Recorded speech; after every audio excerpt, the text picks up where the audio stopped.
I raised over $12 million for an investment fund, but I filed for personal bankruptcy a month after starting it. This is Pocket Watching with JT.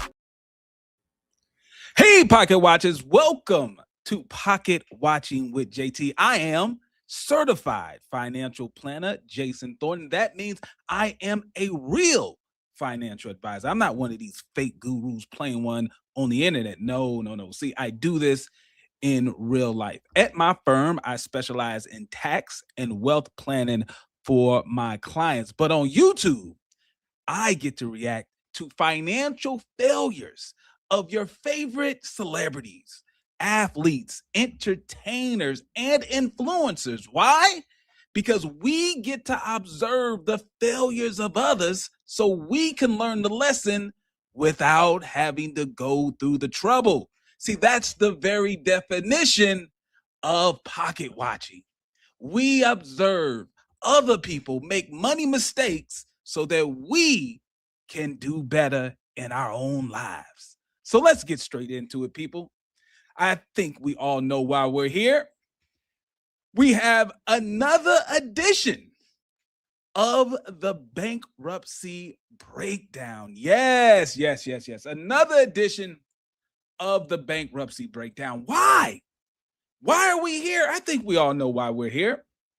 We're here because you guys asked for this. You didn't simply ask for this. You were begging for this. And here we are. I guess we got to do it. Now, as some of you are aware, I have covered this particular individual more than once. Yes. See, I've had to deal with the shenanigans of Mr. J. Morrison on several occasions. Why? Well, it's because he constantly pops up for whatever reason as a great tool to learn. Yeah, see, you have to take the experiences of other people to exercise your ability to live vicariously through them so that you can avoid all of the traps. And there's very few people, listen to me now, very few people who embody that ability to learn from other people's mistakes as Mr. J. Morrison. But I want to be clear. Tonight, this is not a beat up session. We will not be simply trying to down another black man. We're not crabs in a barrel. No. I'm going to give Mr. J. Morrison his flowers as they are required. Now, some of you may not be aware of this, but I've said this on several occasions. Jay Morrison is probably one of the top 5 talking Negroes online.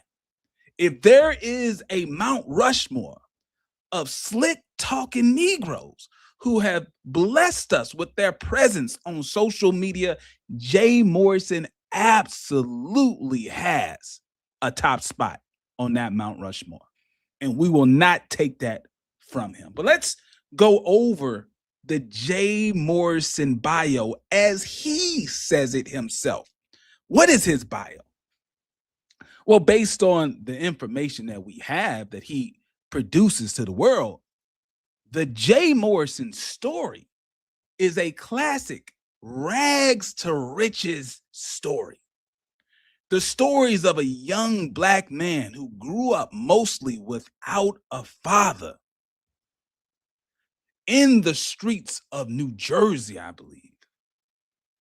Tough streets of New Jersey. The streets were so tough in New Jersey that Jay Morrison had to claw his way to the top of the drug trade in New Jersey.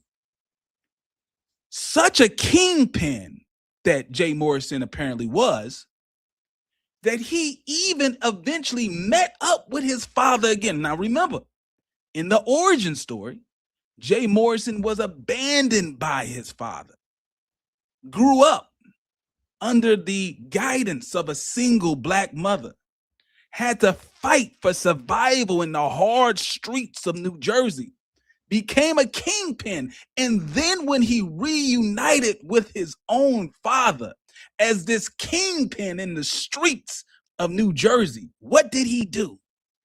Did he set his father up with like a penthouse somewhere or a nice little apartment?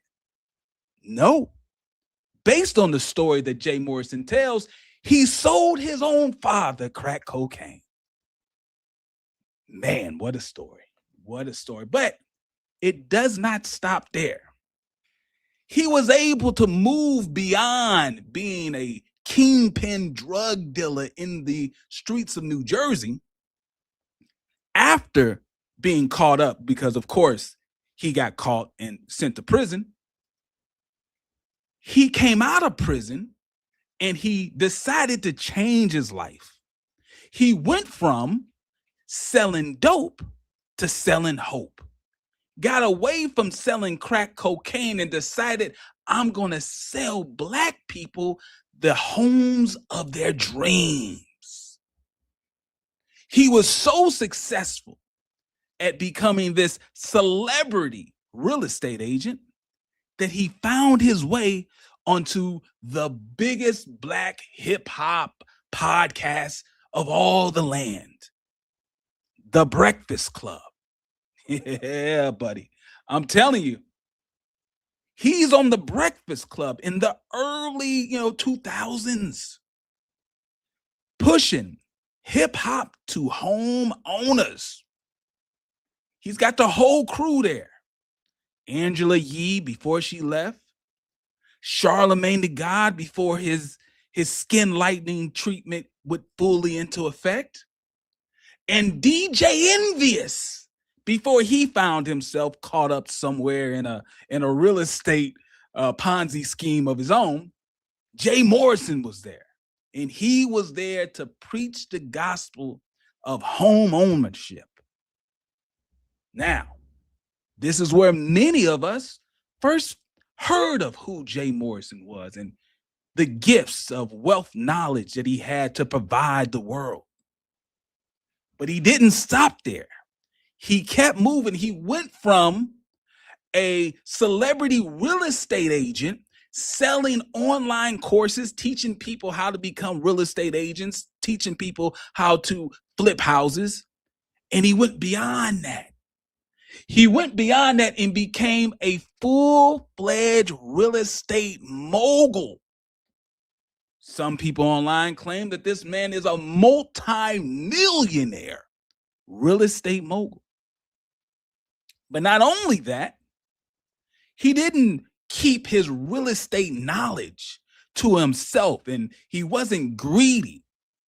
He didn't just think to himself that it's okay to become a multi-millionaire with the vast knowledge and business acumen for himself. No, he opened it up to the whole Black community.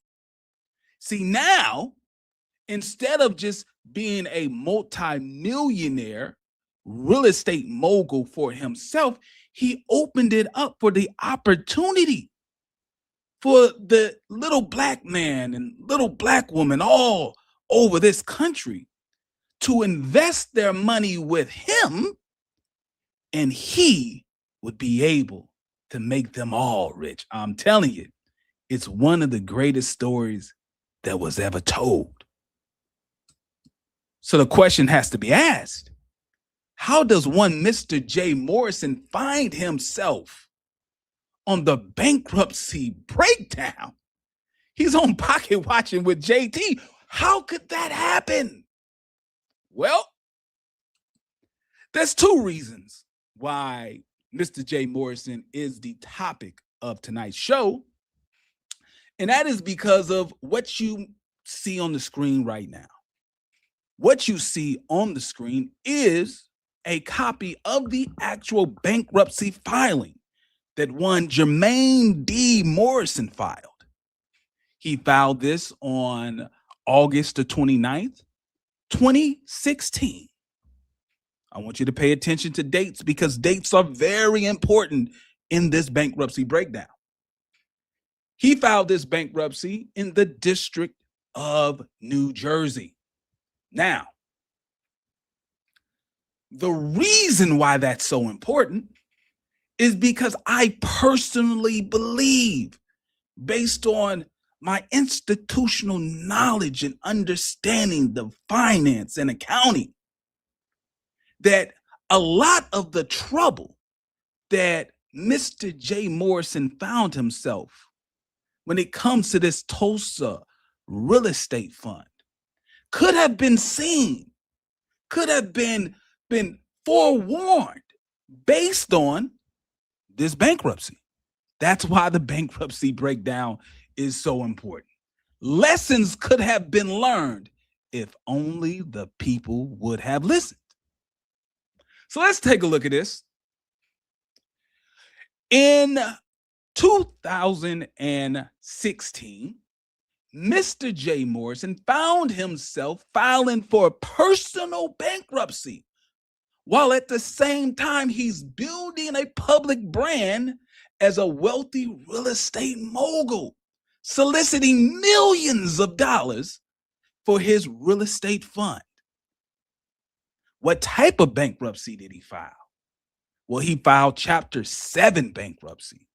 And for those of you who are uninitiated, those of you who are unaware, Chapter 7 bankruptcy is not the type of bankruptcy that big time moguls file. So you're thinking of Chapter 11 for businesses, reorganization of debt, just trying to make sure that you have all your ducks lined up in the right row. No, see, this is Chapter 7 personal bankruptcy. This is the fresh start bankruptcy. This is where you basically tell the government, listen, I've got way too much debt that I'll ever be able to pay. This debt is crushing me. I'm unable to live a free life because I've got way too much debt and I make way too little money. And if you're able to prove to the court that, yes, indeed, you have way too much debt and you make way too little money, then the court will grant you your freedom from this debt and you can walk away with the fresh start. This is Chapter 7 bankruptcy in 2016. But there was a problem with this bankruptcy. Right before the judge was going to approve this bankruptcy and grant Mr. J. Morrison the financial freedom that he was begging for, somebody else stepped into the court. There was a filing from people who J. Morrison owed money to. They were old business partners. And when they made their filing in the bankruptcy court, they told the judge, hold on, wait a minute. You're moving far too fast. You cannot grant Mr. Morrison the financial freedom from all the debts that he has just yet because he owes us money. And we do not believe he can legally file bankruptcy on the money he owes us. So the question is, what money did Mr. Jermaine D. Morrison owe his former business partners? What was the claims that these former business partners were making on the name of J. Mr. Real Estate Morrison? What were they saying?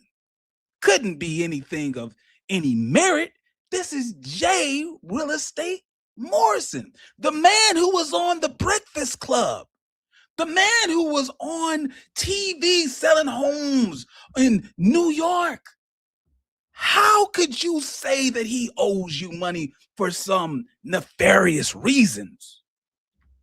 Well, based on the court record, it said a lot of things were happening between 2005 and 2009. The ex-business partners said that they entered into a partnership in 2005. This partnership was supposed to sell a home in Bridgewater, New Jersey. The deal was that the partners would provide about $200,000 through a home equity loan. This would be able to demolish the old home on the property, and they would build this new home that Mr. J. Morrison would then turn around and sell for a hefty profit, because Mr. J. Morrison said that he was a real estate consultant and he had the ability to get them top dollar for the home. But what happened? Well, apparently his ex-business partners claimed that Mr. J. Morrison, he was double dipping. J. Morrison allegedly took title of the property in his name only, while his business partners were paying the mortgage and providing the labor for this fix and flip. Not only that, Morrison allegedly planned to charge the partners an $18,000 commission for himself, while at the same time he was supposed to be a 1/3 partner. So hold on, how can we be partners? You're getting 1/3 already, but you also want an $18,000 commission. That seems a bit unfair. Apparently, based on the court record, it says that the home was sold in 2007. Sounds like a good thing. He sold the home just as he claimed that he would. But here's the problem. According to the business partners, they were unaware that the home was sold. According to the business partners, J. Morrison sold the home for about $533,000 without notifying them. And he was able to bypass his partners because he changed the construction permits into his own name to get the certificate of occupancy.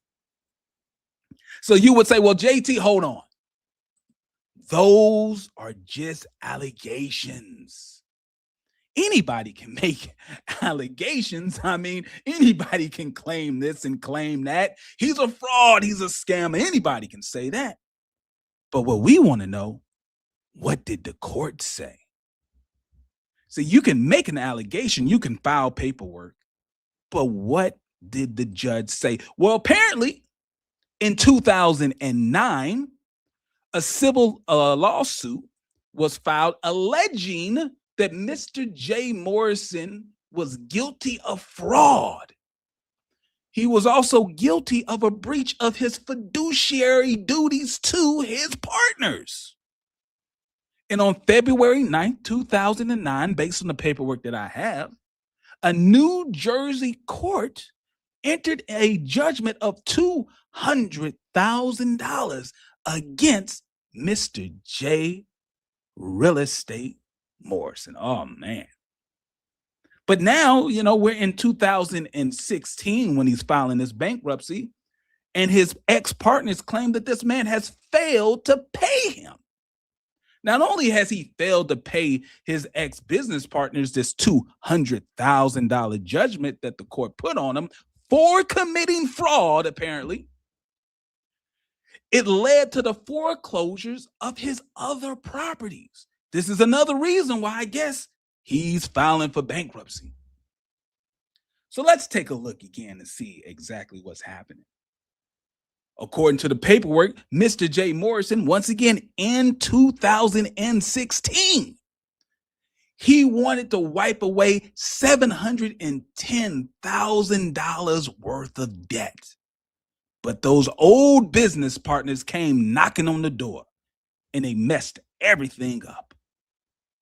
Now, you have to understand, Mr. J. Morrison is a very, very busy individual.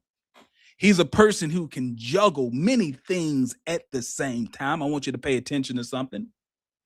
As you can see, Mr. J. Morrison, 1 month, let me say that again, 1 month before filing for bankruptcy in New Jersey, he starts this new company called Tulsa Management Group, LLC. He started it on July 20th, 2016. Very, very busy individual. You got to understand, filing for bankruptcy does not slow down a business genius like Jay Morrison. He could do a lot of things at the same time. But once again, we have a bankruptcy August the 29th, 2016. And he starts this business, Tulsa Management Group, LLC, 1 month before in July. But then after he files the bankruptcy in August, he then goes to the Secretary of State of the great state of Georgia, and he decides to change the name. It is no longer called Tulsa Management Group, LLC. No. Now it's called Tulsa Real Estate Fund, LLC, a month after he filed for personal bankruptcy. Seems a bit odd, but let's keep it going.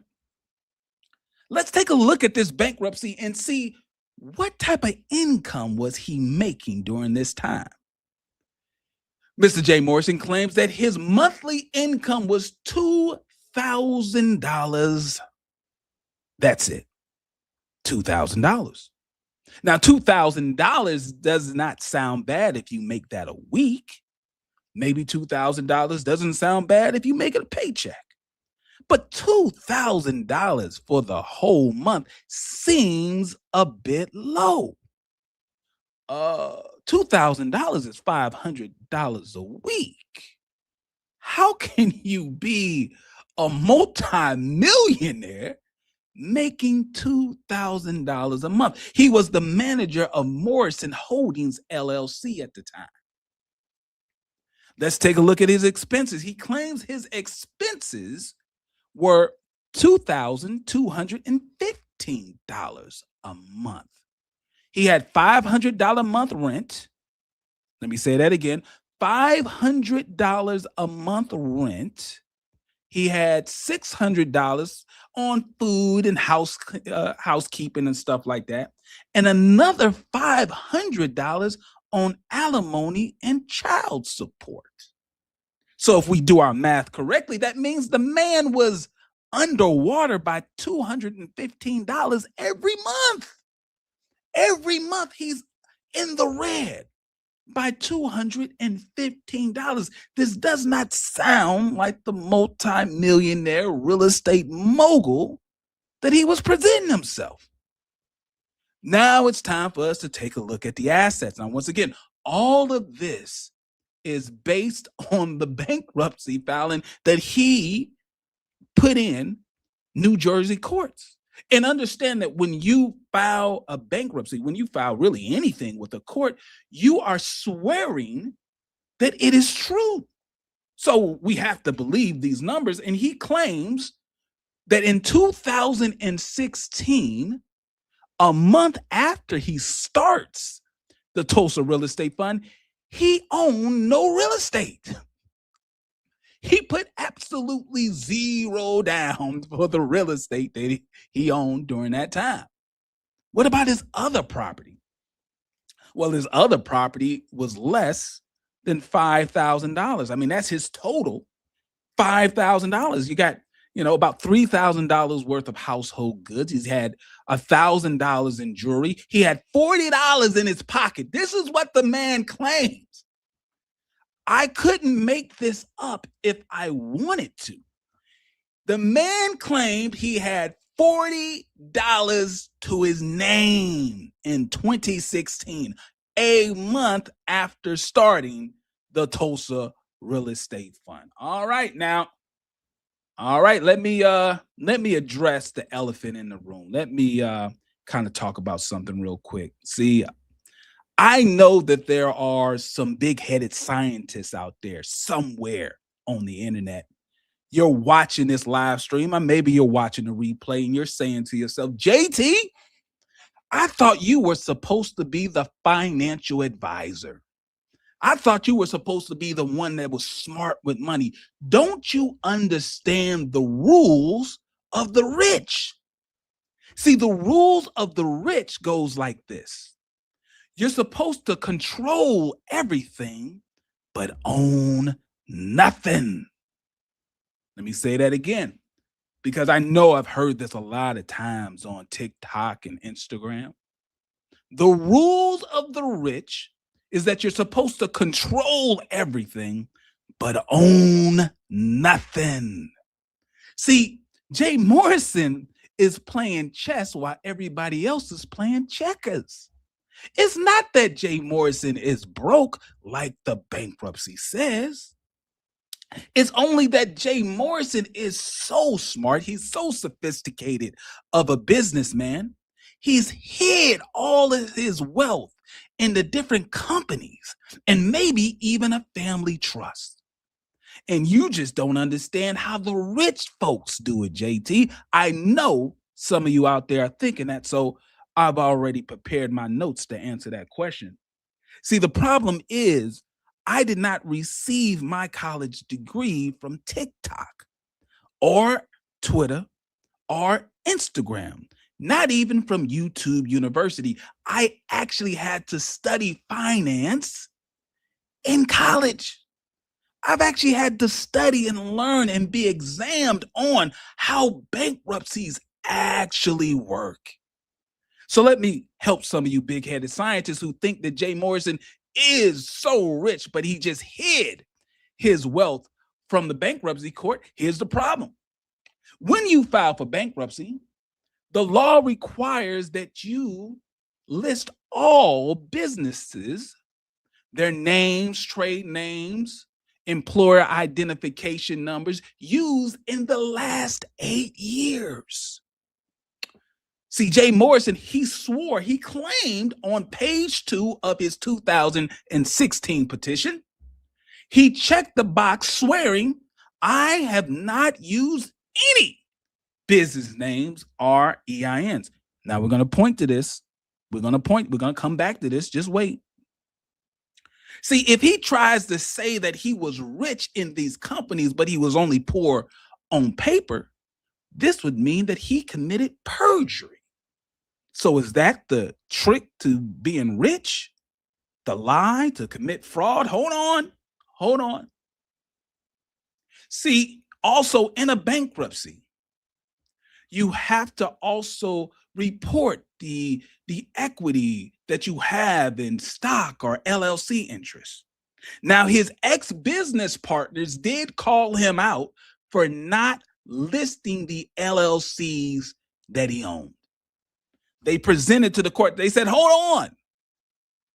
He has more than just Morrison Holding LLC. He has J. Morrison Academy LLC. He has J. Morrison Real Estate Partners LLC. He has these things. Notice he did not list the Tulsa Real Estate Fund, but we'll get to that. Here's the other problem. You may think you can simply hide your money in a trust, saving yourself from having to deal with that in bankruptcy, but you would be incorrect. See, in the bankruptcy forms, it specifically asks for any trust, equitable, or future interest in property, and the rights or powers to exercise for your benefit.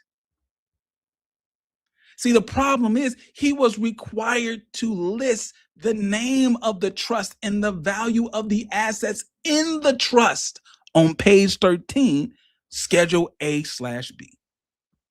And Jay Morrison marked, no, I have no trust. I have no power over a trust, being like a trustee, and I'm not the beneficiary of a trust. If he was lying, then once again, he committed bankruptcy fraud, which holds the penalty of 20 years in prison.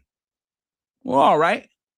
Well, some of you may say, well, JT, what if he simply put the assets in a trust where he's not the trustee? Maybe he named his baby mama as a trustee, his brother as a trustee, and maybe he didn't name himself as a beneficiary. He named his kids as the beneficiary. That way he doesn't have to include it. Okay. Well, if that's the case, the problem here is The federal law is already designed to catch people who try to hide their wealth in a trust, even if they don't name themselves as the trustee, even if they do not name themselves as the beneficiary. See, there is a 10-year self-settled trust rule where you have to let us know within the last 10 years, did you put any assets into a trust? Jay Morrison answered that question, no.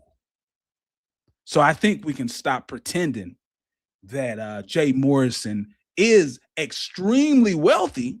He just hid it from the bankruptcy court. So we can stop pretending that for a second.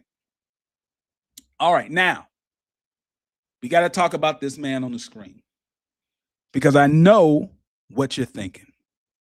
You're saying, JT, if it was this obvious that Jay Morrison did not have the financial management skills or a past of ethical standards to manage a fund dedicated for the betterment of Black people, how could this man on the screen, Dr. Boyce Watkins, a man who holds a PhD in finance, how could he give it his stamp of approval? Couldn't be. That's impossible. The man has a PhD in finance. But once again, these records are public. Anyone can find these records. So how could Dr. Boyce Watkins be fooled by Jay Morrison? Well, here's the problem. If you go online and you search for this speech that Dr. Boyce Watkins gave, Dr. Boyce Watkins even tells on himself. He explains, in my point of view, how he got tricked. The problem is in this speech where Dr. Boyce Watkins is promoting the Tulsa Real Estate Fund, he slips up and he tells the secret. He lets everybody know that, see, Jay Morrison, when he called him on the phone, Jay Morrison called him king. And Dr. Boyce Watkins loved that. See, when he called him king, he was probably expecting that Jay Morrison would greet him with a simple, my brother. You know, come on, my brother. See, my brother, you know, my brother is strong, but not strong enough to fool a finance PhD. A finance PhD could not be tricked by a man simply saying, my brother. But damn it, when he said king, all bets were off. When he called Dr. Boyce Watkins king, that finance PhD must have been thrown out the window. Because Dr. Boyce Watkins, in the very speech you see on the screen right now, he claims to the audience that he asked Jay Morrison some very tough questions. And he has his PhD in finance, so you know his questions were very tough. And Jay Morrison had an answer for every question that the PhD in finance gave. So much so that he said that the Tulsa Real Estate Fund has a sound foundation. He even slipped up and said that the Tulsa Real Estate Fund was approved by the SEC. Now, it's time for me to be just a little bit petty, but let me explain why that statement coming out of the mouth of a man who says he has a PhD in finance is absolute gibberish. The problem here is when you're actually a financial advisor, you learn on almost day one that you can never say to a client or to really anybody that an investment was approved by the SEC. The reason why you can't say an investment was approved by the SEC is because the SEC is not in the business of approving any type of investment.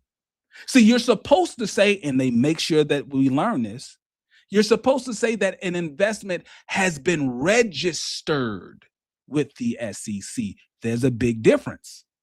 See, when you register with the SEC, that simply means that if you do something wrong, they know where to find you.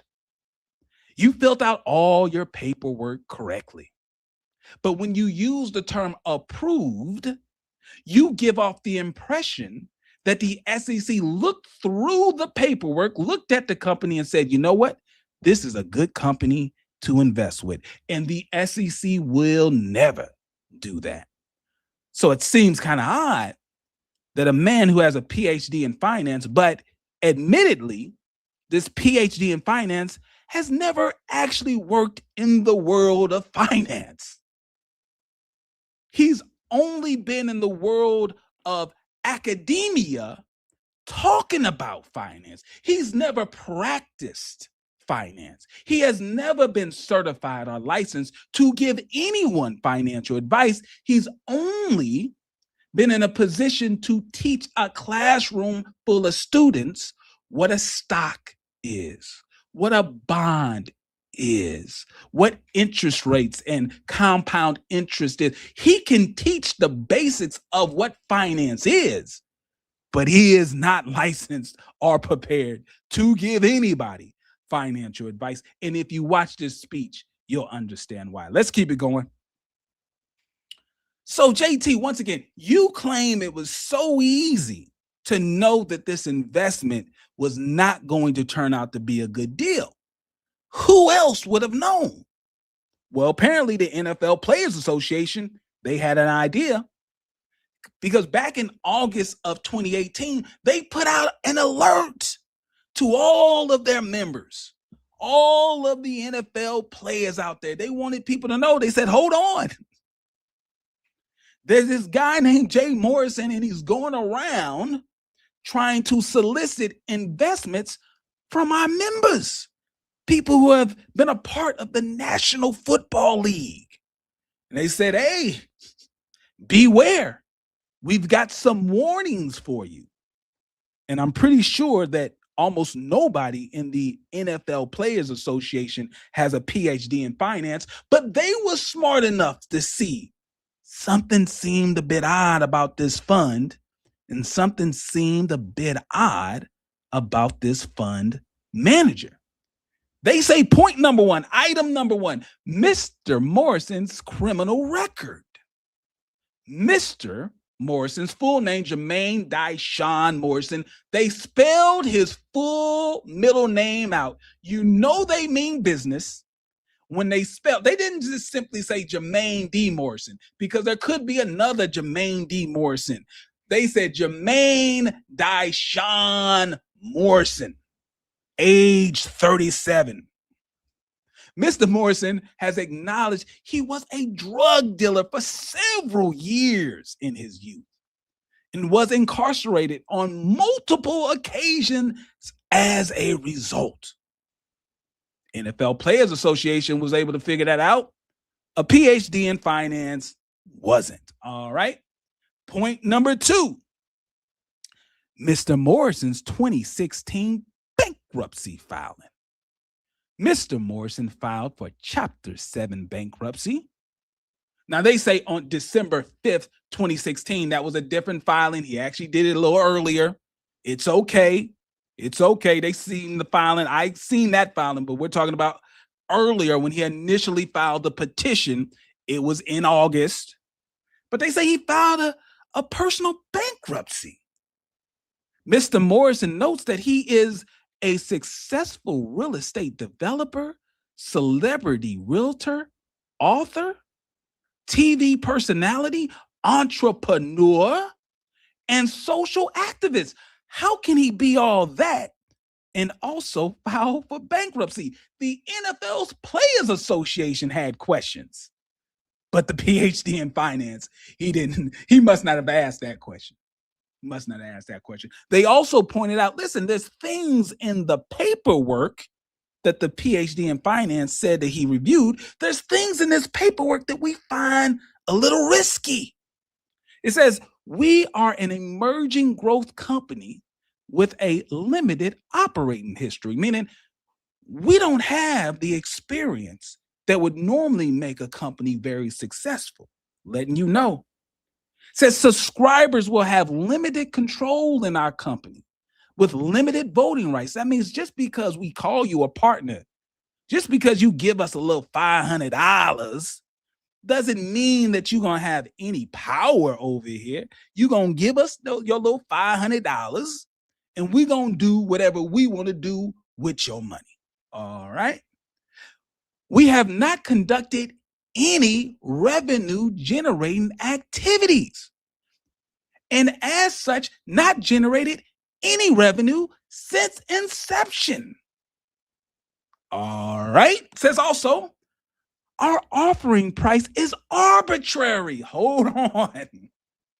Hold on. The NFLPA figured this out. It says our offering price, that $500 offering price, is arbitrary and does not reflect book value of our Class A interest. Well, some of you know exactly what that means, but let me break that word down. See, the term arbitrary basically means it's made up. It's not based in any reality or facts or figures.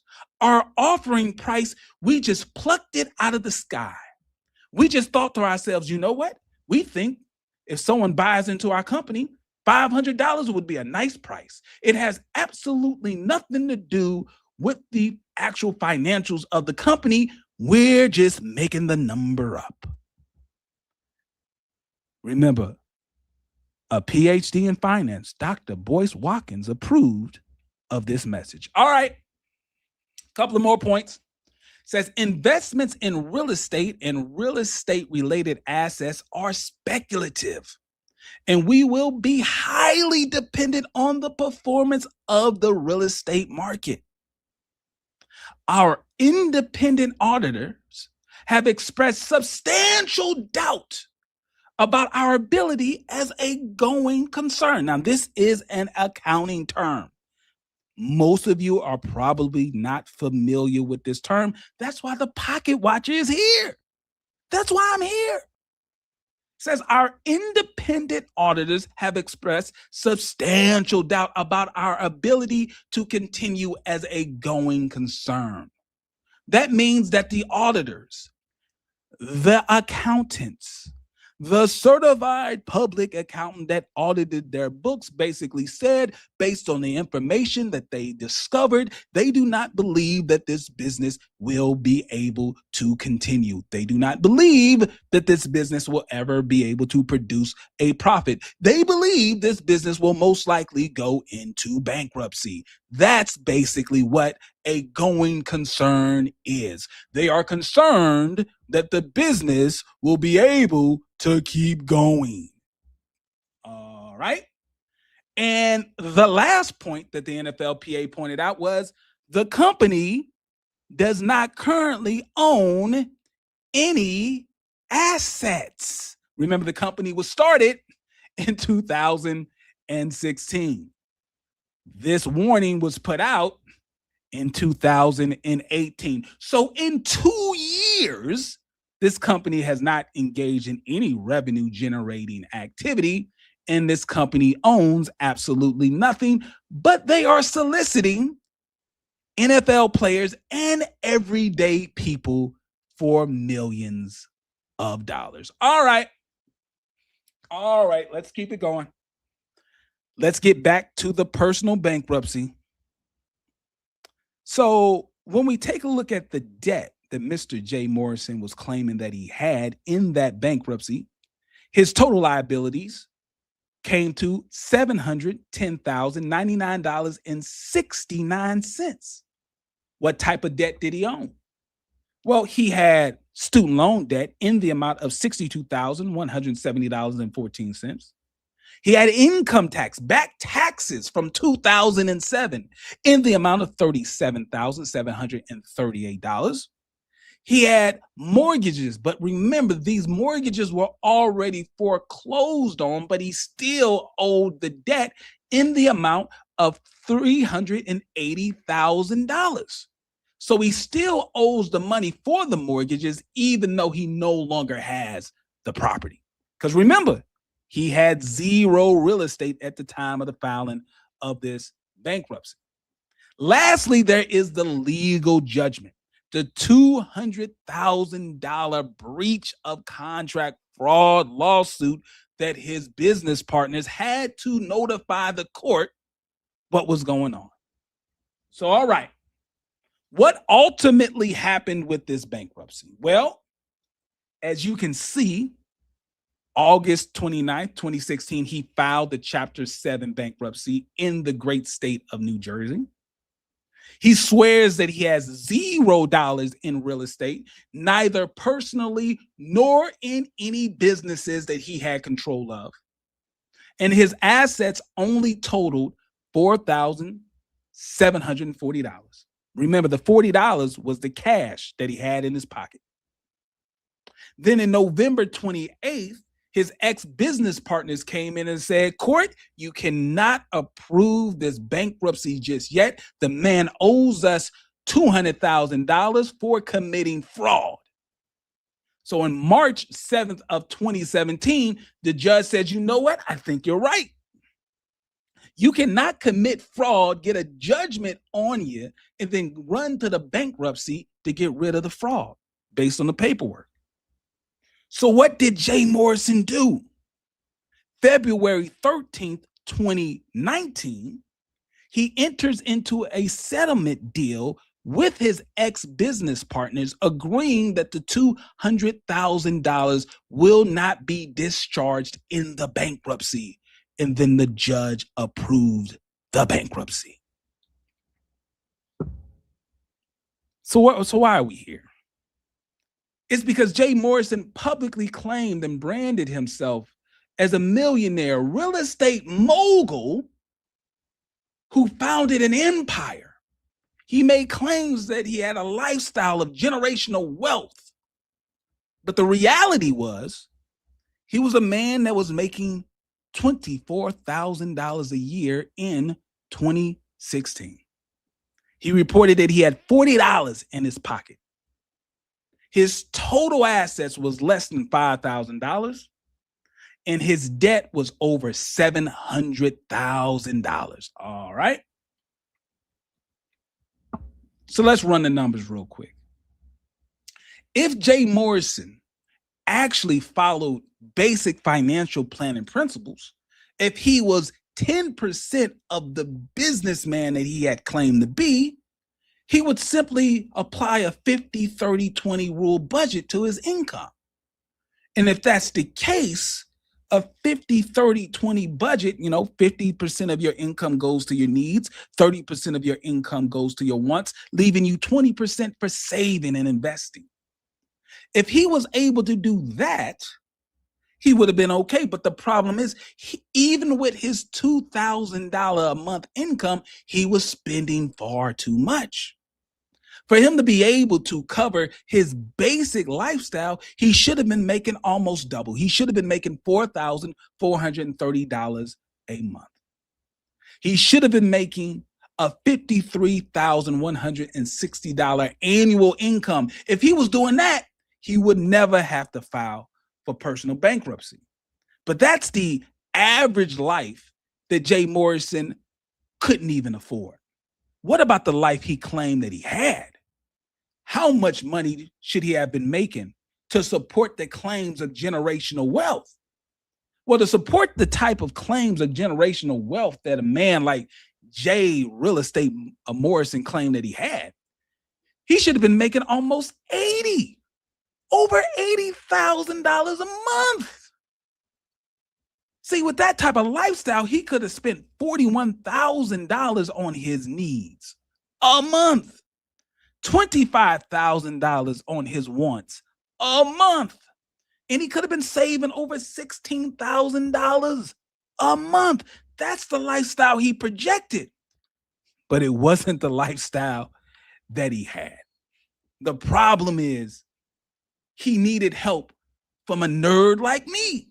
Even though he may not like the Pocket Watcher, I'm still going to give him some advice. He needs to go to my website, go to PocketWatcher.net, learn about the 7 Pocket Watcher money rules, and you would be financially successful no matter how much money you make. All right. So that is the bankruptcy breakdown, but the show is not over. The bankruptcy breakdown may have come to an end, but now it's time for us to review this interview he recently did. All of you have been sending me this interview. You wanted me to give my impression on it, but I thought it would be better if we watch it together. Yeah, see, right now, live, we are going to watch this. I have not watched this interview at all. You are going to get my raw reaction to the interview, okay? Now, before I press play on this interview, I'm going to have to measure your expectations, okay? You have to understand the man who's interviewing him.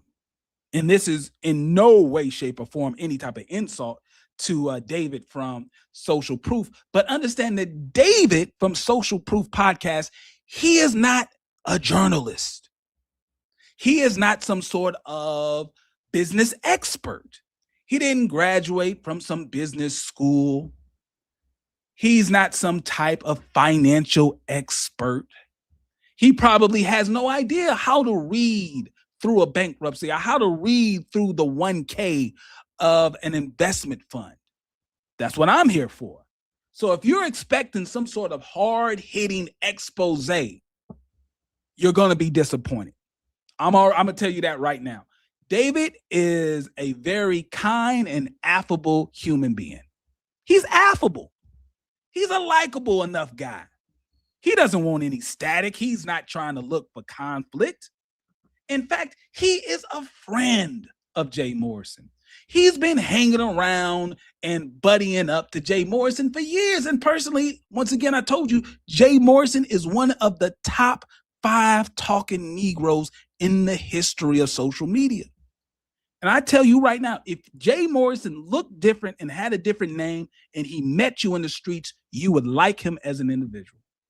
He would slide up to you, call you king, probably, compliment your outfit. If you're a sister, he would call you queen. He would compliment your outfit. Next thing you know, you may be a client of his because he is very, very good at speaking. He's just very, very bad, apparently, at business. But let's watch this together. This should be fun. This is not your typical interview. Jay Morrison, he's been at the center of public criticism, allegations, public beefs. The story has sparked anger. Some people got hurt financially as well, confused about what's happening. Now, I didn't bring Jay Morrison here to attack him. I didn't bring him here to protect him either. I brought him here to ask the questions that people have been having privately and publicly, just so we can get some clarity. This conversation has not happened like this before. This is an exclusive conversation, and people that invested, people that didn't invest, people that were on the sidelines, I wanted to make sure I asked them all the questions that you would ask if you were sitting here. This conversation was about transparency. It was about honesty. So look, I know you're gonna get something valuable from this conversation. I can't wait to see the comment section. Listen, that comment section. While I did not look at the video, okay? I didn't look at the video, but I read some of that comment section and they was beating up on poor David, man. Listen, y'all gotta leave David alone, man. David did the best he could with what he got. He did the best he could with what he got. Okay, that's all I'm saying. Let's get it. Welcome to Social Proof. Jay Morrison, old boy who sold the black house after scamming black people for $11.5 million. Jay Morrison is in hot water. I didn't fraud. I didn't steal. I didn't scheme. People trusted him. But our people are thirsty. Our people are hungry for knowledge. He was the viral guy in Atlanta spitting finance knowledge. I invested $40,000. $500. It's $2,000. He got 15,000 people to invest in a real estate fund. And apparently there's little to show for it. I went out to tackle group economics, something that hasn't been done in our lifetime. I want truth. Like this whole thing for me, this interview, it's about truth. Truth. Something had to be wrong. Everyone that worked with you, they're saying you are this animal. For years, I was his right-hand man. Y'all know. I helped them build what some people may call an empire. You were just very, very arrogant, and you were very like I'm him. You bought your home with money from Tulsa real estate. Yes. That's I true. did not, no. Oh, you did not. I'm just saying yes to affirm your question. Please don't clickbait me on that one like, I see you did it. What happened with this money? What happened with this $100,000? Okay, so. Welcome to another edition of the Social Proof Podcast, man. We find dope people to do dope stuff. And today we have a much anticipated conversation. I don't even know how to intro this thing, bro. We got Mr. Jay Morrison in the building. Keep it simple. Yeah, just keep it simple, bro. Hey, how you been? Family. Oh man, amazing. Man, God is good. Good. It's been a long 5-6 years, and I saw you disappear for a while, like shut down Instagram, shut down social. I want to start here. Hiatus. Where'd you go? In real life. In real life. Where'd you go? I went to real life. Home, man. Homestead, home front. Started working on the inner things and just in foundation building. Yeah.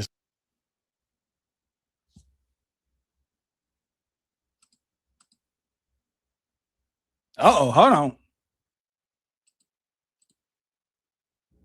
Hold on. Look. It looks like we may have some technical difficulties. So just hold on. Hold on. This is live. This is not pre-recorded. This is live. So don't worry. We are going to go to plan B. Don't you worry for a second. We are going to plan B. Give me 1 second and we are going to load up the video so that we can react to Mr. Jay Morrison and this exciting, I guess, interview that he had with this man. So hold on. We're almost there. Hold on.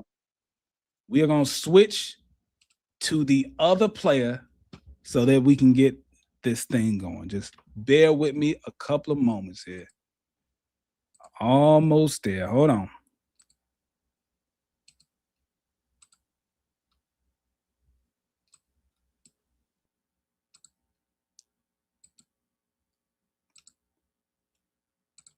It's like I spent. Let's see. All right, I think this is plan B. Let's see. We're almost there. Let's see if I can get this sucker going.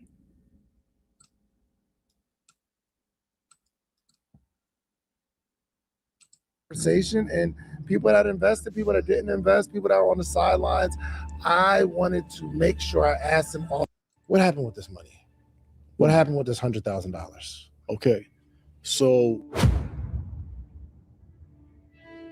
Welcome to another edition of the Social Proof Podcast, man. We find dope people to do dope stuff. And today we have a much anticipated conversation. I don't even know how to intro this thing, bro.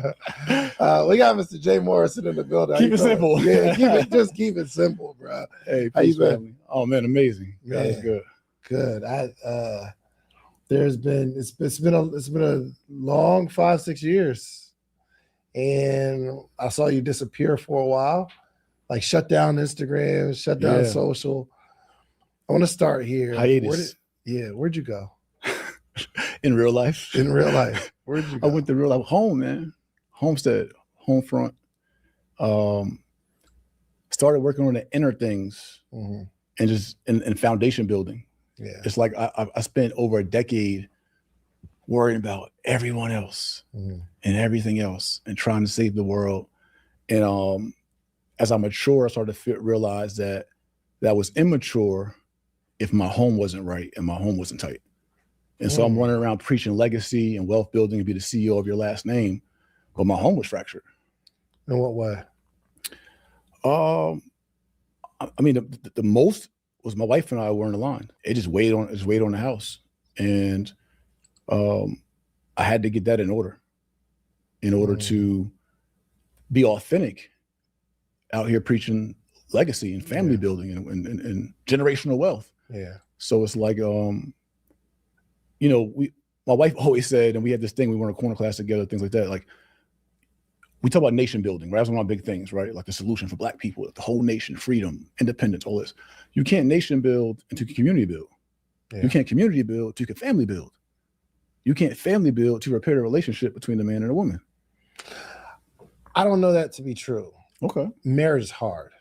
For sure. Marriage is really, really hard. And I think it's harder than a single person can even fathom, especially if you're building something. So it's like, I do believe that some people can go out and build a nation. Now, I don't know how Martin Luther King's household was, but we have the allegations of him stepping out on his wife, which means there had to be something in that household that wasn't right, but he has a holiday. I don't know if we can't build a community or build a business without home being right. I think home is important for sure, but I don't know how much it has to do with building a community. You know what I mean? Yeah, but I think we're talking about also sustainability. Yeah. Right? So Martin did it, but was his legacy necessarily sustainable? Or He's Malcolm? got a holiday. He got a holiday. and it also depends how you define legacy. Yeah, for sure. You know what I'm saying? Yeah. And I mean, he does have sons named after him and who have carried on some forms of the torch. But when you talk about his last speech before he's assassinated was about reparations. Yeah. It was about going to Washington and get our check. Yeah. Was that completed? Was that carried on? No, we never did.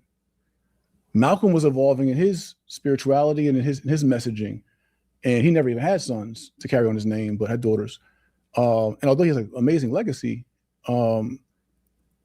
it for me, and it depends how you define legacy. So for me, is my children being after my image. Yeah.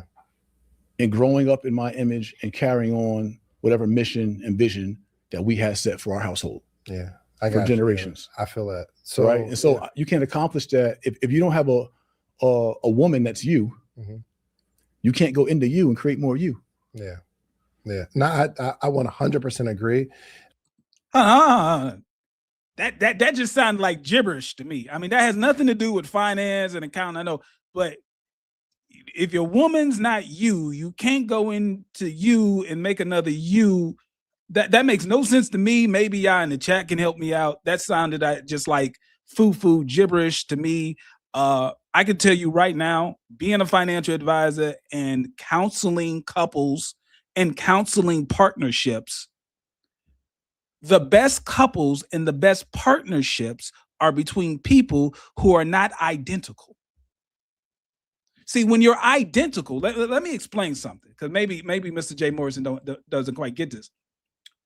When you're identical, then there's going to be conflict. See, when you're good at the same stuff, there's no one there to pick up the slack. You're supposed to have complementary skill sets and personalities. One may be quick to anger while the other one has patience. Why does that help? It helps because there's times when you should be quick to get hot. And there's times where you need to have patience. If you got two people who are quick to get upset, then they're always going to fight. But if you have two people who are always patient and they wait for stuff to come to them, then they miss out on opportunities. So there needs to be a balance, a yin and yang. So I don't quite get what the man is saying. But once again, this is his rebranding tour. So maybe he's just saying I think stuff. it's super important. And I wouldn't be here if it wasn't for my wife. I think that's the right answer. You know what I mean? My wife makes my life so much easier, and she is taking care of the household, things of that nature. And bro, she has an incredibly difficult job. And I'm blessed to have a good situation at home. But when people start talking about legacy, I just think it's just two different conversations, because you might be on your second, third, and it may take fourth time to get the right spouse. But I don't want people out there to think that you can't go after it, because it's just hard, bro. It is. Relationships are difficult. The hardest. And I want to ask this, since we're here, because y'all went through a lot. And I remember it was maybe one or two occasions where I'm about to go to an event. It was an invite. And I was like, yo, I'm going to bring Donnie and I'm going to bring Ernestine with me. And I remember one of my friends, he was like, "Ooh, you can't bring Ernestine." I was like, "Why? That's my dog. She's attached to Jay. She's attached to Jay." Straight up. And at that moment, and I get real bad anxiety when it has to do with like human beings or disappointment, things of that nature. So I don't remember what I said, but I couldn't call her and say, "Yo, you can't come because of your husband." Because I'm asking my boy, I'm like, "Yo, that's her husband, but like that's my sister. Like I rock with." He's like, "It's just not a good look." And I felt hurt because I know Ernestine, like I have a tighter relationship with her than I have with you at the time. And I just felt so bad. And I want to know, do you think that what happened with you affected her in a major way? Super. Especially being that we come from different backgrounds and have two different, at that time, value sets. Like where I come from, is I care not so much about what people think of me. I care as long as I know that I'm lined up and that I'm right. Like I'm not reputation driven to that way. Where she comes from, I gotta call BS. I gotta call BS on that. A person who's not reputation driven doesn't put out press releases. Like this man puts out press releases as if it's news, right? This man is on social media in the way that he's on social media because he is reputation driven. He's doing this interview. Let's just stop and think for a second. He's doing this interview because he's reputation driven. If he's not reputation driven, he wouldn't even be sitting on the casting couch right now. California Valley girl, actress for most of her life since 10 years old. Now on major shows, soap operas, country Wayne skits, all that. She's piped up. What people think really, really mattered, and her reputation, and these opinions, accusations, and all these things really, really mattered. I'm not saying they didn't affect me at all. I just had a different posture about it, and mostly because how a lot of this unfolded started with, one key accuser and internet teaser who muddied our names, and she told us not to do business with him, and I went ahead and did it anyway. And so she's like, all this is happening to our family, all this is happening to our businesses, all this has happened to my name, all this is happening. I can't go to events. I'm a socialite. My reputation matters. Like Atlanta, my relationship currency, reputational currency in Atlanta, I built it up with all these different people, and now I can't go to things because I'm attached to you. Did she say that to you? Yeah. Hold on. Point of correction. Just to be clear, Ernestine Morrison is not connected to the Tulsa Real Estate Fund simply because she is the wife of Jay Morrison. For those of you who are unaware, I have been witnessing the rise and fall of the Tulsa Real Estate Fund since day one. Ernestine Morrison was on the board. Ernestine Morrison was very influential in the Tulsa Real Estate Fund. In fact, based only on my memory, but I believe it was Ernestine whose idea it was to buy the Black House. Several things within that fund has Ernestine's fingerprints. So to try to give her a life raft and try to say that people are upset at Ernestine simply because she's my wife, as if she had absolutely nothing to do with the fund, is patently false. Her name is in the SEC filings under the executive board.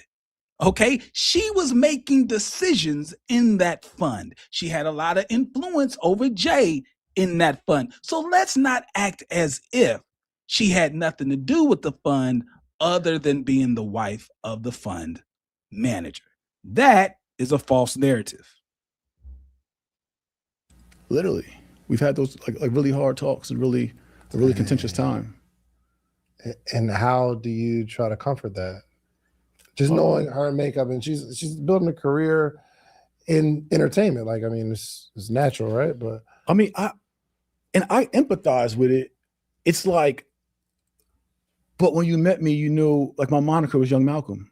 Yeah. Like, I went around the country teaching for free in inner city projects. Like, I've been one of my two best-selling books is called The Solution: How Africans in America Achieve Unity, Justice, and Repair. I've been a revolutionary. All right, once again, I'm sorry. There's going to be a lot of stopping here. But see how he slipped one of his 2 best-selling books. I would like for anybody, I put out a challenge, okay? I am putting out a Pocket Watcher challenge. What best-selling book list is Jay Morrison on?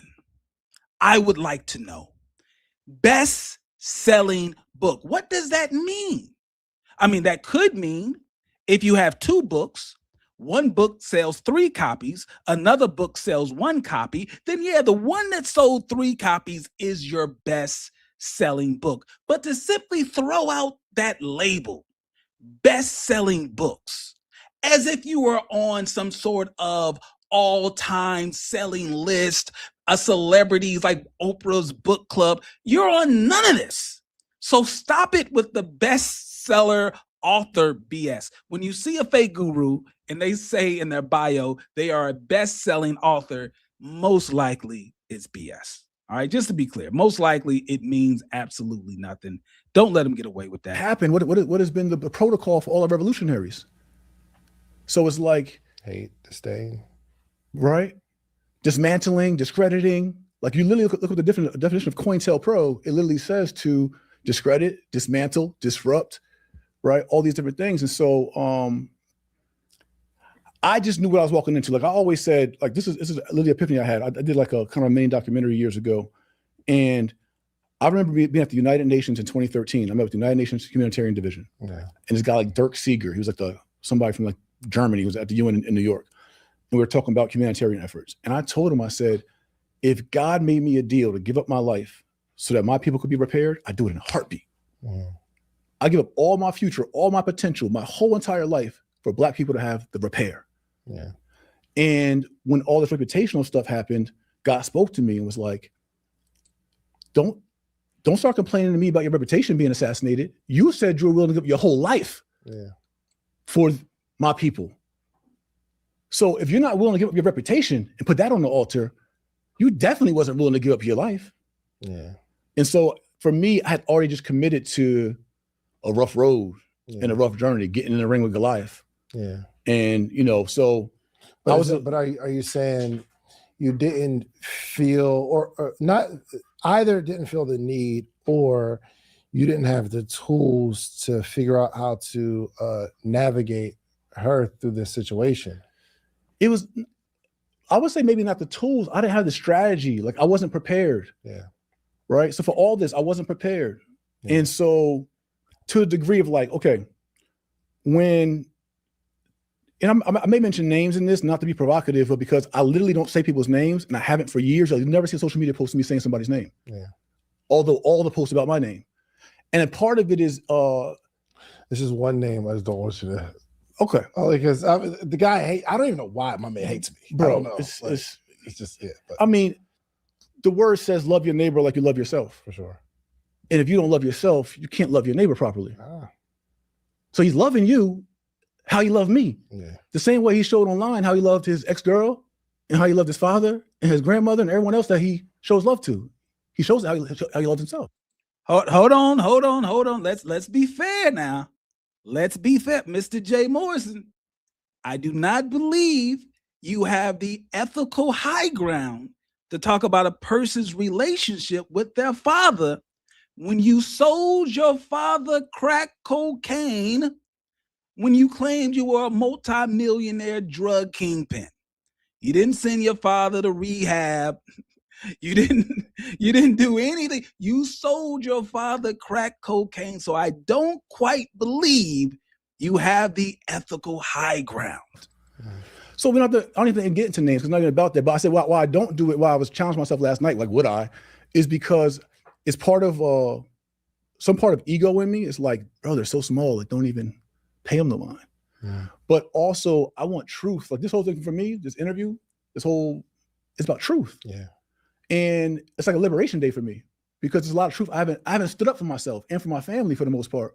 So back to your question. So my wife was like, yo, these people, they did a 6-person fake protest at a house that we were renovating to live in, a personal home on YouTube. Yeah. I'm laid up with a colostomy bag. I just had a life-saving surgery for diverticulitis.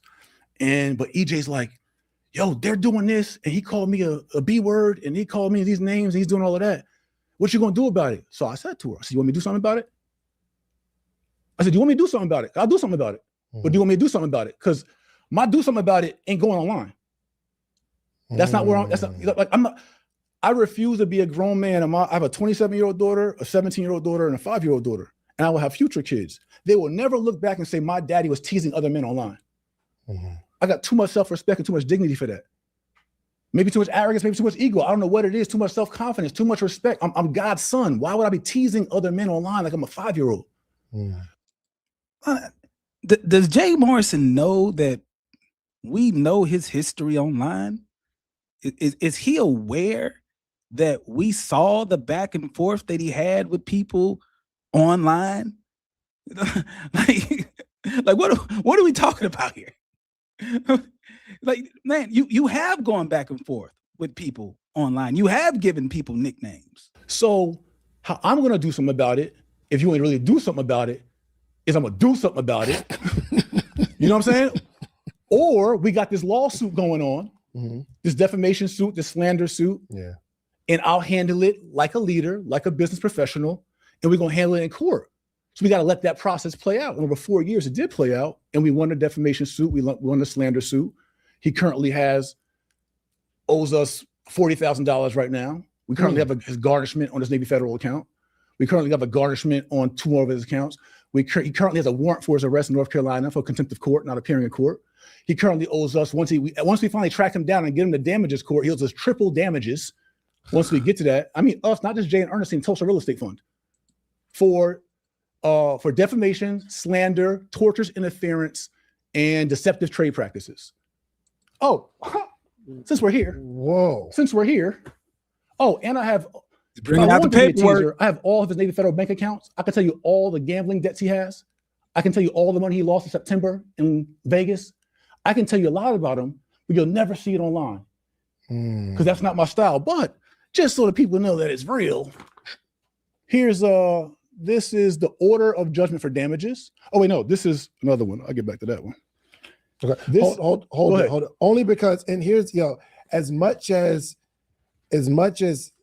he has even attacked me, because he's not here to defend himself, I want to show it, and I have that much respect for even the people that hate me, right? So, but I do want to get the story of what's happening, especially because I don't think you've ever shared your side of the story, and I think there's a lot of people that are still. What are you talking, Dave? Listen, I started out saying that I can't be disappointed in Dave. I'm a little disappointed in Dave. What do you mean he has never told his story? The man just told you he put out a documentary. He has made several videos, documentaries, books on how he's innocent, on how the Tulsa Real Estate Fund got started, on how he's done several things. He has told his story several times. You would have to be an absolute idiot to say he's never been able or had the opportunity to tell his story, because he has told his story several times. Well, kind of not understanding what's happening from your perspective. So I always know that there are two sides. It's for you to say. I mean, you share what you share for sure. Park these. I'll put the court documents in my new book so that everyone can see it documented in the new book. Doubt, and it's not to even to per se to tease or troll. I'm just telling truth. So my point was, back to the original point, was that I'm not going to handle things in an Instagram way. If my family's being attacked, and words don't provoke me to be violent or anything like that, but I was just letting her know she's in my face, like, do something about this guy. So all I can do is sue him and take the court route to do something about it. My only other way to stop a person is to stop a person. Me going back and forth online on video is not going to stop a person. Yeah, no, it's a fact. Right? Even when I think like you did the video at the Black House, I remember, I don't know if I was telling you or I was like, don't drop that video. Because no matter what you say in that interview, it won't convince people. It just doesn't. It just you just go into the cycle of sensationalism. That's why I don't go back and forth. You're just giving them more click for the bait. And so 100%. like I mean I've had this stuff for years, bro. Yeah. Like I got the stuff on this car repo. I got all the stuff, but it's like it's just not my swag. It's not my style. Yeah.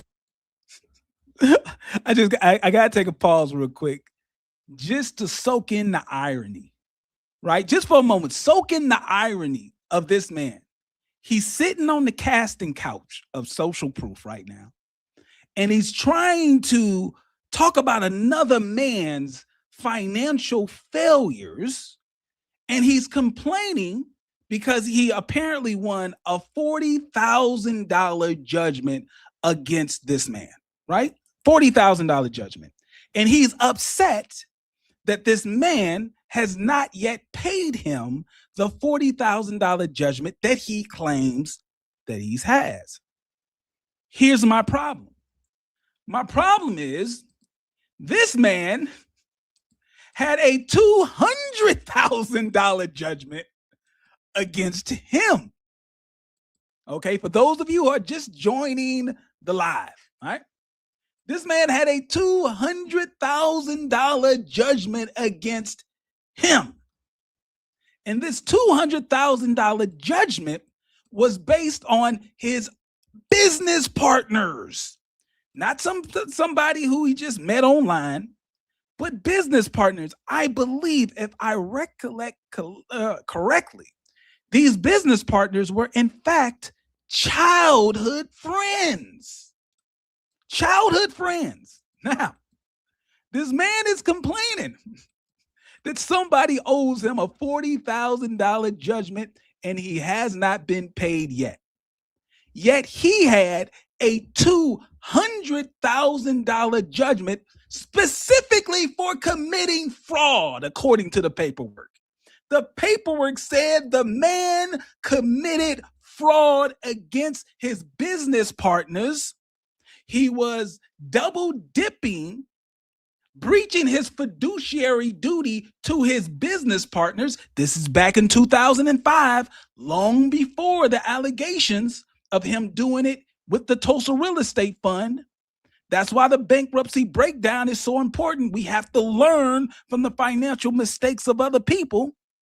If Dr. Boyce Watkins would have reviewed the bankruptcy like I did, and he would have discovered that Jay Morrison already tried to collect money from other people, invest in real estate, and profit share, that came to an ultimate failure. We have history, documented history of Jay Morrison getting partners together, pooling money together to make money in real estate. And his business partners claim he ran off with the money, stole from them, committed fraud, and a courtroom agreed because they issued a judgment of $200,000. And the man went years before paying them.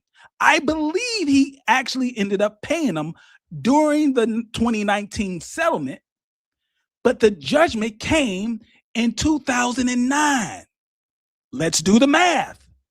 You got, Mr. Jay Morrison, according to the paperwork, you had a $200,000 judgment against you from former business partners who claimed that you defrauded them. Apparently, a court in New Jersey agreed. You were issued a $200,000 judgment, and you didn't pay them for 10 years.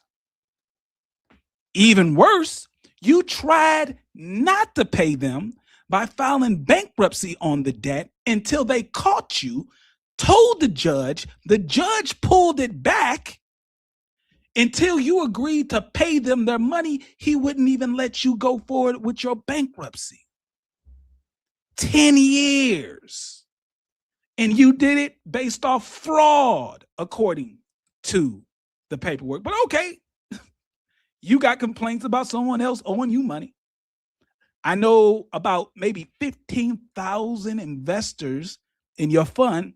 They also want their money. I'd rather just focus on the mission and what God called me to do. But when someone's interrupting that and they've painted me in a very negative light, it's like the credibility is like, I did what God led me to do and what I thought I should do as a businessman, as a professional, as a fund manager, and as a leader. Yeah. If I would have taken the street route, it's like I'm going to be a hypocrite to everything I say I stand for. And now I'm giving these young boys out here, I'm giving them an example. Oh snap, Jay Morrison just, and now I'm co-signing or potentially sending other people to their doom, let alone my own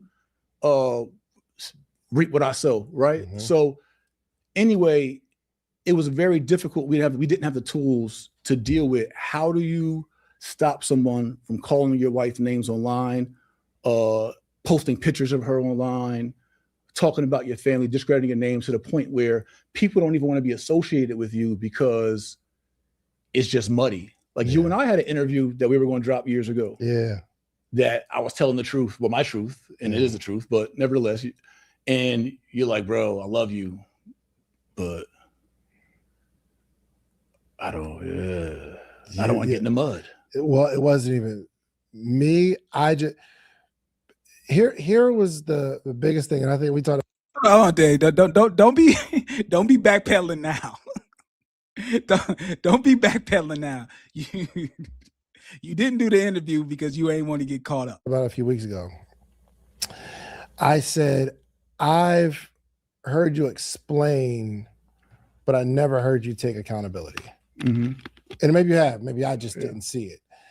And I think the conversations are about, okay, well, this happened and this happened and this happened and this happened. Excuse me. It's cool. But there was no, this is what I did. I'm sorry. Because I mean, at the end of the day, if I had everybody that works for me say, yo, invest in this project that I'm going to do, and everybody puts together $2,000 and they invest in me, and I say, I'm going to bring it back, this is going to be good, and I go out and I lose the money, even though it's a legitimate investment, and they should know that an investment is not guaranteed. But I would probably come back and say, yo, this is what I did wrong. I can't blame it on the economy. I can't blame it on this. I can't blame it. This is what I could have done better. I apologize. I'd have got everybody in a room. But I was saying that we were talking about a few weeks ago, like I just never heard that from you. Yeah, that's something I realized and why I wrote this book as well for self-accountability. Because I realized with the internet, you can say things on one platform and another platform, and another platform, but not everybody's watching those platforms. For sure. Or everybody hears it. Yeah. So I have taken accountability many times to my investors, publicly, at the town hall, etc. But this is a great opportunity on this platform to say, I went out to tackle group economics, something that hasn't been done in our lifetime, in our generation. And I've stepped up to the plate to do so. All right, and so let's just define what group economics mean, because for him to say he was trying to do something that has not happened in our lifetime is incorrect. I mean, it's just factually incorrect. Group economics is just investing a pool of money. Okay, that's all it is investing a pool of money. That means when you go into an investment and there's multiple people who have some sort of fractional ownership in that investment, that's group economics. Okay, it's not some magical hotep thing that only Jay Morrison had the bravery to do. Anytime you invest and there's multiple people within the investment, that's group economics. Now, if you say specifically only Black folks, well, there are Black investment firms that are doing just fine, Jay. So no, you weren't the only person who has ever done it in our lifetime. And in fact, you are trying to get an award for failing. Just because you tried group economics and failed horribly doesn't get you a pat on the back. And Jay was a participation trophy. It was more than what I thought, and I wasn't prepared, and I dropped the ball. Yeah, we're still in the game, but to this point, we have temporary failure. To this point, I failed to this point. I'm sorry. Yeah, I didn't fraud. I didn't steal. I didn't scheme. I didn't all that. I fumbled a rock. Yeah, like and I got in the ring with Goliath and got my butt kicked. Let's start over. If we could have done it over, what would you do? Man, so many things. Well, okay, before he answers that question, the reason you're here. Let's commercial breaks. That's easy with the commercial breaks, man. I'm not too concerned about the commercial breaks. Was when we launched June 1st of 2018, we raised a few $1 million overnight, about $4 million in like 24 to 48 hours. I fixed that mic so it's pointing toward you. Oh, excuse me. There you go. There you go. Yeah, we launched June 1st, 2018. We raised about $4 million in about 24 hours, 48 hours, something like that. And then just to kind of hammer this point home, he raised multiples of millions of dollars in 2018. His bankruptcy wasn't finished until 2019. That means multiples of Black people decided that they were going to turn over their money to a man who was currently in court, pleading with the court, telling the court that he cannot properly manage his own money, and he needs the power of the U.S. government to relieve him of the debt he got himself into, partially because, according to the paperwork, he committed fraud. And we decided, I'm putting myself in it because I'm a part of the Black community. We decided, you know what? I'm going to give this man millions of dollars to manage. I'm sure he'll do a good job based on the ultimate failure of managing his own money and the ultimate failure of defrauding his past business partners based on the paperwork. We were like cranking about $1 million a month of raised capital. We had a $50 million raise goal. So that was the plan. The goal was, our tagline was a funding source for the urban community owned by the people. Mm-hmm. Like, we were going to raise this capital, 50 million. And to your point, you said before we started the interview, you was like, man, I was going to build this out and I couldn't get money nowhere. Yeah. So we want to be the rich uncle for the community, and you could call like, hey, I got a good idea. Yeah. Let's invest, right? And so it was a $50 million, the business plan was based on a $50 million raise. And we were on, in my opinion, we were on track for that. I mean, raising several million your first week. Mm-hmm. Okay, we rolling. Yeah. And then that first week though, and I was planned for opposition. I thought it would be like white nationalists or like the other side or something like that. People are opposed to Black people unifying around economics. Yeah. And I wasn't prepared for the onslaught of bloggers and podcasts and just naysayers and anti-TREF movement that started like a week after we launched. And that kicked up so much that our month 6, which was January 2019, month 6, the SEC literally knocked on our door in Sandy Springs. Mm-hmm. And then the FBI knocked on our door in Sandy Springs. The SEC came to our office in Lenox Road in Buckhead. And so a dual investigation started because of all the, it's a Ponzi scheme, this is a fraud, this is this noise. This is before slander though. The slander started week 1, bro. Dang. Yeah.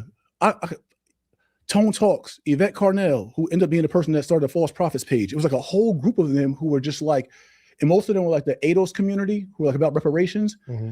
And they just had some kind of like beef with me. And then the guy who does one of the Watch Your Money podcast, before he had that podcast, he was offended by, I think I provoked him on the Shade Room. I had posted a video on the Shade Room of me teaching like some tax strategies to Carrie Hilson and B. Simone. I think he's referring to me. Hold on.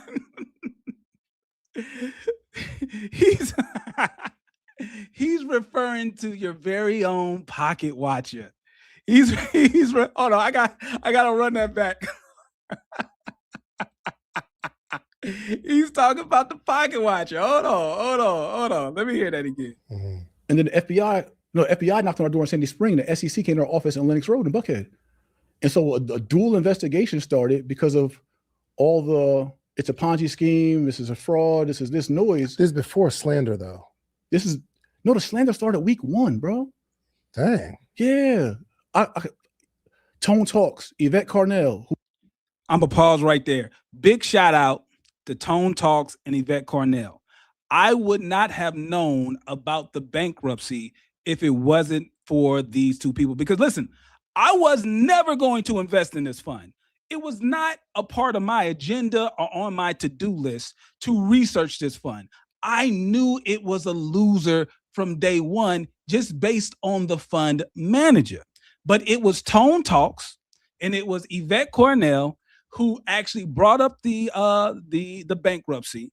And that's how I first learned about it. So he's trying to make it seem as if they were slandering his name.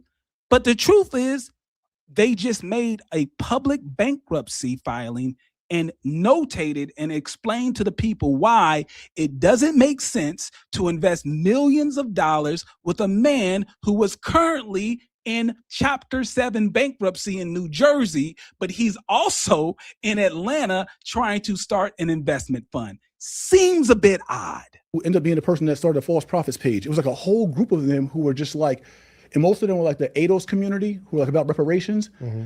And they just had some kind of like beef with me. And then the guy who does one of the Watch Your Money podcast. Pocket Watching with JT. You get it right, sir. You get it right. It's Pocket Watching with JT. You will respect this brand. Pocket Watching with JT. Before he had that podcast, he was offended by, I think I provoked him on the Shade Room. I had posted a video on the Shade Room of me teaching like some tax strategies to Kerry Hilson and B. Simone, some of our friends. And he was in the comments on Shade Room before he ever had a brand. And like, hey, I'm an accountant. You shouldn't be saying that. And I said something probably slick back, just kind of my arrogance and kind of whatever. And after that, he was just locked in. And so he had some influence with the NFLPA. I think one was his frat brother or college mate. So he had the NFLPA send out a warning letter to the whole entire NFLPA of all current and retired players saying, hold on. So now you're blaming me for the NFL. Hold on, Mr. J. Morrison. You're blaming the pocket watcher for the NFLPA. Listen. Now, while I would love, and let me be very, very clear, I would absolutely love to take credit for the NFLPA putting out a warning. That is not correct. Let me explain what's correct and what's incorrect. Something that he said that's correct is, yes, I do have clients who are in the NFL. I do have clients who are part of the NFLPA, and I told them not to invest. That is correct. I am a member of Phi Beta Sigma Fraternity Incorporated. Yes, I am. And are some of my fraternity brothers also members of the NFLPA? Yes, that is correct. But to claim that it was the pocket watcher and the pocket watcher alone by his authority had the NFLPA put out this alert, that would be incorrect. I would love to claim responsibility for this, but I just can't do it because that would be false. That would be false. Go mob to all my frat brothers out there. But no, I didn't do it, Jay. I didn't do it. Warning about our fund. This is in the first month. Mm-hmm. So I'm getting to the biggest mistake. For sure. So we got a national credible organization like the NFLPA warning all, mind you, we had like several NFL players in our fund. Rest in peace to Marius Thomas, my brother, like literally like one of my brothers. NFL Hall of Famer. He was in our fund and others. And that was a tarnish. And then all the online noise. And then the SEC and the FBI started investigating us in month 6 of our company starting. So imagine you start a new company, You're excited about it. You pumped up. To your point, you tell your staff and your team, everybody put in $2,000. We're going to go do this, build this studio out. Yeah. And imagine the 6 months of you doing so, the FBI come investigate you and your company and whatever other governing agency come investigate your company. So not just the legal cost, which is about $500,000 to defend that, an 18-month investigation, and what it did to my team, because they got all my team laptops, iPads, phones. They're screening everybody's stuff with these devices. And so my team has to go home, my staff has to go home to their families and explain why they're under investigation. So to the point of what the biggest mistake was, when that happened, and we were raising about $1 million a month at that time, it dwindled down to $100,000 a month. It was too strong of a current to continue to raise capital upstream against slander, and we're a company that's based on equity, having capital to loan out capital or to give capital infusions or partnerships. When you can't raise capital as a company where your business model is based on deploying capital, it's a struggling business model at that point. And so my biggest mistake was not recognizing that sooner, understanding how severe those investigations were and just that whole climate was. And let me say something real quick. I want to circle back to this. My first interaction with Jay Morrison, he is correct about the Instagram post. Let me be very, very clear about this Instagram post. In this Instagram post, he was holding a mastermind with online influencers. And in this mastermind, he was giving tax advice. Me, being an actual certified and licensed financial advisor, I saw that the post was going viral. So much so that someone sent it to me. I looked at the post, and in moments, I realized this man is teaching people how to commit tax fraud. Okay? And in the comments, listen, this is before I allowed the internet to witness my pettiness. Okay, let me be very clear. This was a very long time ago, and I did not want to show my pettiness. I was in the comments and I said, listen, I'm an actual accountant. I'm actually licensed to represent people before the IRS. That is a big part of my practice. People come to me with problems with the IRS. I'm licensed to represent them before the IRS, and I resolve the problem. I have seen several cases across my desk. When I witnessed Jay Morrison, a man who claims he's a high school dropout, a man who I later find out is currently in bankruptcy, a man who I later find out owes the IRS nearly $40,000, is teaching people how to commit tax fraud. I politely, as much as I could, put in the comments, listen, do not follow what this man is saying. He is incorrect. Before you attempt to do what he says do, you don't have to come to me. Go to any tax accountant, tax attorney, financial advisor. Just go to someone who's actually licensed before you attempt what he is teaching. As he said something a little slick to the Pocket Watcher, and he was unaware of the vast amounts of pettiness that is inside of me. But it doesn't stop there. He's not telling the full story. Maybe he will later, but I'm going to tell you the full story right now. It did not stop at the slick comment in the Instagram post. He took it as far as contacting my office. Let's be clear here. His wife, Ernestine, and they weren't married at the time. They weren't married. I believe it was Ernestine Johnson at the time. She calls my office and is very rude to my receptionist. She calls my office demanding to speak with me. Let me be clear. It is extremely hard to call my office and talk to me out of the blue. Not trying to sound like I'm a very important person, but you're going to need an appointment. You're going to need an appointment. And I make it easy. Anybody under the sound of my voice, if you have a financial question, you want, a quick free phone consultation from the Pocket Watcher, all you got to do is go to the website, PocketWatcher.net. Click the free consultation. Set up an appointment, and you will absolutely get me on the phone. Not an assistant, not somebody else. You'll get me. But you have to book an appointment. It's no cold calling over here. But Ernestine, in her vast wisdom, she decides to call my office demanding to speak with me right now.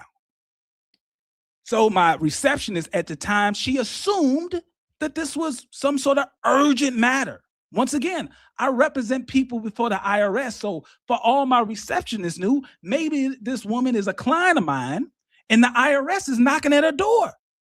So my receptionist said, hold on, let me get Mr. Pocket Watcher. At the time, she said JT, of course. So I pick up the phone. I'm like, can I help you? And immediately I hear Ernestine's voice telling me, why are you going online trying to tear down another black man? I'm sitting to myself like, what? Who are you? And what are you talking about? She didn't even introduce herself to me, right?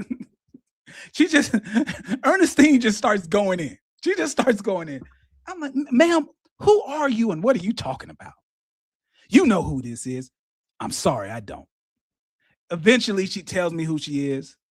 And I told her, I was like, listen, I wasn't even rude in the comment. All I said was, this man is not licensed to give any type of financial advice or tax advice. Before you try to follow this, seek professional help. She then says, well, you could have talked to him privately. Why did you have to make it public? You wanted to embarrass Jay. I'm like, I don't even know who this Negro is. Why would I try to embarrass him? I don't know him. All I know is he made a public post and I made a public comment. Then all of a sudden, I guess Jay Morrison notices that Ernestine is getting a little excited. So he decides to take the phone. And he, just as the PhD in finance, Dr. Boyce Watkins said, he said, King JT. That's the first words I've ever heard out of this man's mouth directed to me. Okay. He said, King JT, how you doing? Maybe he thought I was just like Boyce. Maybe he thought he could sweet talk me with that king queen talk. And all of a sudden, all of my real financial knowledge would just go away in smoke. But he said, King JT, hey, man, let me talk to you. I mean, I know this isn't personal or anything, but it's just like, as brothers, I'm sure we're trying to see the community come up. And as brothers, I just feel like if I do something wrong or maybe I need to correct something, maybe you can just, DM me. DM you? What is you an Instagram model? What are we talking about here? DM you? I don't DM grown men. What do you think this is? This is not a Diddy party, baby. I'm not DMing you. You made a public post. I made a public comment. I know more than you. I know I'm correct and you're wrong. So what are we talking about? We go back and forth a little bit, but he said, you know what? Next time, if I'm wrong, just reach out directly to me if I'm wrong. All right. And I'll just make sure that I talk to my team, because I got a team. I got lawyers, I got accountants, I got a whole team, and they should have checked it out. But I'm gonna check with them and see if it was wrong or not. Well, eventually he took the post down because he was wrong. All right. He said, why did you take the call? Well, once again, I didn't know it was them. I had no idea who this was. My receptionist just told me there's a very upset woman on the phone. She says that she really needs to talk to you now. I assumed that it was a client and maybe the IRS was in their house taking their stuff. I don't know what's going on. Maybe it's a wife of a client and, she needs to get in hold of me. I don't know. But then my petty side came out. And when my petty side comes out, I will engage you in a conversation until I destroy you. I'm not walking away. I'm going to stay there and point out everything that makes you wrong until you submit. That's just who I am. So I just want to make sure that the story is clear. Okay. That's what happened. And if somebody else if I was coaching somebody now who was starting a fund and their fund got under investigation in 6 months, and it was an online army opposing their efforts to raise capital from online, I'd be like, shut it down. Like, tell your investors, hey, like, the climate's too rough. We need to wait till this investigation settle, find out what's going on, and then we'll maybe reconvene. But my biggest mistake at that is other mistakes I'll lay them all out. Yeah, for sure. But that was one of the biggest ones early, was like, I tried to bully my way through it. Like, I'm gonna do it anyway. Like, I hear y'all hating, it's cool, watch, I'm gonna show you. And mind you, I was worried about the investigations, not because I did anything wrong, but I'm a Black man with a fund called Tulsa Real Estate Fund. It's named Tulsa as a code word, Black Wall Street. Yeah. I don't live in Tulsa. I've been in Tulsa 3 times. Yeah. I wasn't called the Black Wall Street Fund, but I figured it wouldn't get approved by the SEC. Sure. So I did code word Tulsa. So I'm like, oh man, they're about to Garvey me. Listen, that is so stupid. What do you mean if you called it Black Wall Street, it wouldn't get approved? What would make you think? See, once again, this is why this man is fundamentally unprepared and not qualified to be a fund manager. You're telling me if you named it Black Wall Street, the SEC wouldn't approve it. That just sounds dumb. It sounds like branding. That's all it sounds like. It sounds like branding. Like you don't understand how this thing worked. They would have absolutely let you call it Black Wall Street. Get the hell out of here. Like, let me back it up too. So there was slander from the first week. But there had to be some sort of linchpin, if that's the word I'm looking for. Something that sparked it. What sparked it? 2 things. One, we were super viral. Like, Nipsey Hussle was involved. Viral for the raising of the capital. Yep. Right. And so I remember we did like a photo shoot at this mansion, our whole team had suits on. It's like Black Wall Street style. Yeah. And they're like, this is like a rap music video. These guys are like, you know what I'm saying? It was just like, it was just like who are they? Who do they think they are? Right? And then we were obviously boasting and promoting the fact that we raised these millions overnight. Shade Room posted us for raising, I think, 4.8 million in 24 hours or whatever it was. And, Nipsey Hussle, rest in peace, he was pledged in a fund, and all these other, big figures and names and celebrities, Sean King and, Boyce Watkins and 21 Savage and all. So we're lit. Yeah. And that caused an opposing energy, right? Like positive energy is going to typically attract a negative energy. And then what super piped it up was I had filed a bankruptcy 20. Okay. What year was that? Early on, like 2016, early in my career, I had filed a bankruptcy, and the bankruptcy didn't get discharged until 2019. Early in your career? Sir, what are you talking about? You, in your own bio, you talk about how you got into real estate before the Great Recession. See, once again, this interview is not for people who actually know what's going on. This is an interview for people on the outside of the story. Because early in your career, this man claims to have been a real estate mogul right before the Great Recession. That means he was a real estate so-called mogul between like 2000, 2005, 2010. That's the time he claimed that he was a mogul. He didn't file bankruptcy until almost the end of 2016. He is trying to steer the narrative to something that is not real.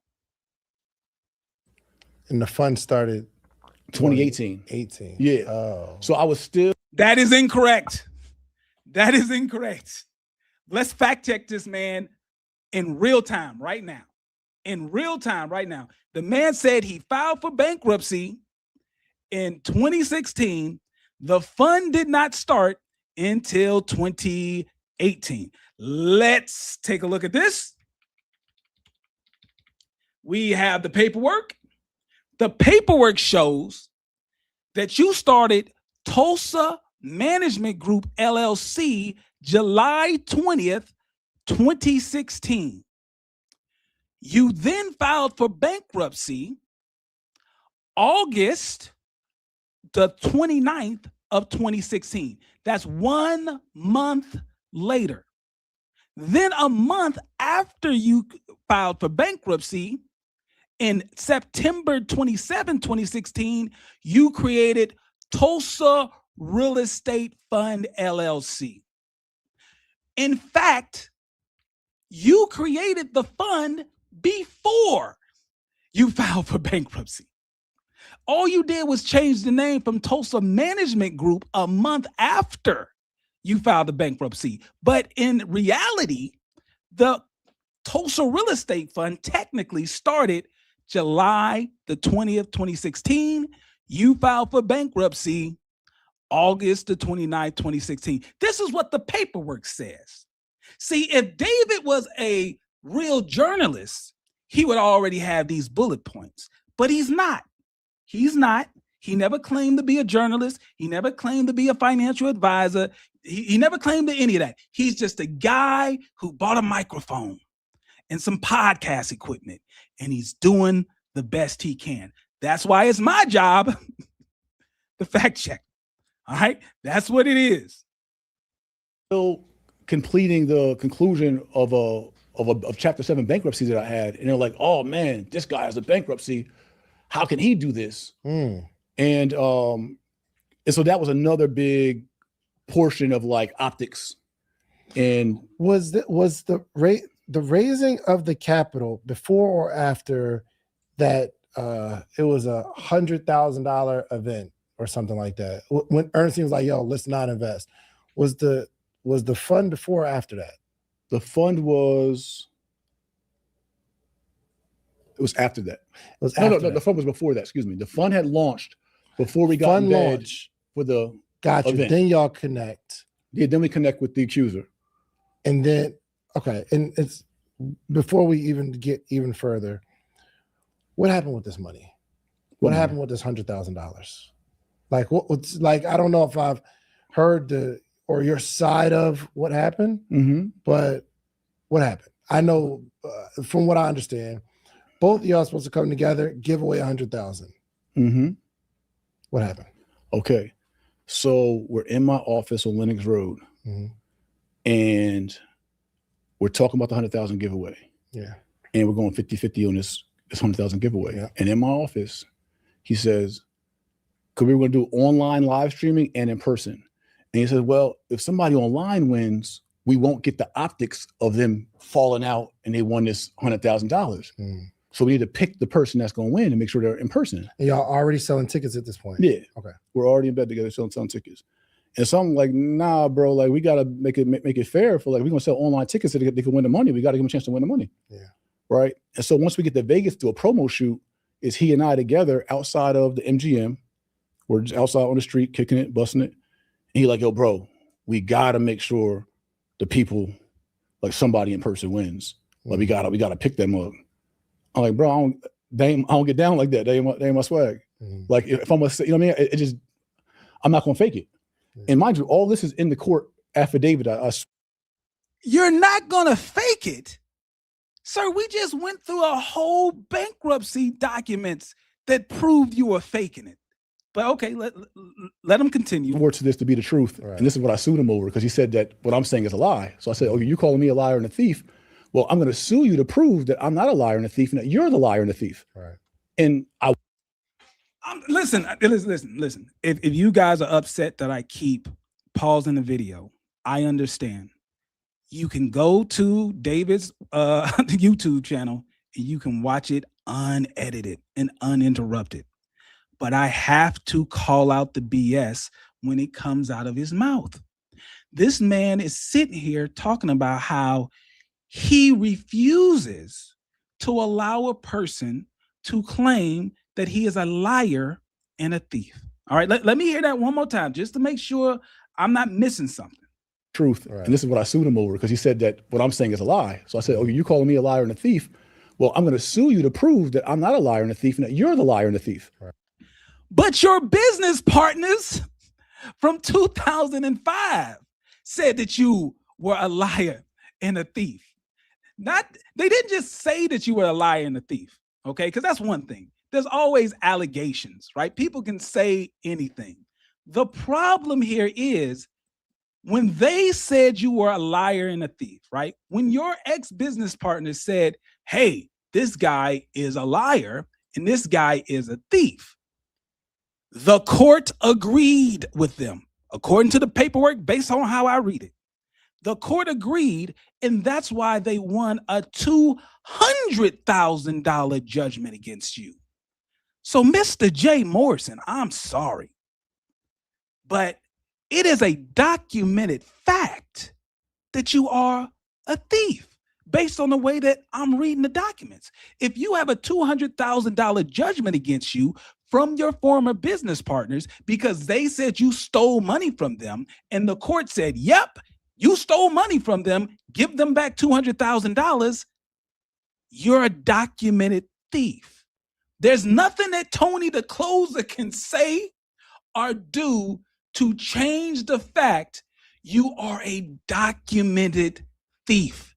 You have been documented in the courts of New Jersey of defrauding business partners in real estate. Based on how I read this, and I can read pretty well. So I think you're capping. And I won that case, right? As evidence. So mind you, so it wasn't him suing me. I was suing him. I've been chasing him down for 5 years to prove my his business partners chased him down for 10 years. If I'm the thief and I'm the one wrong, why am I the one in court suing you so aggressively? Yeah. And why are you the one with a warrant for your arrest and with the damages and the judgments? Right. So, and this is how long before the actual event is supposed to take place? This is like a month before the event. Wow. And you've been promoting it for how long? A couple months. We did it fast. Fast, right? We're marketing fast. So one day we had agreed in our contract that he would cover, he didn't have a brand at that time. His pitch to me was, yo, I got the bread, I got the capital, I'll pay for everything. You bring your brand, right? I'll cover everything. I mean, he didn't have a brand at the time. He didn't, like, no one knew who he was. You know what I mean? So he had literally DM'd me mad times asking me. I kept saying no. And then one day I'm at the barbershop in Buckhead on Piedmont Road, and I'm getting my cut. And I look up, he comes in, he's like, hey, Jay, it's me, XYZ, the one to be DMing you. I'm like, damn, how you pop up my barbershop? I'm like, all right, like, yo, I'm trying to tell you, bro, the event gonna be lit, man. I'm trying to tell you, man, the MGM Graham's gonna be the biggest wholesale and real estate event. Woo, woo. He just persisted. He was persistent. Yeah. And I got a big heart, and I have mad protege. He's a protege right there. You know what I'm saying? I just, because somebody took me off the corner, somebody took me and gave me an opportunity to be me, right? And so I'm just always like that. That's why I have Big Brothers Anonymous. I have a heart for young black men. Yeah. And so I'm like, he like, oh, bro, I'm trying to tell you, bro, I cover all the costs, all the expenses, man. I just need your sauce. I'm like, and every year I had done a J. Morrison Academy conference every year for 4 years now. And I'm like, I didn't have one planned that year. So I'm like, you know what? We'll just merge our conference with what he's already doing. He already had the MGM book. He's gonna pay for everything. But he already committed to him giving the 100,000. No, we were gonna do that. We want that part 50-50. That was my idea. And he said, yeah, let's do it. I said, I'll come with the 50,000 for that. He was gonna cover all the travel expenses, all the hotel bookings, all that. So one day we're in my truck, and no, I'm in my truck. I think he's on the phone with me, and he like, yo, I was talking to him. I was like, hey, bro, we flying to Vegas. My people just sent you the invoice for the flights. He like, flights? Who paying for the flights? I ain't no hoe trying to hold me. He just went off. I was like, whoa, bro. I was like, listen, man. I said, I don't know who you doing business with, but I don't do business like that. Like, bro, like, I don't know what that's about, but like, that ain't it. Like, this is our paperwork. This is our contract. Like, this is what we agreed to. Like, don't backtrack. Well, I don't want nobody trying to test me. Like, it's cool, but he just went off. And I was like, I took note of it. Like, that's odd. Like, come on. I try to be like, high level professional type vibe, right? And so I told him, I was like, yo, bro, if that happened again, man, we can't rock. And so that few weeks went by, didn't happen again. And then one day I'm in Cincinnati seeing some property. And as I'm driving back, my team texts me, you got to get this guy, man. He just cursed us all out on this Zoom call. So I hit him up. I'm like, hey, bro, my team just said you cursed him out on a Zoom call. Like, what's up with that, bro? I thought I told you we're not doing it like that over here. He was like, man, they need to get their stuff together, something. I was like, yo, bro, if you're going to do business like that, I can't do business with you. He was like, let's not do business then. I said, all right, bet. That was it. I said, yo, we'll refund everybody. We'll cancel the event. I'll send out my, statement to everybody. You can send out your statement to everybody, and we're going to wash hands. We'll refund, bust down, whatever. Refund everybody their bread. Whoever paid for conference tickets, like, I'm out. Like you said, let's not do business then. Yeah. Perfect. I'm not going to argue with you. I'm not debating with you. Like, you're not my style of person. Yeah. Like, your energy and your light don't align with mine. We done. So we wrote the letters up. We put it all out and all that kind of stuff. And then he kept being aggressive with our team and talking about us and just doing a bunch of things. And but we held the domain. So I'm being transparent with you. There's a lot that he's leaving out here. All right. Tony the Closer is not here to defend himself. But let me make some key points here. And these are things that Jay Morrison in the past has gone on the record and agreed with. That's the only reason why I'm saying this, because clearly the Pocket Watcher was not a part of this transaction whatsoever. But I'm telling you what Jay Morrison agreed to based on interviews and things that they've done together. What he's not mentioning is that Tony the Closer originally was just bringing him on as a featured speaker. All right, that's number one. He was not asking for Jay Morrison to partner with him on the whole conference. He just wanted Jay Morrison to be a speaker. There was a bunch of different speakers. It was Jay Morrison's idea to bring on his wife also as a speaker. Tony, for whatever reason, said, okay, to make the deal go through, I'll go ahead and pay you a speaker's fee and I'll pay your wife a speaker's fee. Now understand, Ernestine has nothing to do with real estate. Ernestine is a Tubi movie actress. I'm not trying to say that in any type of derogatory way. It's just a fact. Ernestine is probably best known for acting in movies that you can find on the streaming app Tubi. That's just a fact. She has nothing to do and has no history in real estate in such a way where someone would want to hire her to speak at a real estate conference. But in order to get Jay to come on, this is what I heard, and this is what Jay in the past has acknowledged. Tony the Closer paid Jay Morrison a speaker's fee, and he paid his wife a speaker's fee. Also, Jay Morrison kind of took over the ticket sales. So now when someone buys a ticket to the event, the money goes to Jay Morrison's Stripe account, not Tony's.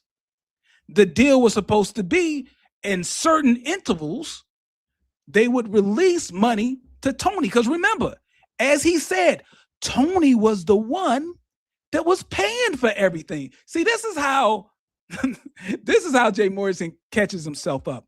He talks too much. Okay? Jay Morrison talks too much. What he depends on people not really listening. Because if you actually listen to what Jay Morrison says, it doesn't make sense. Jay Morrison has already admitted that Tony the Closer was the one paying for everything. Y'all just heard him say it. Tony was the one paying for everything. But Jay Morrison was the one collecting the ticket sale money. What he's not mentioning is that during that Zoom call when Tony was cussing people out, but he did mention it long ago on an Instagram live where him and Tony were arguing with each other. Tony was cussing them out because they weren't releasing the ticket money. Come on, what makes more sense? If it's Tony's job and responsibility to pay for all the expenses, and it's Jay Morrison for some reason he wants to be the one to collect the ticket sale money. What's more likely? Is it more likely that Tony just flips out and cuts people out? Or is it more likely that Tony has the responsibility of paying for everything for the conference? Jay Morrison's team is collecting the ticket money. They're supposed to release the ticket money, I don't know, every week, it's supposed to be like a settlement, maybe at the end of every work week or whatever it is. They're supposed to release the money to him, and they're not releasing the money. Jay Morrison, he may admit to this later, we'll see, but Jay Morrison already admitted that he never gave Tony the ticket money back, nor did he give Tony the closer his speaker fee and his wife's speaker fee back. He has also admitted, based purely on the ticket sales and the speaker fee money, he owes Tony like $80-something thousand or $100,000. That doesn't include the $50,000 half of the giveaway money. But see, what Jay Morrison is dependent on, he's dependent on you not knowing the full story. He's dependent on talking slick in front of David, and David has no idea what the hell is going on, and he's letting them talk without checking them. But once again, I understand it's not David's job to check this man. It has to come to the Pocket Watcher. All right. We hold the domain for the event, but he's popping it online like, you know what I'm saying, doing what he do. Like, you know what I'm saying, talking bad. He wants his ticket trying money. to sabotage all of that. And so I was like, man, shut that domain down, man. Like, bro, like, get out of it. You know what I'm saying? Like, yo, you're not going to just do what you want to do. And I'll take accountability. So now he admits to sabotaging the event. He admits that he shut down the domain. So now you can't even buy a ticket. The access for most people to buy a ticket is going to be online. He shuts down the domain for ticket sales now. And he's still holding on to the ticket sale money that he already collected. Okay. I believe for that. Me today, I'll just let him live and just, here, do you, man. I'm having domain. Yeah. That was my retaliation for him. Again, do something about it. That was my retaliation for him trolling us, mocking us, disrespecting us online. It was like, yo, bro, you talking smack about me, but I hold control of the domain. So I just shut it down. Yeah. Which again, I'll take a wrong for that, right? In my own moral compass today. Back then, it's like, nah, bro, I'm gonna flex my power on you. Let me ask you, if he was telling the story as to what happened, what would he say? Just in fairness to his side, right? Because when we have a dispute, like me and my wife have had disputes. She's saying something, I'm saying something. I can't understand why she's saying what she's saying. And she's looking at me crazy, like, why would you even say that? So it's two different sides, but I know what she's arguing. Understand. What is his argument? What would he be saying? I'm going to tell you, his argument is, so he went forward with the event, the $100,000 giveaway. He went forward with it regardless, said he was locked in on it, held the event, and then said, because I didn't do the event with him, that I was responsible for my $50,000 giveaway and his $50,000 giveaway. But y'all agreed to not do the event together. We agreed not to do the event together. Oh, it's in the documents that we're not going to share today. Got it. You know what I'm saying? Like, got it. So I'm saying everything that I'm saying, I stood on. Yeah. I stood on in court and followed up with for 5 years now. That's how much I believe in my truth. Right? So it's like, again, you and your wife arguing, but she's ducking court. Yeah. And you're pulling up the court. Right. So you got this mixed with the launch of the Tulsa Real Estate Fund. And yeah, so I want to say this real quick. So the person who won the giveaway, they sued him and won a judgment. He said he gave away the $50,000, but never did.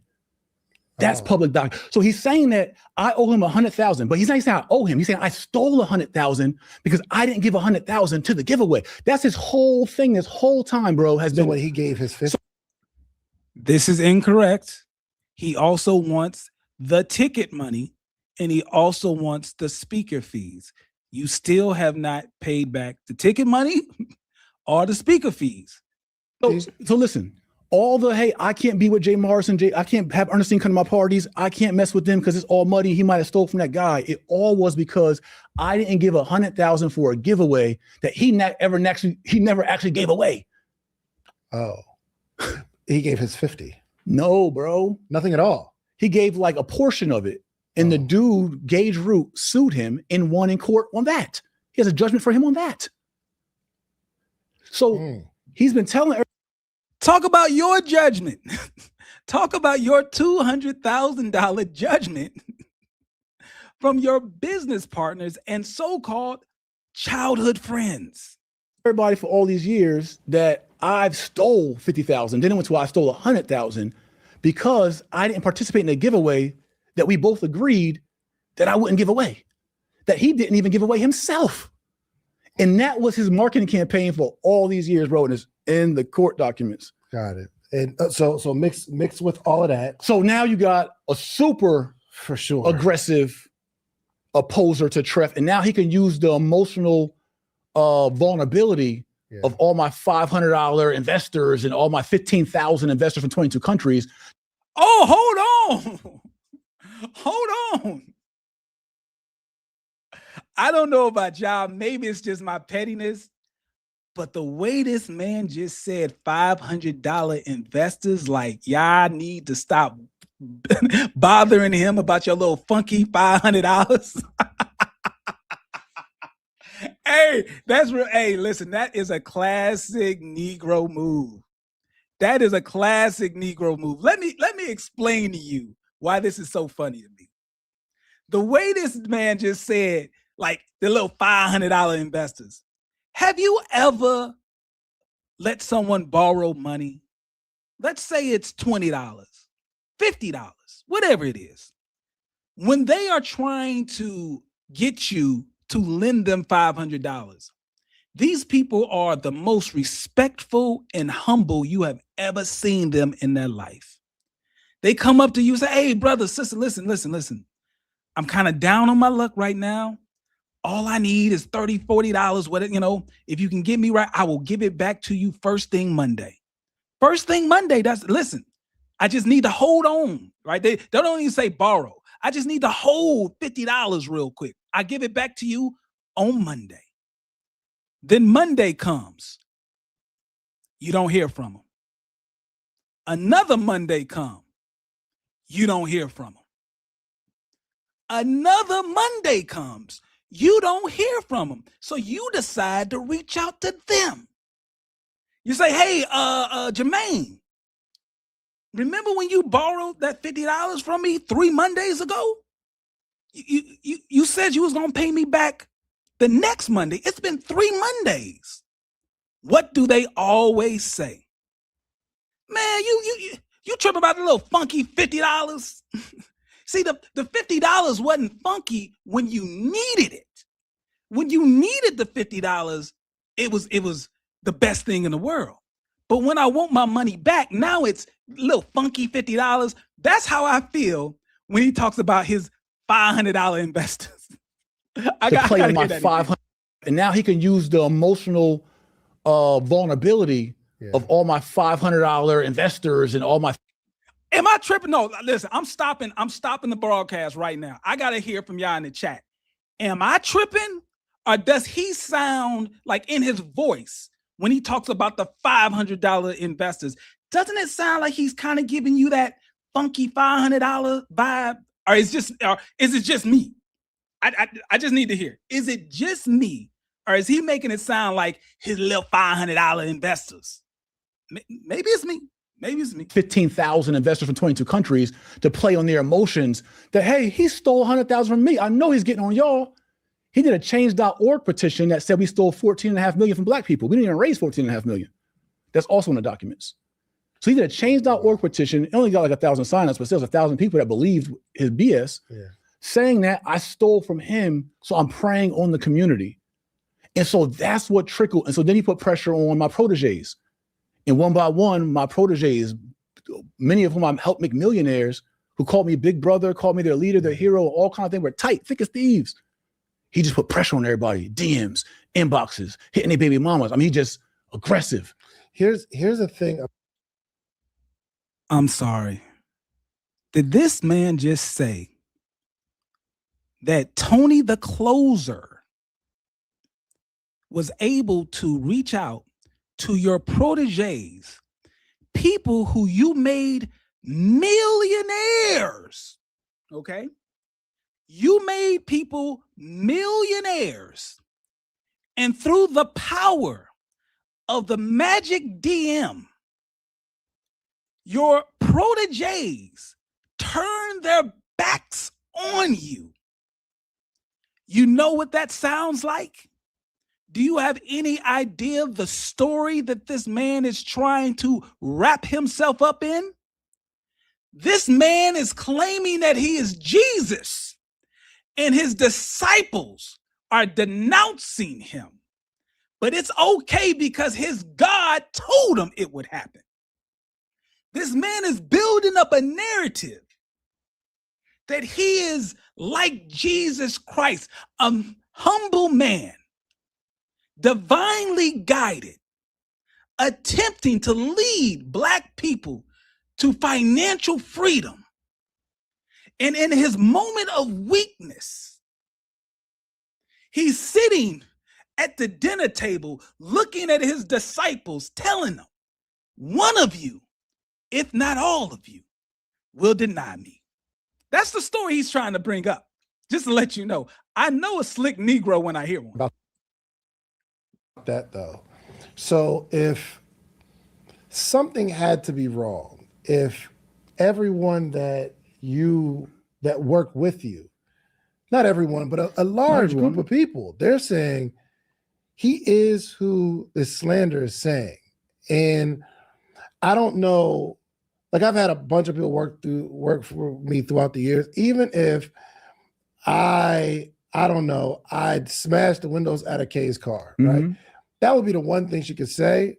But I don't know if there's a lot of people that would say through our dealings together, he was unfair, he did this wrong, he did that, you know what I mean? So as I'm seeing this unfold in all these people, whether it's Will or Isaac, or there was a bunch, it was coming out the woodworks of people that were attached to you, that y'all called each other king at one point, and you changed their language essentially. You know what I mean? Like changed their lives. Being they're all being what you've designed from my perspective. Yeah. And now they're coming out saying that you are this person. And I have a relationship. They were all saying that. That wasn't their language. I mean, they all start to they all said something that was negative. They all disavowed. They all Here it come. Listen, I am not psychic. Okay, I'm not psychic. I don't have any magical powers. I don't even have a crystal ball. But I just know Negroes when I see them. And I'm telling you, this man is going to compare himself to Jesus Christ. I just know it in my bones. All create a distance. I know Isaac made this whole video, and I didn't watch the whole thing, but I'm like, as I was looking at it, I was like, for one, it was all good just a week ago. And he's like saying you did all this stuff. And then, a bunch of other people, Brandon, these are people that like inner circle, and they're saying you are this animal.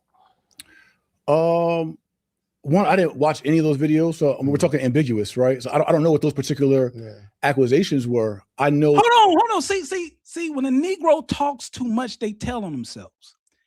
Just a moment ago, he said they didn't use that language, as if he watched the videos. He's saying, well, they didn't say all that. They ain't say all that. They just distanced themselves from me. Then when he gives a specific example of a very close protege, I believe they're talking about Isaac, okay? When he quotes what Isaac says, now all of a sudden he wasn't watching. Which is it, Jay? Either you watch the videos, you know what they said, and they didn't say what David was saying they said, or you didn't watch the video, you have no idea what they said, so David could be right. You can't have it both ways. That, like, I know for like Brandon, for instance, one time I was in Atlantic Station, and there was another coach out in the Midwest who I'd helped train up and took on tour with me. he broke off from the organization. And Brandon was my sales rep. And then Brandon started doing sales for him. I'm like, bro, we have a non-compete clause. You can't compete with people that bring in you can't do work with people that bring in an organization. He's like, man, bump that clause, man. Woo, woo. He piped up on me in my apartment. And I'm like, yo, bro, like, and he stormed out, slammed the door, went to the elevator. And I'm like, yo, how am I gonna deal with this, yo? You know what I did? I went out to the elevator. He'll tell you this. I went out to the elevator. I said, yo, come here. Give me a hug. And I hugged him. I told him, we talked. He apologized. He ended up working for my organization for several more months and made some of the most money he made in his life. Like, and I'm not, well, let me back up. I will take accountability. I'm not ducking smoking accountability. You know what I'm saying? Like, this is all part of Sounds growth. like good too. This is all part of good. This is all part of entrepreneurship. Yo, this is a Jay I haven't seen. Yeah. Like, he's like, yo, my bad, bro. Like, I will tell you, they'll always tell, well, I took them on tour. I show love, and I can talk about all my good things. I'll tell you about my bad things. My mentor, one of my strongest mentors was an 80-year-old former bank owner, former tax strategist. He's syndicated over $1 billion in real estate, very, very wise, old, other ethnicity dude. Yeah.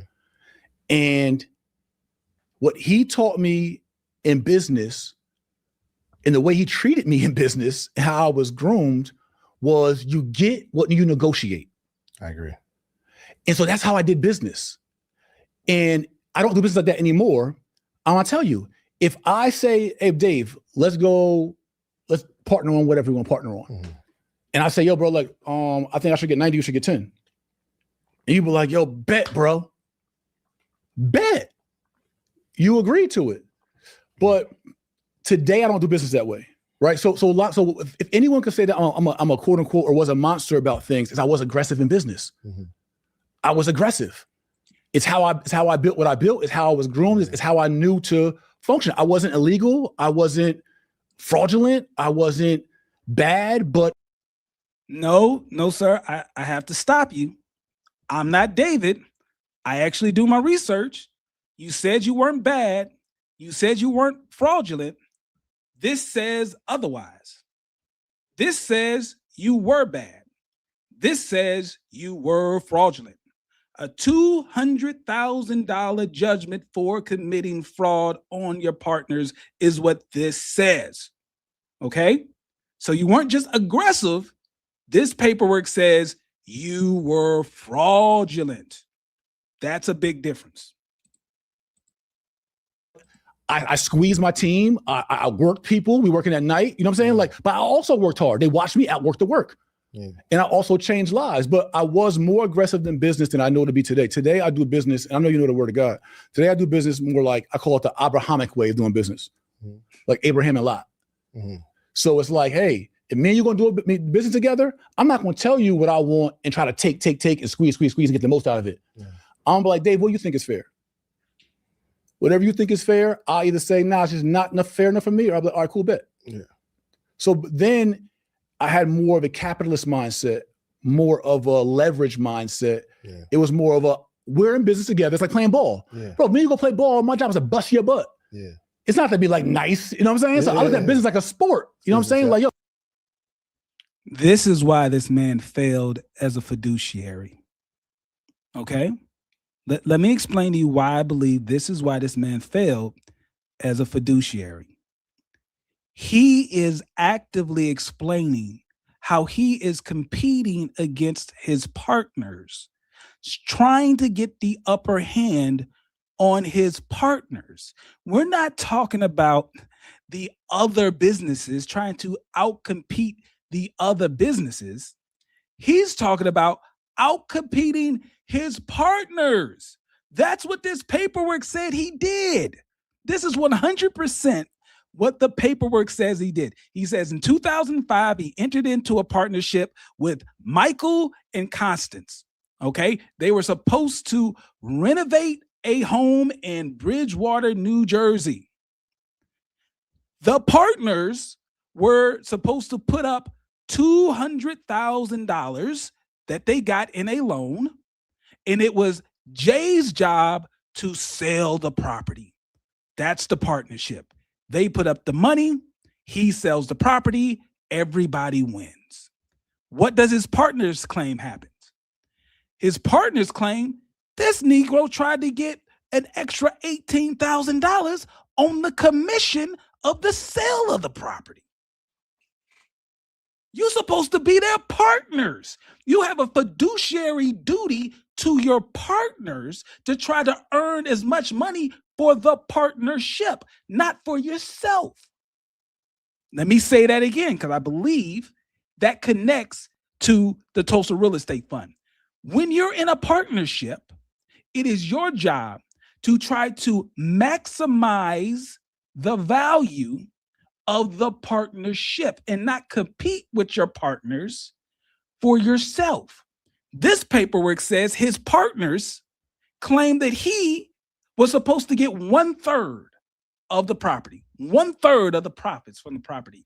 He wanted 1/3 of the profits of the property plus an $18,000 commission for selling the property. Negro, the only reason you're here is to sell the property. Why should you get a commission when the only contribution you're bringing to the partnership is selling the property? Then they go on to say, in 2007, you sold the property without even telling them. And you sold the property for less money than you agreed that you were going to sell the property for. And then they say you kept all the money for yourself. They said all of this in court, and a judge in 2009, apparently he agreed. And that's when he entered the $200,000 judgment against you. So I don't understand how you're going to sit here with this face talking about your morals and your ethics. You don't understand what it means to be a true partner. My job is to bust your butt, and your job is to bust my butt, and we meet where we meet. Yeah. So when we came to contract, this is absolutely a Dame Dash pause moment. I recognize it very clear. Dame Dash would be very proud of the chat right now. This is absolutely a pause moment. Negotiations, leverage, I was very, very aggressive when it came to those things in business. And that's really tough when somebody's a protege of yours, a mentee, a little brothers of yours, and they're looking up to you, and you're not necessarily being, quote unquote, the fairest, although one will argue a contract is fair because you agreed to it. Yeah. But in my new moral compass, that's not how I would do business now. In that way, I actually understand, bro, because I had a friend, really close friend, bro, and I couldn't even understand why she was attacking me. When it's not popular to support you, even your friends will leave. Straight up. I mean, Peter was like, yo, bro, no, it's too much. and that's what I was gonna say. It's like, I don't know him, bro. It's like I don't know why I always use street examples. I ain't been in the street in like 40 years, but it's like, yo, if a Fed case come down, it's like, yo, people start scattering. It's like 100%. So people were like in this pressure, and like for instance, like Isaac was doing his thing in the street, and I did an event in Philly, and Isaac met me after the event. He had a little Range Rover, and I sat in his Range Rover. He was still in and out the streets. I sat with him, like, yo, bro, you better than that. I'm like, yo, bro, I see who you could be. I spoke life into him. I told him who he could be. I told him exact vision for himself. I told him what I would do to help him, put him on my platform, everything else, bro. And he eventually put the street down, and he got in full blown and became a millionaire. Like, I literally told him in his range, bro, stop hustling. Like, I got you. And it hurt me to watch it. And even him, he told me, he's like, yo, bro, if we ever break up, I'll never do some stuff like Will did. And then he did what Will did. And then Will did. But here's the thing. I'm not even dissing them, man, because I get it. That was too much for them to handle. Yeah. And if any of them we ever circle back, I would apologize for any accountability I have in any way I impacted them negatively and whatever. And they could also atone with me. And I believe in atonement and reconciliation. Like, that's brotherhood. Like, family's gonna fight. Yeah. That's real love. Like, if you really loved me, because we was talking about, you know what I'm saying? Same thing with some other guys who went and did campaigns to get me. Like, bro, they literally told me they loved me. Like, we were brothers. Yeah. So, but here's the interesting part, is that all the people you mentioned, even some you haven't mentioned, none of them ever came to me and had a conversation with me and said to me the things they said online. Not once did they say, yo, bro, I'm feeling this kind of way about you. Yo. Now, like I said, I have not watched the full interview, but I want to make sure you are aware that one of his proteges Will Roundtree. I think Will Roundtree was his credit expert guy. Will Roundtree sued him in court, and I believe he won that lawsuit. I believe there's a judgment against Jay Morrison right now, unless he paid it or appealed it. But based on my information, last time someone sent me the court documents, Will Roundtree sued this man for his fraudulent business practices, stealing, I believe, his intellectual property. And I believe Will Roundtree won that lawsuit against Jay. Not sure if he's going to mention that, but I will. Bro, you violated me in this kind of way. Not one of them could show you a receipt that they ever did. And so that was the disappointing part. I can see the disappointment, bro. But it's okay. It's par for the course. It's so crazy because I recently went through it and I was like, whoa, we talked on the phone a few months ago. Hold on, where is this coming from? Bro, I got a text message of a brother who did the biggest campaign against me most recently, who texted me in the morning about us doing lunch. And by 7 p.m. that night, I was on a flyer. He said, sorry, homie, tried. Because we couldn't get together to talk about Treff. We went back and forth. He was trying to talk about Treff. He was out of town. I was out of town. He was with his daughter. This is a dude. We literally was dapping at the Boyce Watkins Black Excellence Conference. I got mad love. Looking each other in the eyes. I got mad love. Dancing. He brought a teddy bear to me when I was at the hospital crying when my daughter was having one of her 5th brain surgeries. This was somebody I called a brother. We trying to get together to discuss Treff because he was an investor in Treff. And we couldn't get I believe he's talking about the biggest investor in Treff, the man who put in the most amount of money. Together in the morning, he had texted me at 7. I didn't get back to him in time. I just didn't get back to him in time. In the morning, I could show you the messages. You ain't got to show nobody. I could show you. I was on a flyer. But bro, I was in a flyer that night, like a meme. Well, so I'm just like, but I love it though. This is the giant called Goliath, called Group Economics. Bro, none of this happens if I don't. Jay Morrison Academy was doing $3 to $4 million a year, bro. I was piped up, Inc. 5000 back-to-back. When was this happening? What are you talking about, sir? When was Jay Morrison Academy doing millions? Once again, liars always trip themselves up because they talk too much. They talk way too much. This man is claiming that his company was doing millions of dollars and he was good before he started Treff, before he started the Tulsa Real Estate Fund. He just said he was good, millions of dollars. Okay. If that is true, why in the bankruptcy do you claim that you were only making, and this is before Treff, you were making $2,000 a month, sir? Do you think we forgot about that? Do you think we forgot about the fact that you swore an oath to the federal government when you filed this bankruptcy document in 2016 before you collected a dime of a Tulsa Real Estate Fund money? Not before you created the fund, because you created the fund a month before you filed bankruptcy, but you did not collect money until later. You're saying you were so good before the fund, but your bankruptcy says you are making $2,000 a month. Sir, that is $500 a week, $24,000 a year. That is poverty wages. Based on your bankruptcy, sir, you were in poverty. Literally, by definition, Jay Morrison was in poverty. When he started the fund, he was in poverty. If he claims otherwise, the man is guilty of bankruptcy fraud and subject to 20 years in prison. So what's it going to be?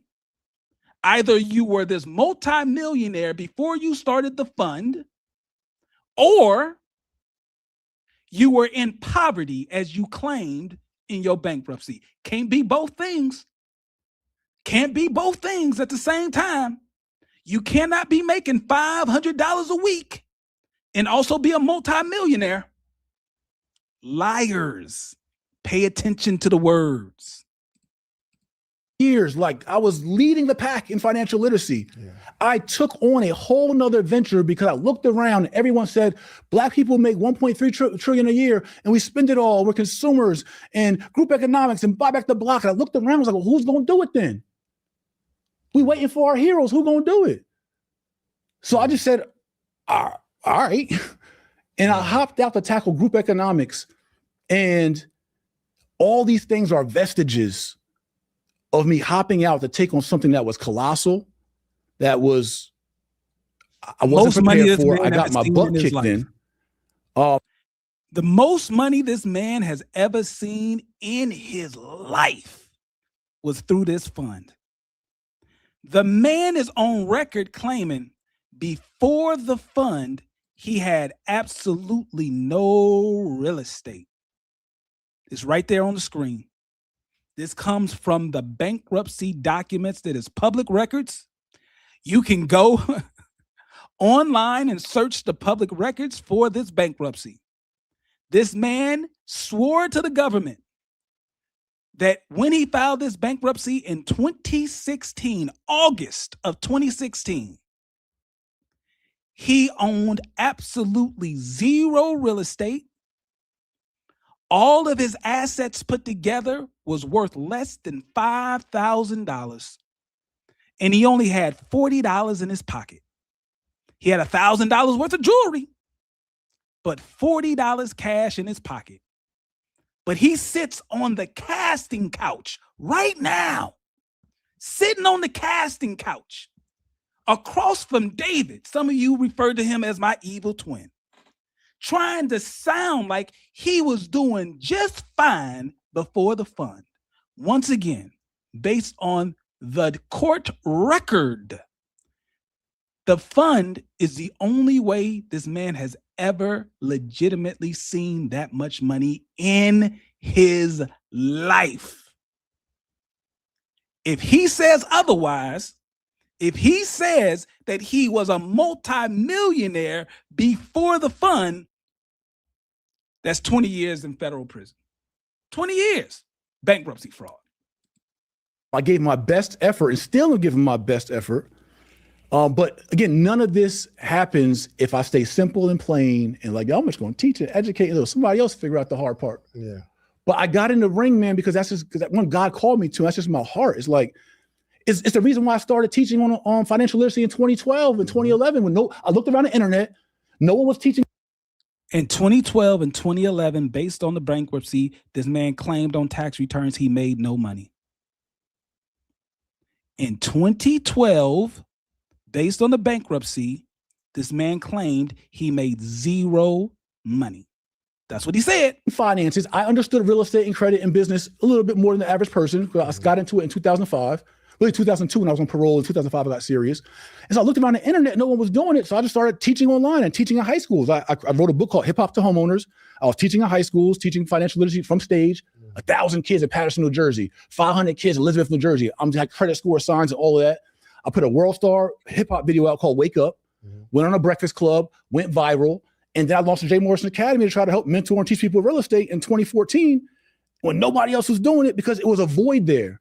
Yeah. And so when I saw a void in group economics, when Malcolm said we suffer from political oppression, economic exploitation, and social degradation. So I'm like, damn, Malcolm, right. But Malcolm died like 65. Like nobody's picked up this torch yet. So that's why I was saying young Malcolm was like, yo, I'm gonna take the spirit of that. Okay, I'm gonna teach in the streets like Christ. I'm gonna go to the corners and teach and give free game. I'm gonna just play my part in.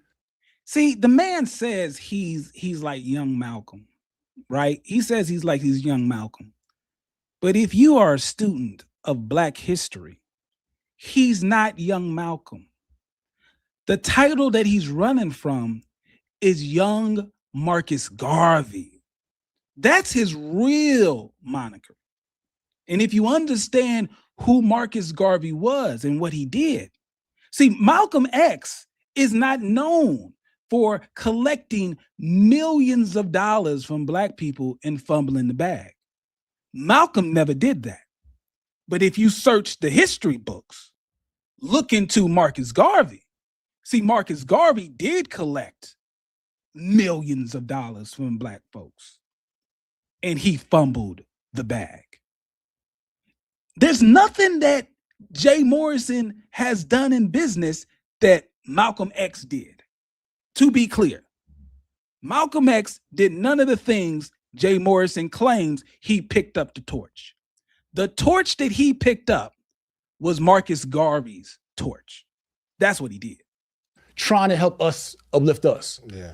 And what we did in Treff, I'm not saying I didn't do it all right. I'm not gonna say I didn't do it all right. Yeah. I made mistakes. I made plenty of mistakes, plenty that we all can learn from. I just own it. You know what I'm saying? I got my butt kicked. Trying to be the big bad community hero to tackle group economics. And some of the entrepreneurs was like, yo, I would never do a fund like that. They probably were smart. You know what I'm saying? Like, I ain't gonna say names, but like some of the biggest names in entrepreneurship was like, bro, I would never do a fund like that. And I understand why. Yeah. But I had a mandate on my life to do the tough thing. Yeah. And I think I commend you for the ambition for sure. I think it went so left because of who you were. Real quick. Listen. I know Marcus Garvey still has a lot of fans out there. I'm aware of it. But we got to understand what the facts are. The facts are Marcus Garvey raised millions of dollars in today's money. He raised millions of dollars for a boat he didn't own. He made it seem as if he owned a particular boat and he was selling shares for it, but he didn't own it. That was fraud. That's why he went to jail. Now, if you're trying to say that white folks tricked him into it and all this and that, okay, all right, he got. But the facts are he committed fraud. He was raising money for one thing that he didn't actually have. That's a problem. During that process, because I think my first few interactions were like, you were just very, very arrogant, and you were very like, I'm him. And I'm feeling myself. I remember I was pulling up to the mall one day, and we were on the phone, and I said something to you like, bruh, you don't even follow nobody else on Instagram, bruh. Like, it's just so I can see how everyone would have these stories because the way you carried it, and I think to really build something, you almost like to have that bravado, like, oh, I am him, things of that nature. But I think your ambition was in the right place, but the attacks come because nobody likes someone who's arrogant in that way. Right. And who's just isolated and just like a big target and just like, you know what I mean? And that was like me doing it. I started feeling myself like God called me to this. I was leading church in Linden, New Jersey in 2012, and God said, take care of my people and I'll take care of you. And he gave me the vision for the teaching and the hip hop to homeowners and teaching kids and all that. And as I got more popular and more influential and more money, I got further and further. At that time, I had a Dodge Intrepid with cloth seats, living in foreclosure. But I was like, God, I need to make money right now. You're telling me to take care of your people. Like, I'm not even equipped for this. Yeah. But I was obedient to it, bro, and it started working. But as I had more success and more influence, I got further and further away from him as being my source. Yeah. So it's like the word says, not by might, not by power, but by your spirit, God. I got to a point where I was doing it by my might. Hold on real quick. I'm sorry, guys. I got to run that back. What did he say was going on in 2005? Because once again, you got to follow the timelines of people who lie. These stories, because the way you carried it, and I think to really build something, you almost like to have that bravado, like, oh, I am him, things of that nature. But I think your ambition was in the right place, but the attacks come because nobody likes someone who's arrogant in that way. Right. And who's just isolated and just like a big target and just like, you know what I mean? And that was like me doing it. I started feeling myself like God called me to this. I was leading church in Linden, New Jersey in 2012, and God said, take care of my people and I'll take care of you. And he gave me the vision for the teaching and the hip hop to homeowners and teaching kids and all that. And as I got more popular and more influential and more money, I got further and further. At that time, I had a Dodge Intrepid with cloth seats, living in foreclosure. All right. Okay. So he's saying, did he just say in 2012 he was in foreclosure, living in foreclosure in 2012? Am I missing something? Because if we do the math, based on the bankruptcy, he's correct. But based on his own hero story, it doesn't make sense. You were broke, living in foreclosure in 2012. You then filed for bankruptcy in 2016. Jay, when were you the multimillionaire? There's not enough time. You're living in foreclosure, broke in 2012. That's what you just said. Based on the bankruptcy, you were broke in 2016. What was the time frame you were the multimillionaire real estate mogul? But I was like, God, I need to make money right now. You're telling me to take care of your people. Like, I'm not even equipped for this. Yeah. But I was obedient to it, bro, and it started working. But as I had more success and more influence, I got further and further away from him as being my source. Yeah. So it's like the word says, not by might, not by power, but by your spirit, God. I got to a point where I was doing it by my might. It was like, I'm him, not we, him, not I'm yours, not I'm your son. It's like, I'm and I was feeling myself in this process, what God allowed to happen through this whole process. And it says that in the word that the enemy will send an accuser. Yeah. And what happened was, from all the compound interest of all these things, right? All the accusations, the investigations, we launched a legacy center in 2019, right? Yeah. January 8th, 2019, 3,000 people at our grand opening. 2 months later, pandemic shut down. Yeah. Deal with that, buddy. Right? While we're in investigation. Right. While two federal investigation. So all these things are compounding. My daughter's born November 2020. Mind you, while my daughter's born, I got a poop bag. I'm still going to work. I'm still teaching. I'm still teaching kids, mentoring. I'm still doing real estate while I'm smelling my own poop daily. I got to open my bag and squeeze out my poop, bro. Every single day, all day, whatever I eat, it doesn't sit in your stomach when you have a diverticulitis and an open intestine. My food doesn't sit. It digests and goes into the bag. So I'm dealing with this all day from August 2020 through December 2020 until they then cut me back open and had to restitch me and do me new surgeries. Like, I got the scars to prove it. So like, I'm dealing with that while under 2 investigations, while being accused all throughout line, while me and my wife is trying to figure it out. And then a year later, Kobe goes through multiple brain surgeries while the accuser's still going on and while this is going on. And I'm not excusing none of that. What I'm saying is that I wasn't prepared for life. I wasn't prepared for the attacks. I wasn't prepared for all that would happen. And I didn't handle it properly. Whatever I did, I didn't handle it properly. Whatever it was, I didn't handle it properly. And I got my butt kicked. And I really think, to your point where we're kind of going, was God showed me, like, there's going to be things in life that you can't muscle your way through. You can't charm your way through. You can't speak your way through, right? You're going to have to fall back and lean on me, the one who sent you.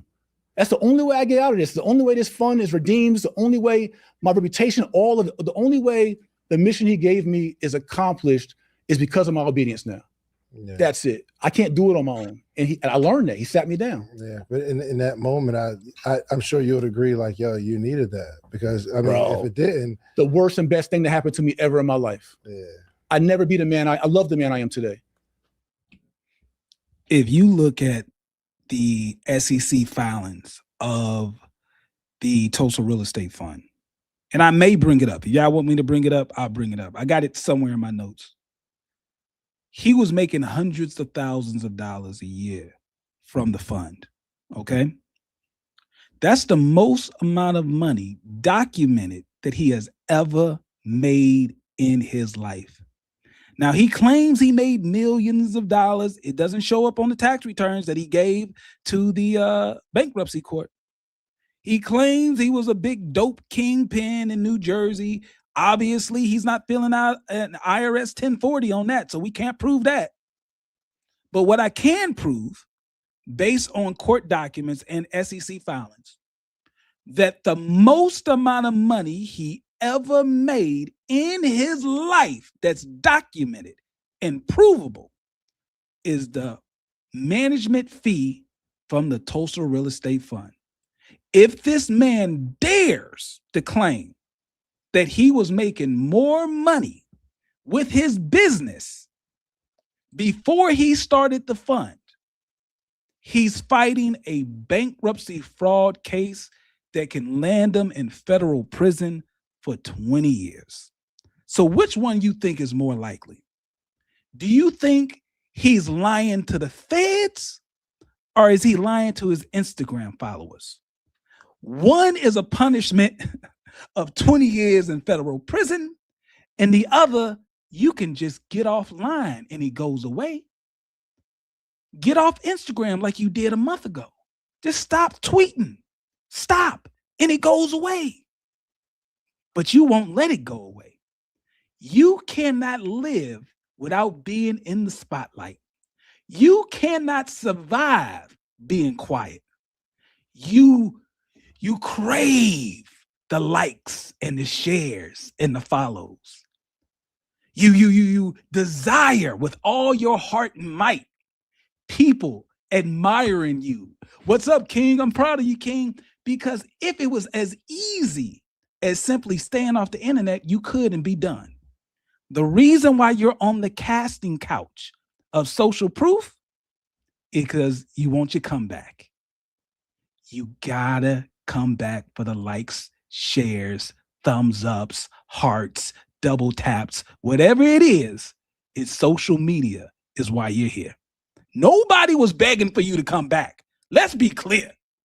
No, there was no big outpouring of the community. Jay, we need you back. The only reason why I'm doing this live stream right now is because my subscribers begged me to do this. I'm happy just doing the bankruptcy breakdowns. And hey, real quick shout out. This Friday, Saturday morning, a new episode of Bankruptcy Breakdown is going to be Memphis Bleak of Rockefeller fame. We're doing a new episode of Bankruptcy Breakdown. We're also going to have an episode of the Tax Takedown. The Tax Takedown is going to be Wesley Snipes. I got an episode on Wesley Snipes, and I got an episode of Fat Joe coming up on the Tax Takedown and the Bankruptcy Breakdown. They're still coming. But the only reason I'm here tonight on this live stream is because the people begged me to do this. Nobody was begging for Jay Morrison to sit on the casting couch. You decided to do this. The worst, but that's why when I got on social media, it was like, I had to get real again. Like my whole world was jaded by this all day, bro. I've recorded every meal I ate for 12 years. Every outfit, you know what I'm saying? Every moment. I was detached from life. And you get to a point where you become like an idol, where you can idolize being idolized. Where I remember Earn Your Leisure had an event here in Atlanta. This is after they brought me on their podcast and before I was banned from everybody. They did an event here in Atlanta, bro. When I walked in, the room erupted. Like I literally walked in, like Jay Morrison here, bro. The room erupted. It was like, yeah. Wow. I keep 1,000 with you, bro. I had a vision for myself to do all the things in the community, to serve, give my heart, to teach, empower the poor. Bro, we've been on a corner class, bro, where there was, I don't like the term dope fiends, but there were heroin addicts in the middle of our corner class nodding off, bro. And I come and talk to them and give them a hug. Like real talk, just trying to love on people. Mm-hmm. That doesn't negate my arrogance though. Yeah, for sure. Right? I had a love for people, but I also was still arrogant. And I remember during this journey, like having this vision of being like the Jay-Z of real estate. Mm-hmm. It was like, I want to be the biggest guy, the biggest figure, the most untouchable, the Jay-Z of real estate, the Jay-Z of financial literacy, the guy. And what happened was, by me carrying that energy, many of the young guys who were coming behind me, who were inspired by me, who were at my corner classes and at these things, they all like, yeah, one day I'm gonna be the one on tour. I'm gonna be the one with drivers. I'm gonna be the one with security. I'm gonna be the one that's him. That's the guy. And so when people saw me get vulnerable and they had the shot to be the guy, it's like you see Jay-Z get vulnerable with you, a rapper. You're like, oh, no, it's my shot. It's my shot. And instead of me motivating people to stay pure to the mission, I can say God called everybody to serve how he called me to serve. Some people just might want to get their bag, get money and just use financial literacy to do so. Everybody got different walk and different calling.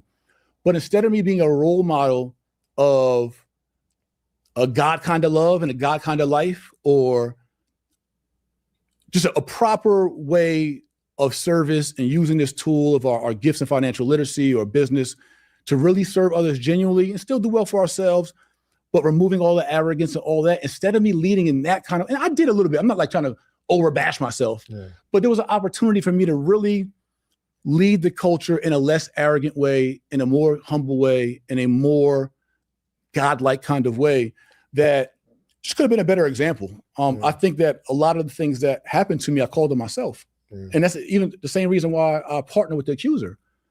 I saw the signs that it wasn't right, but everything was going right for me. So I felt like everything I touched turned to gold.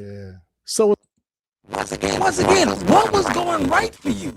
You were in an act of bankruptcy claiming you were in poverty. Am I losing my freaking mind?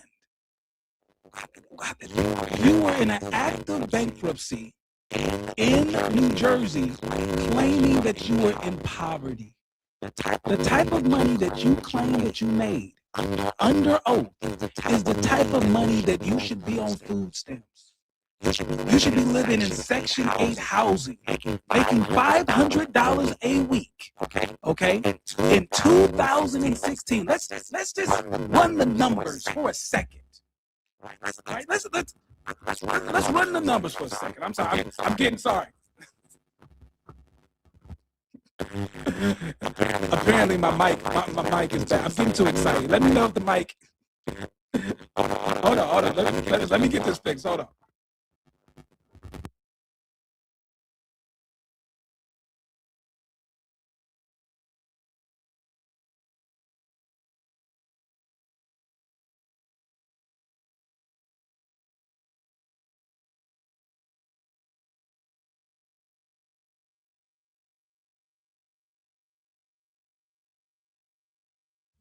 Testing. Can you hear me? Is this better? I'm sorry. I was getting too excited. I'm sorry. I was getting too excited. Somebody let me know. I'm sorry. I was getting too excited. But this is what's so frustrating. You know, this is what's frustrating, man. Look at this man's face. Right? Look at this man's face.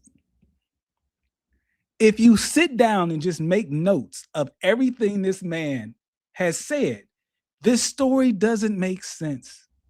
All right? The story doesn't make sense. I did a little bit. I'm not like trying to overbash myself, but there was an opportunity for me to really lead the culture in a less arrogant way, in a more humble way, in a more godlike kind of way that just could have been a better example. I think that a lot of the things that happened to me, I called them myself. And that's even the same reason why I partnered with the accuser.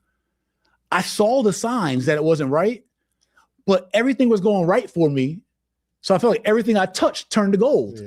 So it was like, I could do a conference in 2 months with somebody nobody knows and just everything he touched turned to gold. Everything he touched turned to gold. You owned no real estate. All of your assets put together was less than $5,000 in value. You were making $500 a week. You are the classic profile of a Black man in poverty in America. You fit the financial profile of a person that only can survive because the government gives you food stamps. You fit the financial profile of a person that can only keep a roof over his head because he gets Section 8 housing vouchers. But you claim you were good. You claim everything you touched turned to gold. But you also claimed in 2012, I believe, if I remember the bankruptcy documents correctly, that you did so bad that you made no money in 2012. Okay. Let's hit the rest of this story. Make it happen. I did no background check on him. And once my wife did a background check on him, she found out about his prior criminal history. And I'm not going to even mention what it is because I'm not trying to shame him. And she was like, yo, I can't align with that. And so that also created an issue because she couldn't align with his prior criminal history. So your wife, Ernestine, the Tubi movie actress, couldn't align with the so-called criminal history of a man. Yet her husband is a felon. Let me be clear. Tony the Closer, for whatever negative things someone may think of him, based on my research, the man is not a felon. Has he been arrested? Apparently so. I've seen the mugshots. Tony Closer has been arrested.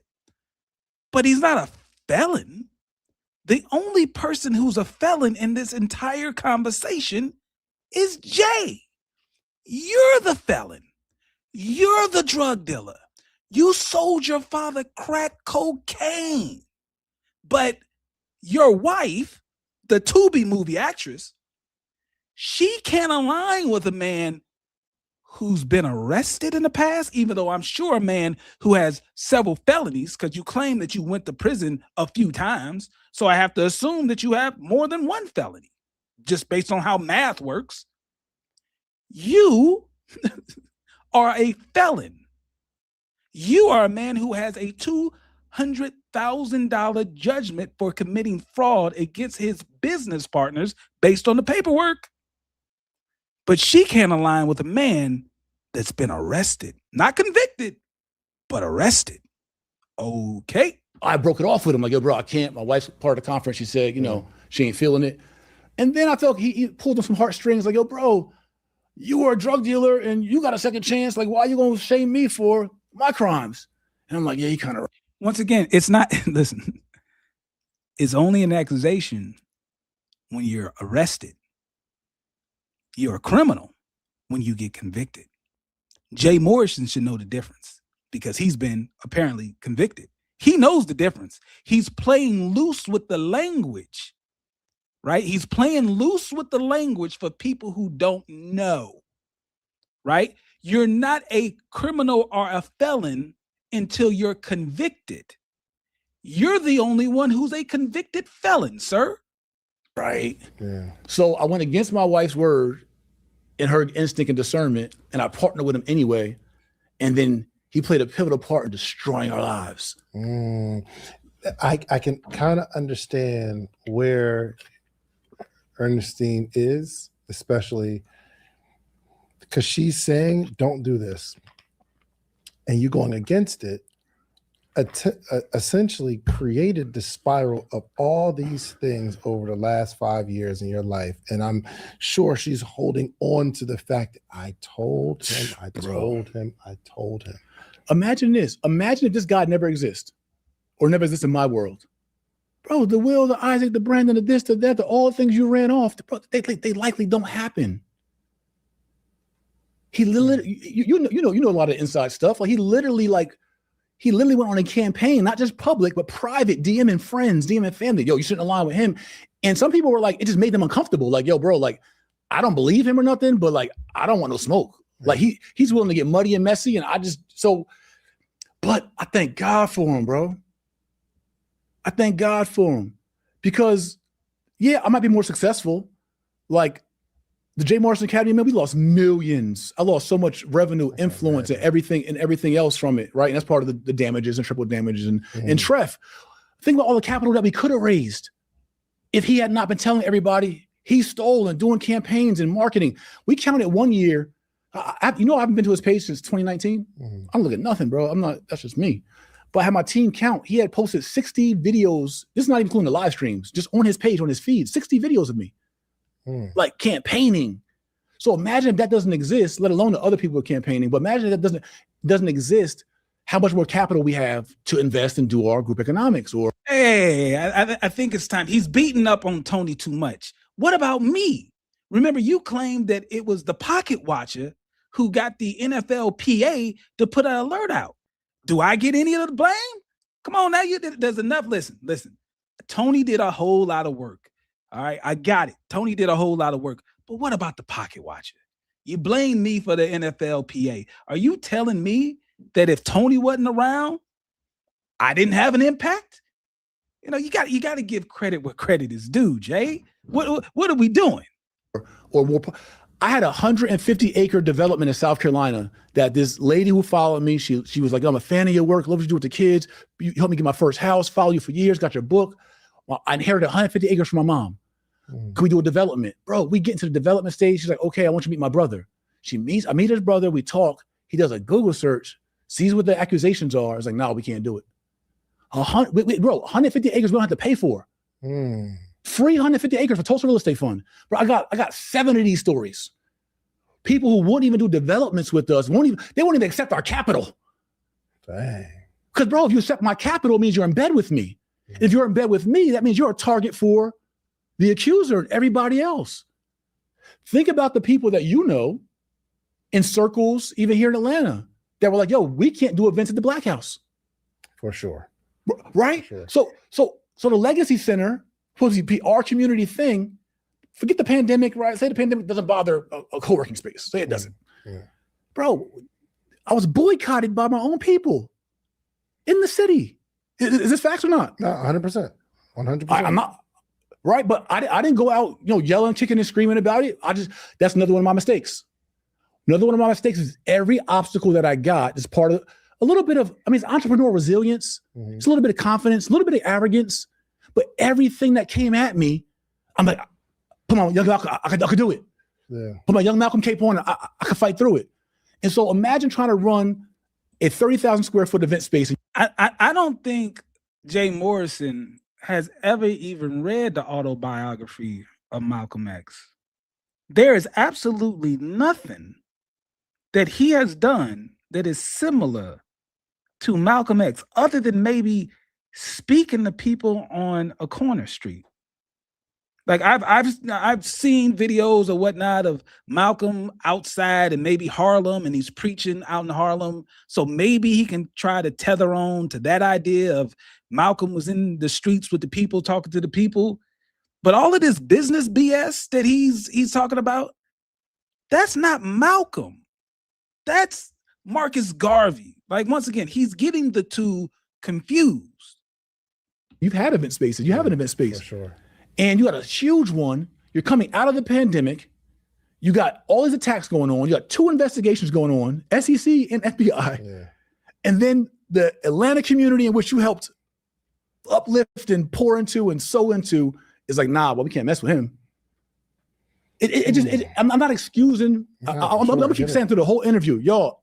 What camera? That one? Yeah. Y'all, I fumbled the rock. I messed up.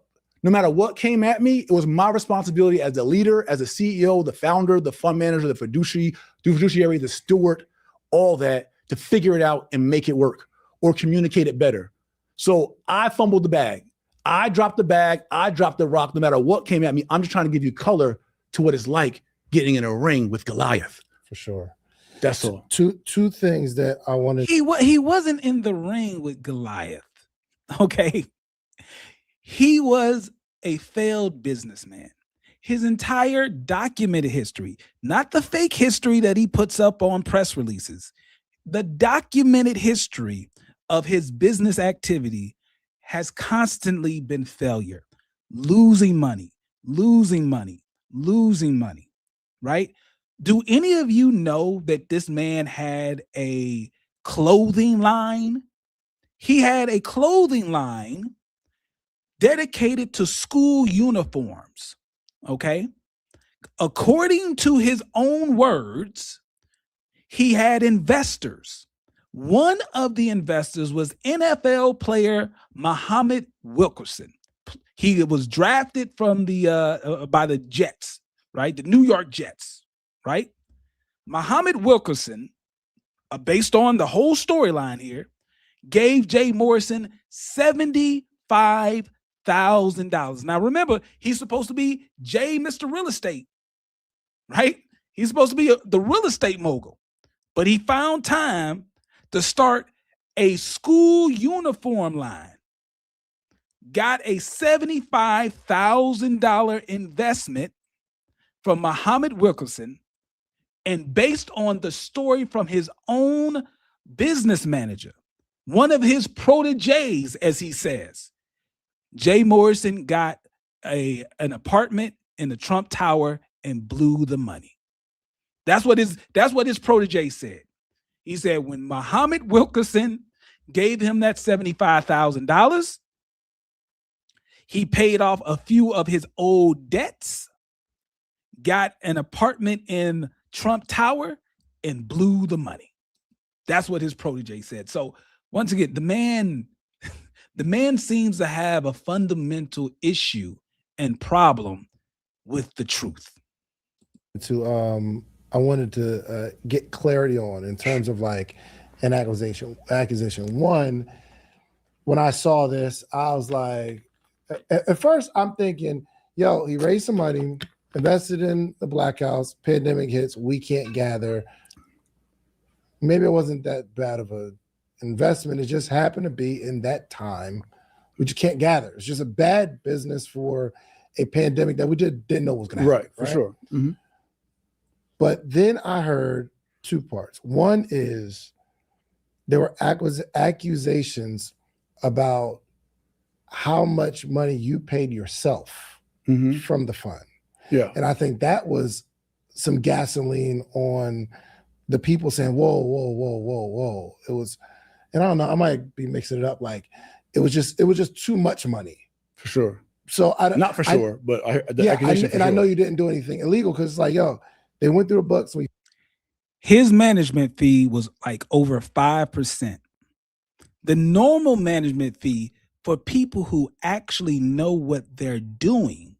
Okay, let's be clear. I'm actually a financial advisor. I can explain this to you. A real fund manager, a proven fund manager, someone who has produced millions, if not billions of dollars for their investors, they normally get like 2%. That's the management fee of 2%. Okay. This Negro was giving himself, I believe, like 5%. Why would you give someone who has absolutely no history or experience managing a fund a higher fee percentage than the top fund managers in the world? It's not illegal. It's just stupid. We found we were clean, which is we're doing everything upright. But one of the things can I cut you off, Mr. Interviewer? Yeah, please. An average of $300,000 a year. Okay. Over the last 7 years. I knew it. I knew that was the number. That's the most amount of money this Negro has ever made in his life. Remember, this Negro was making $24,000 a year in 2016. $24,000 a year in 2016. He was making $300,000 a year with the fund. If that's not a come up, what's a come up? What's a come up? The man was living with poverty wages when he started the fund. He went from poverty, $2,000 a month, $24,000 a year, to $300,000 a year with the fund money. It's not illegal. It's just stupid. Years. That's how much I got paid. Okay. Well, I think so this is what I saw. It's only 3 parts. You, Ernestine gets paid at like a Ernestine hasn't got paid since 20 or something like that. Ernestine got paid from the same money. Yeah. And she hasn't got paid since 2018, maybe early 2019. Okay. She's been out of the fund operation since then.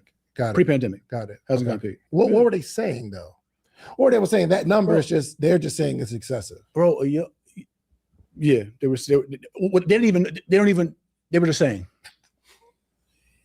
were just saying. The second thing is, with the, go ahead. Go ahead. I just say, my words won't, if you believe that I'm the type to try to gouge our people, you're just gonna believe that. My words will never resonate with you. You just believe, you know what I'm saying? Like, what I'm losing my freaking mind. I'm about to lose my mind. I'm gonna let him say what he's about to say, but I'm gonna point you back to something that he said earlier in the interview. I'm gonna let him say it. Hold on. I don't believe that. My words will never when my words never resonate with you. You just, you know what I'm saying? Like, Yeah. I give more than I take. I can promise you, I've risked more. And I don't say, oh, my words won't. If you believe that I'm the type to try to gouge our people, you're just gonna believe that. My words will never, my words will never resonate with you. Stop right there. Now I'm about to use his own words against him. This man just said that when he is in a partnership with people, earlier, he said he changed his ways now, but this was well within the scope of the Tulsa Real Estate Fund. He said, you get what you negotiate. And when he's negotiating, he's trying to get as much as possible. Does anybody remember him saying that? Put a 1 in the chat. Put a 1 in the chat if you remember earlier in this interview. He even claimed it was one of his failures as a businessman. He said that when he's doing business, he's in a partnership, he's trying to negotiate terms of a deal. He is trying to get as much as possible. What do you think the investors are in the Tulsa Real Estate Fund?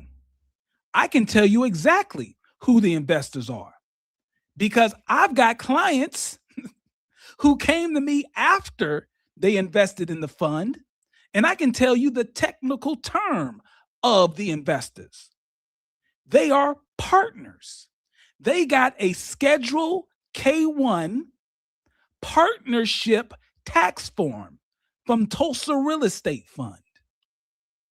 So the same mentality of a man who is trying to get as much as he can from the partnership relationship from his own proteges, meaning people who he knows, why do you not think he's trying to get as much as he can possible out of the investors who are technically partners in Tulsa Real Estate Fund, LLC? The same mentality that made his proteges turn against him, he was too hard on them. He negotiated too much out of the deal for himself. Don't you think your investors who are technically partners felt the same way, felt that you did the same thing to them? How could you be so mentally detached from the idea that you mistreated your proteges as partners, but you would never mistreat the Tulsa Real Estate Fund investors who are technically partners of yours in the same way? You just, you know what I'm saying? Like, Yeah. I give more than I take. I can promise you, I've risked more and have been affected more than I received. All right. That's not what this says. Hold on. Let's get to it. That's not what this says. See, what this says is that you took more than you gave, right? You took way more than you gave. Let me go to the right slide. I'm sorry. This is live. We live. We live. This says you took more than you gave. All right? Right here. In 2005, you partnered with people on a real estate deal. It was their job to put up the $200,000 and do the rehab. It was your job to sell the house. You put in no money, according to your partners. You put in no money. Your partners put in all the money. You took all the money. You took $533,000, according to the bankruptcy documents. And then a judge said you owe them money. You took way more than you put in this partnership. It's not hard to believe that you took way more than you should have in another partnership. That's all I'm saying. This has been very, very hard, traumatizing on my family, on our finances, on our relationships, on our health, on all type of things. But again, that's what I signed up for. How much did you raise? We raised this is the other part. We raised 12.5 million. Yeah. But we raised like 7 million the first year. Then it was like 9 the second. Then it was like 10 the third. And hold on. You said you raised 7 the first year. Yeah. 9 the second. No, not 9 more million. Gotcha. Like 2 more million. So I'm saying like, so I'm adding up how the 12 and a half got to 12 and a half. Got it. Okay, but 12 and a half over a few years. Over 4 years. Here's the other part that one of my big mistakes, but it wasn't so much a mistake. It was what I wasn't prepared for, which is our attorneys advised us in 2020 to stop raising capital. That was the worst mistake ever. Because of raising capital. Yes, okay. Because of the noise, because of the investigations, because you continue raising capital. They said if you continue to raise capital, you won't be able to pay dividends, because if you're paying dividends while you're currently raising capital, it could look like a Ponzi scheme. I see. Like recycling money. That was the stupidest advice ever. We are an equity company. So since 2020, was it 2020? I think 2020 or 2022.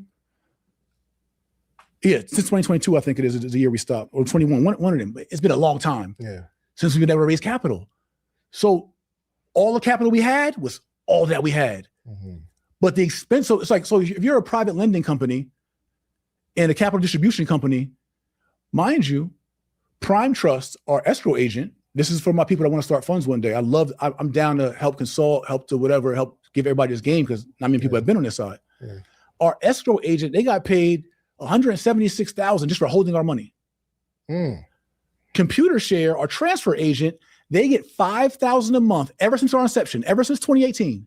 They get $5,000 a month every single month just for holding our investor shares. So mind you, and then every December they got to do an escheatment process, which is basically to review all the accounts and see who's been opening their accounts or not, and then send out a mass email to everybody and charge $12,000 for that every year. So this is before like any investments are made or anything else. We got those costs. Let alone we have to have a third-party auditor. So a third-party auditor is $35,000 to $42,000 a year. Then you got your legal costs, your compliance costs, your other administration costs. Let me just mention about that third-party auditor. Every single year that he was ever audited, the third-party auditor every single time said, "This business is a failure. This business will not last." They didn't say it in those words. They use accounting words. They said it is a going concern about this business. In accountant speak, that means most likely this company is going to run out of money and it's going to fall into bankruptcy. Not once, not twice. Every year the fund was audited. Even before the fund made money. Let me be clear. Crystal clear. Even before Jay Morrison raised 1 penny, he was audited. They had to be audited per SEC regulations. Even before he raised 1 penny, the auditors said, this company's going to go into bankruptcy. They didn't use those words. They said there is a going concern based on the business model, based on the experience of the fund manager. Most likely, this company's going to go bankrupt. That's basically what they said. Actually investing in real estate, your portfolio management, right? Yeah. So there's a lot of hard costs you have. You got to make back every year before you even do anything. So to stop raising capital while you got these consistent ongoing things that I can never get rid of ComputerShare. Yeah. I can never get rid of our auditors every year. Or before we changed to a C Corp, you don't know what you don't know. Yeah. We were designated as a partnership, as an LLC. I told you. Listen, I do this. I do this for a profession, right? I joke around on the internet. I play around, but literally I do this 9 to 5 every weekday at my office. This is what I do. I knew it was a partnership. I knew how it worked. Most times in situations like this, it does make sense to be a corporation when you're raising money like this. But see, Jay Morrison has a history of failure and bad decisions in business. So clearly, the fund is no different. Partnership in the LLC, you got to send out K-1s to all your partners. K-1s to all the partners. Listen, people, Pocket Watcher knows what he's talking about. I've held one of the Tulsa real estate funds K1s in my hand before. I know what it is. Got to make back every year before you even do anything. So to stop raising capital while you got these consistent ongoing things that I can never get rid of computer share. Yeah. I can never get rid of our auditors every year. Or before we changed to a C Corp, you don't know what you don't know. Yeah. We were designated as a partnership as an LLC. As a partnership in an LLC, you got to send out K1s to all your partners. Bro, our first 2 years mail, I'm not talking about the paper. I'm not talking about the staff, the postage stamps, $21,000 to mail out K1s to all our investors. You don't know what you don't know. Isn't that the understatement of the world? The Black community gave this man $12 million plus, and he was unaware that because he was an LLC with multiple members, the technical term for an owner of an LLC is a member. That's just what it is. Whenever you have an LLC that has more than one member, by default, the IRS classifies you as a partnership. This is business organization 101. I'm not talking about getting an MBA. I'm not talking about being a certified financial planner. I'm talking about accounting 101. One of your first things that you'll probably learn in some sort of, governmental or organizational accounting class. This is basic. You would learn this at community college, that a partnership is the default setting for an LLC with more than one owner, more than one member, and you have to issue the partners K1s every year. Not only that, let me explain to you how this really works. Not only that, you have to understand that the K1s for a partnership, which files the 1065 form, are the K1s for an S corporation that files the 1120S form. Those K1s need to be issued to the partners before April the 15th. They have to be issued March the 15th. Why? You cannot file the partnership tax return the same day of the deadline of the individual tax returns, because that means you're going to force your partners to file their tax returns late. So what happens? When you file a partnership or an S corporation tax return late, the IRS hits you with a penalty. They hit you with a penalty. Does anybody want to guess what the penalty is for filing a 1065 late? Any guesses? What is the penalty for filing an IRS form 1065 partnership late? It's going to blow your mind. No, not that. Not 5,000. No. They do it even simpler. Yeah, somebody got it. I believe it's around $310 per K1 today. That used to be, it's around that. It's around 310. Okay, so let's do the math. He's got 15,000 partners. $310 per partner. And guess what? That's going to be a penalty that is hitting you.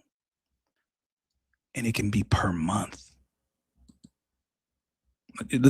Per month, up to 12 months. So let's do the math. 310 times 15,000, all right, is already you hitting. Listen,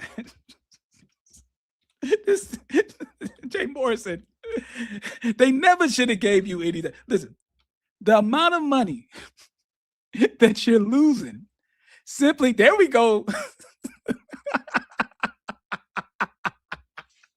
The amount of money that you would lose to the IRS by simply filing the tax return late per month.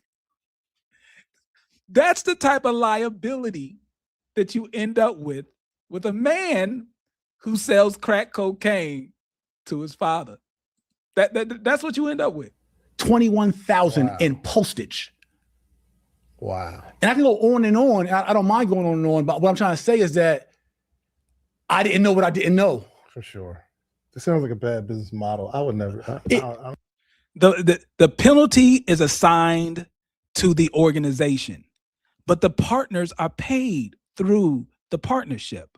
So the penalty will not go out to each individual partner. That's not how that works, right? The penalty goes in the name of the partnership. But when the partnership pays the penalty, that drains the funds that would ultimately supposed to go to the partners. So in effect, the partners do pay the tax. But guess what happens to the management fee? The management fee doesn't go down at all. The management fee stays the same. I don't know if I'm raising capital, but it works. Golly, it works bro. if you raise enough capital at scale. It doesn't work at 12.5 million. At 50 million, it now works. Yeah. At 30 million, it might work. But also you have to take the money and you have to make the money flip. Right? For sure. You gotta like make money off of the money. The second thing was they were saying that you bought your home with money from Tulsa Real Estate. Yes. That's I true. did not. No. Oh, you did not. I'm just saying yes to affirm your question. Gotcha. Please don't clickbait me on that one. Like, I see. No, I bought my home from Treff in a strategic creative deal to give Treff some land rights to do a big development. So it's like this. Well, say that one more time. I bought my home from Treff. Yeah. Right. So there was 5 acres of land for sale and an additional 27 acres for sale adjacent together, 32 acres. Yeah. And one had a home on it. At the time, I'd already sold my home. I'd already cashed out, right, our home in Alpharetta. And so I bought the land, all 32 acres. Treff was down to maybe like $1.5 million or something like that. I bought the land with Treff Capital to be able to have a development opportunity for all 32 acres of land. Yeah.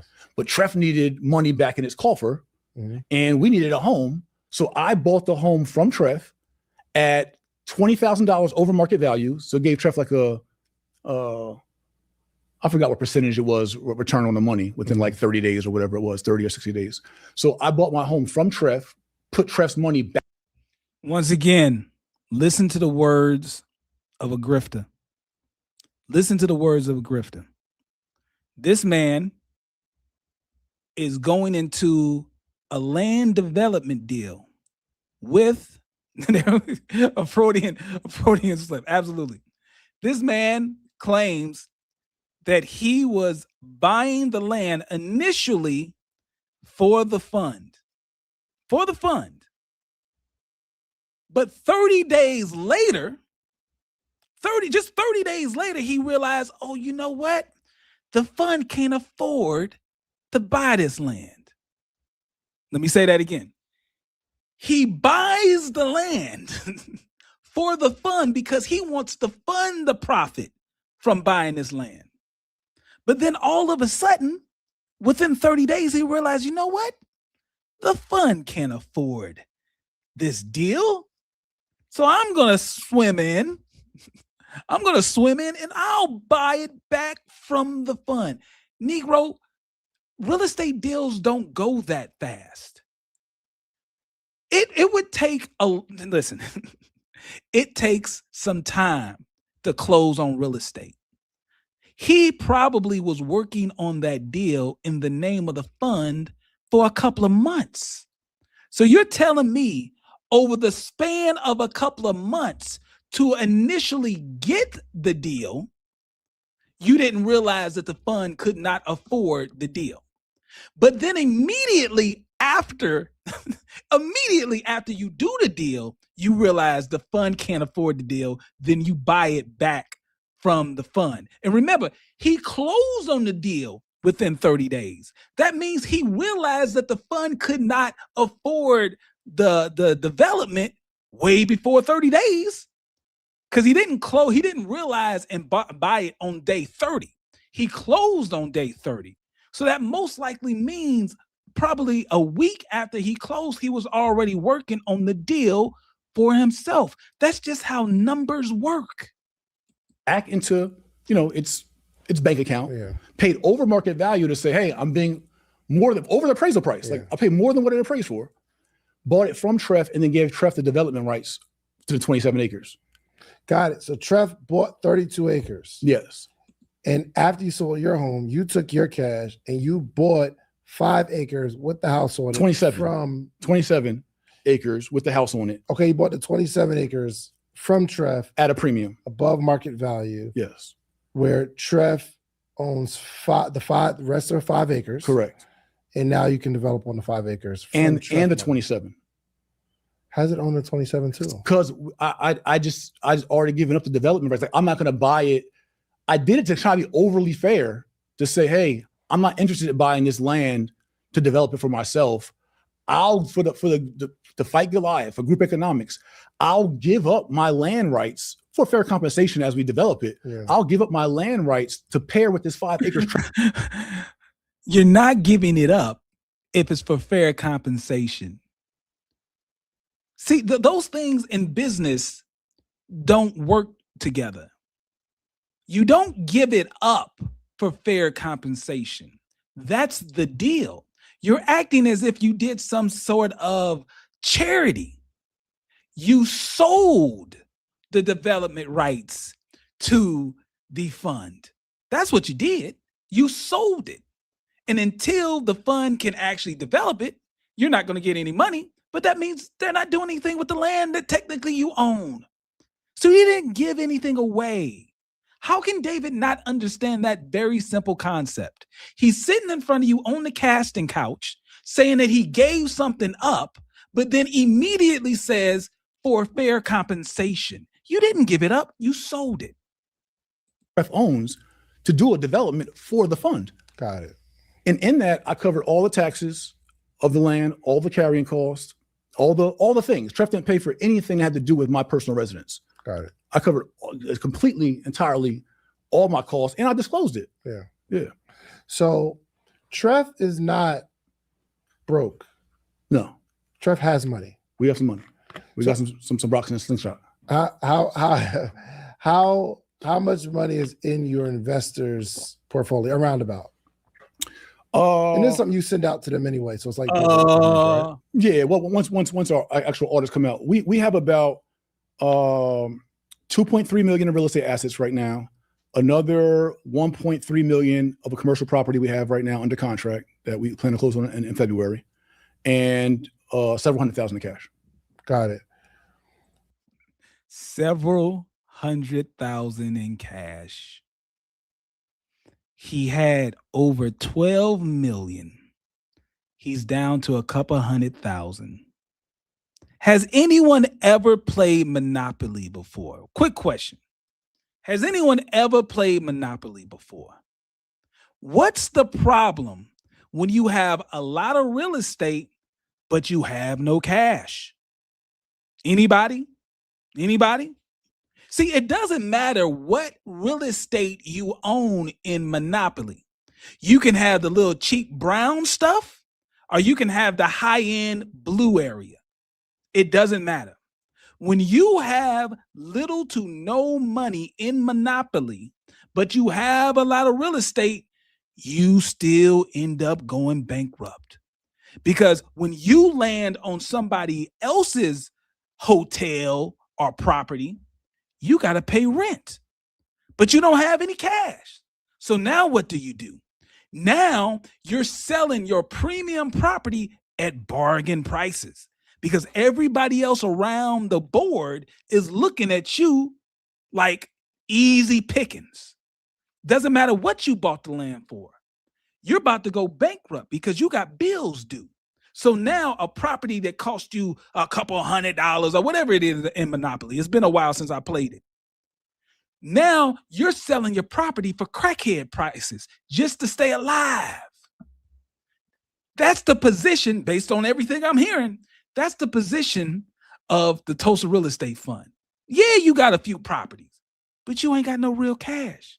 And because you don't have any real cash, the second you land on someone else's property and rent come due, you're going to go bankrupt. You sold the Black House. Yes. For how much? I think 3.7 and change. And So I guess before you sold the Black House, the whole fund was depleted, and then we were down to the wire. Yeah. We were down to the wire. So selling that's where all the cash came from. That, and we literally liquidated our portfolio. So we had other assets, and we literally just start from scratch. Like we gotta cut cash burn. We have to minimize this team. We got to regroup. That was also part of my hiatus. Was like I got to regroup. Yeah. Like we got to make this work and got to figure out what's going on with this business model, because like the business model wasn't modeling. Yeah. It's like we've done like a few dozen transactions. Like we're doing real estate deals. You know what I'm saying? We had apartment complexes, and we had, actually I got another receipt here. We had an apartment. It doesn't matter if you don't make any money. Jay, let me give you finance class 101. Okay? Finance class 101 is this. It doesn't matter how many deals you make. It doesn't matter how many widgets you sell. If you own a restaurant, it doesn't matter how many plates of spaghetti you sell. If you're not making money, it doesn't matter. You can talk about, man, I got the best spaghetti recipe in town. People line up around the corner to come to my restaurant and eat my spaghetti. But if you're not making money, you're a failure. You might as well make it a hobby and not a business. Complex. There's been 2 cases of deception or fraud verified in the Tulsa real estate fund. Okay. One is the accuser, who we're not naming, who owes us these triple damages and owes us $40,000 right now and has the warrant for his arrest in North Carolina and has the garnishments on his accounts. Another is a guy currently have garnishments. Yeah. On his bank account. I got the garnishment receipt, but we didn't gonna show it. Yeah, right? I wasn't gonna show it to the audience. I just wanted you to see just so you could verify for them it's actually real. Yes. You know what's crazy? But they can get it in my book though. You know what I was thinking about? I was like, bro, in all fairness, we couldn't do it in person because I just don't trust him in that way. I was like, man, I would love to interview him, but only because I don't want to be like one-sided, no matter how much I don't like him as a person, but I'm thinking in my head, and I'm just trying to be the right person. There has to be something that he's saying that's true in all the things that he say about people. You know what I mean? Why does it have to be? I don't know, bro. Why can't a liar be a liar? Yeah. Isn't a demon a demon? I think it's time to look in the mirror. Talk to the man in the mirror, Jay. This is true. This is true. I mean, bro, it's been like $300,000-$400,000 in legal costs hawking this man down to prove our truth. That was not personal money. We can see in the SEC filings that all that money came from the investors. It came from the fund. Okay. The deal. So let's be clear. The deal that Tony the Closer and Jay Morrison are beefing about specifically, that was not a Tulsa real estate fund venture. That deal was a Jay Morrison venture. Okay. Tony the Closer is legally fighting him over a deal that had absolutely nothing to do with the Tulsa real estate fund. All right. That's documented. That's documented.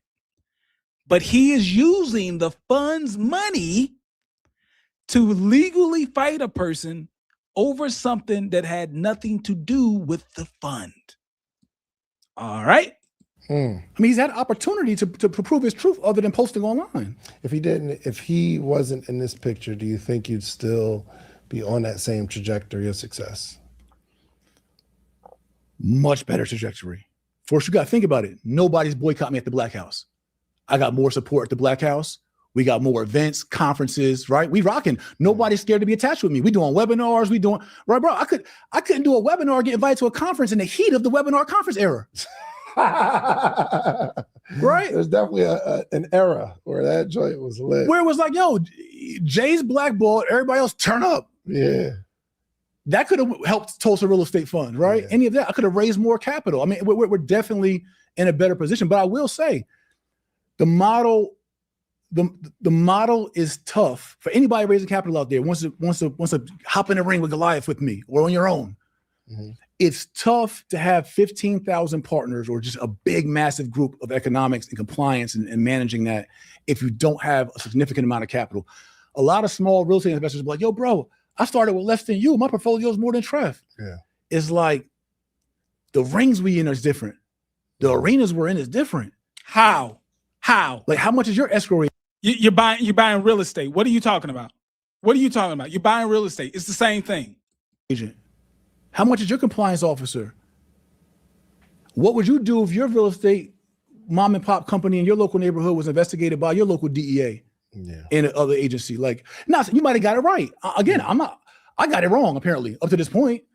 But what I do know is that real estate is capital intensive. And when you don't have enough capital, because at one point we lending, we partnering, it's flowing, but then you're like, we're running out of capital.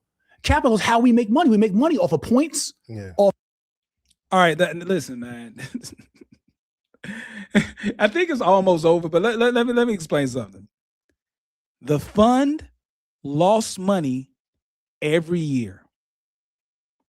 The fund lost millions of dollars every year. There has not been 1 year that the fund, based on all the SEC reports I have, the fund lost at least $1 million every year. He has never been profitable. Never been profitable. All these deals he's talking about must not have made any difference. You lost millions of dollars every year. You never had a profitable year in this fund. So what are you talking about? Interest, off equity, off upside. But even with leverage, we're running out of capital. But I thought that this, again, my mistake. No, the fund has never been profitable. They've lost millions of dollars every single year. He cannot blame that on Tony. He can't. He cannot blame that on Tony. He has lost millions of dollars every single year while at the same time paying himself $300,000 a year. This is why you know what he's saying doesn't make any sense. Let's just do a thought experiment for a second. Just for a second. Let's do a thought experiment for a second. The man claims he was a multi-millionaire before starting the fund. Not what the bankruptcy says, but I'm going to go with his narrative. Let's just go with his own narrative and see if it makes sense. Forget the fact that his bankruptcy said he was making $2,000 a month. Let's just go with his own narrative and see if it makes sense. Before starting TREF, the Tulsa Real Estate Investment Fund or whatever, the man was a multimillionaire. He was making $3 to $4 million a year with his online academy, Morrison Academy.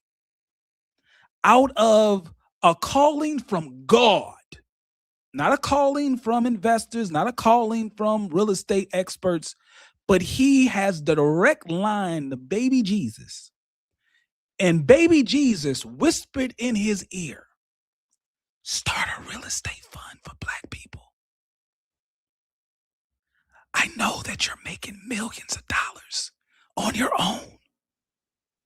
I know that you're doing well financially, but start a real estate fund for Black people. Reluctantly, the multi-millionaire Morrison said that I'm going to listen to the voice of baby Jesus, and I'm going to start an investment fund for Black people. I know I'm making millions of dollars with my own company and I'm doing great, but I'm going to start this fund for Black people. I'm going to sacrifice. And in that sacrifice, the fund isn't making money yet. It will in the future, but just not right now. And because the fund is not making money, it's losing money every year in the tunes of millions of dollars. Every year, millions of dollars are being lost. What does the multimillionaire real estate mogul do? He takes $300,000 a year in management fees. I thought you were up. I thought you were Mr. Swaggy Swag, Richie Rich, in real life. You were the one in the back of the Bentley screaming, wake up. Why do you need $300,000 a year from a fund that you only started because sweet baby Jesus told you to? This was supposed to be the fund for the people. You're a multimillionaire. What you need $300,000 a year for? This was your sacrifice. This was the cross that you were supposed to bear for the people. But you take $300,000 a year from a multi-million-dollar losing fund? How does that make sense? What's more likely? Is it more likely that a wildly successful real estate mogul who makes millions of dollars a year decides to listen to baby Jesus, start a real estate investment fund for Black folks?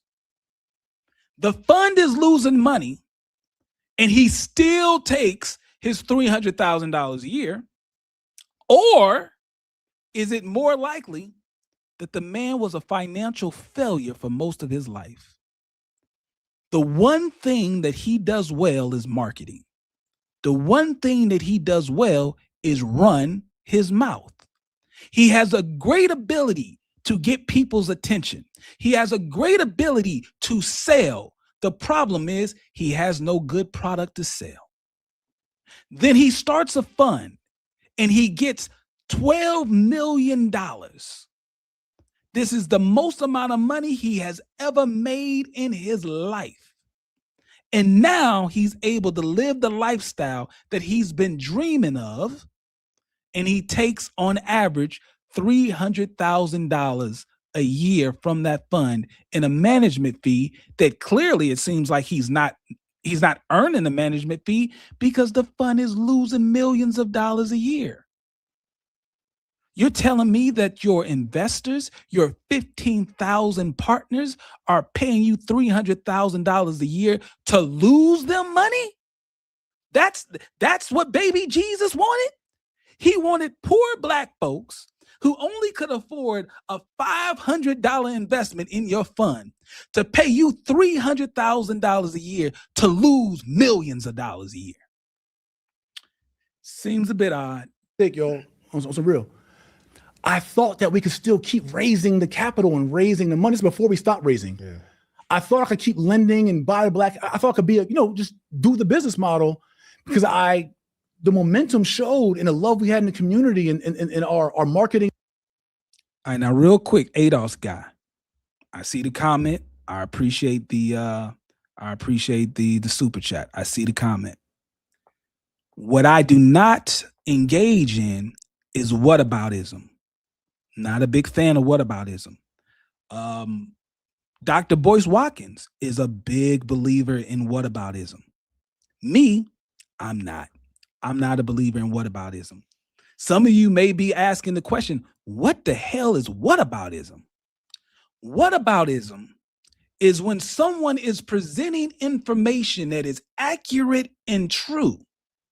And instead of facing the accurate and true information, they say, what about so-and-so? What about this?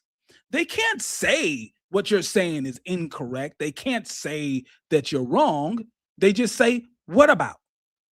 Here's a classic example. Say you're driving down the road. You're speeding. You get pulled over by a cop. The cop starts to write you a ticket for speeding. You're arguing with the cop, but what about that car right there? They're speeding. What about that car over there? They're speeding. It's not the cop's job to stop everything that he's doing to get these other people to play your whataboutism game. It's their job that they caught you. And eventually, when it's their time to get got, they'll get got. But I don't play whataboutism. Let me cook who I got on the grill right now. All right? Jay Morrison is on the grill right now. He's cooking. When it's somebody else's turn, they'll cook. But I don't play whataboutism. I stay focused on the assignment in front of me. ability, and we was clicking. We had a great operation, a great marketing machine. Like everybody knows I was a strong marketer and brander, and so that was all going well for us. So I'm like, I know we're gonna hit we might not hit 50, we're gonna hit at least 30. Yeah. I know I'm gonna hit 30 M's. Yeah. Bro, we did 7 in like the first few weeks. Like I know I'm gonna do 30. And we do 30. Are we having the same conversation right now? No, we're not. Not with 30 M's compared to 12 and a half. And 12 and a half came again, 7 the first year, like 2 more. Jay Morrison could have got $100 million. He still would have fumbled the bag. Jermaine Dyshawn Morrison, if you would have got $100 million, you would have fumbled the bag. You have demonstrated on paper for several years that you are not a good businessman. It does not matter how much money you give a bad businessman. They will lose money. Next year we were at like 9, like another 1 or something. We were at like 10. Then we did a big campaign. Matter of fact, we stopped raising in 2020. Matter of fact, I remember because we were in April of 2020. We raised $3.5 million in April. I did a strong campaign, chasing Garvey. We raised $3.5 million in the month of April, and then we shut down all capital raise. Yeah. So from 2020 to 2026, I run a real estate fund that cannot receive capital. Got it. Or the other side is if the investments didn't hit, then we'd be out 30. Yep. That's true.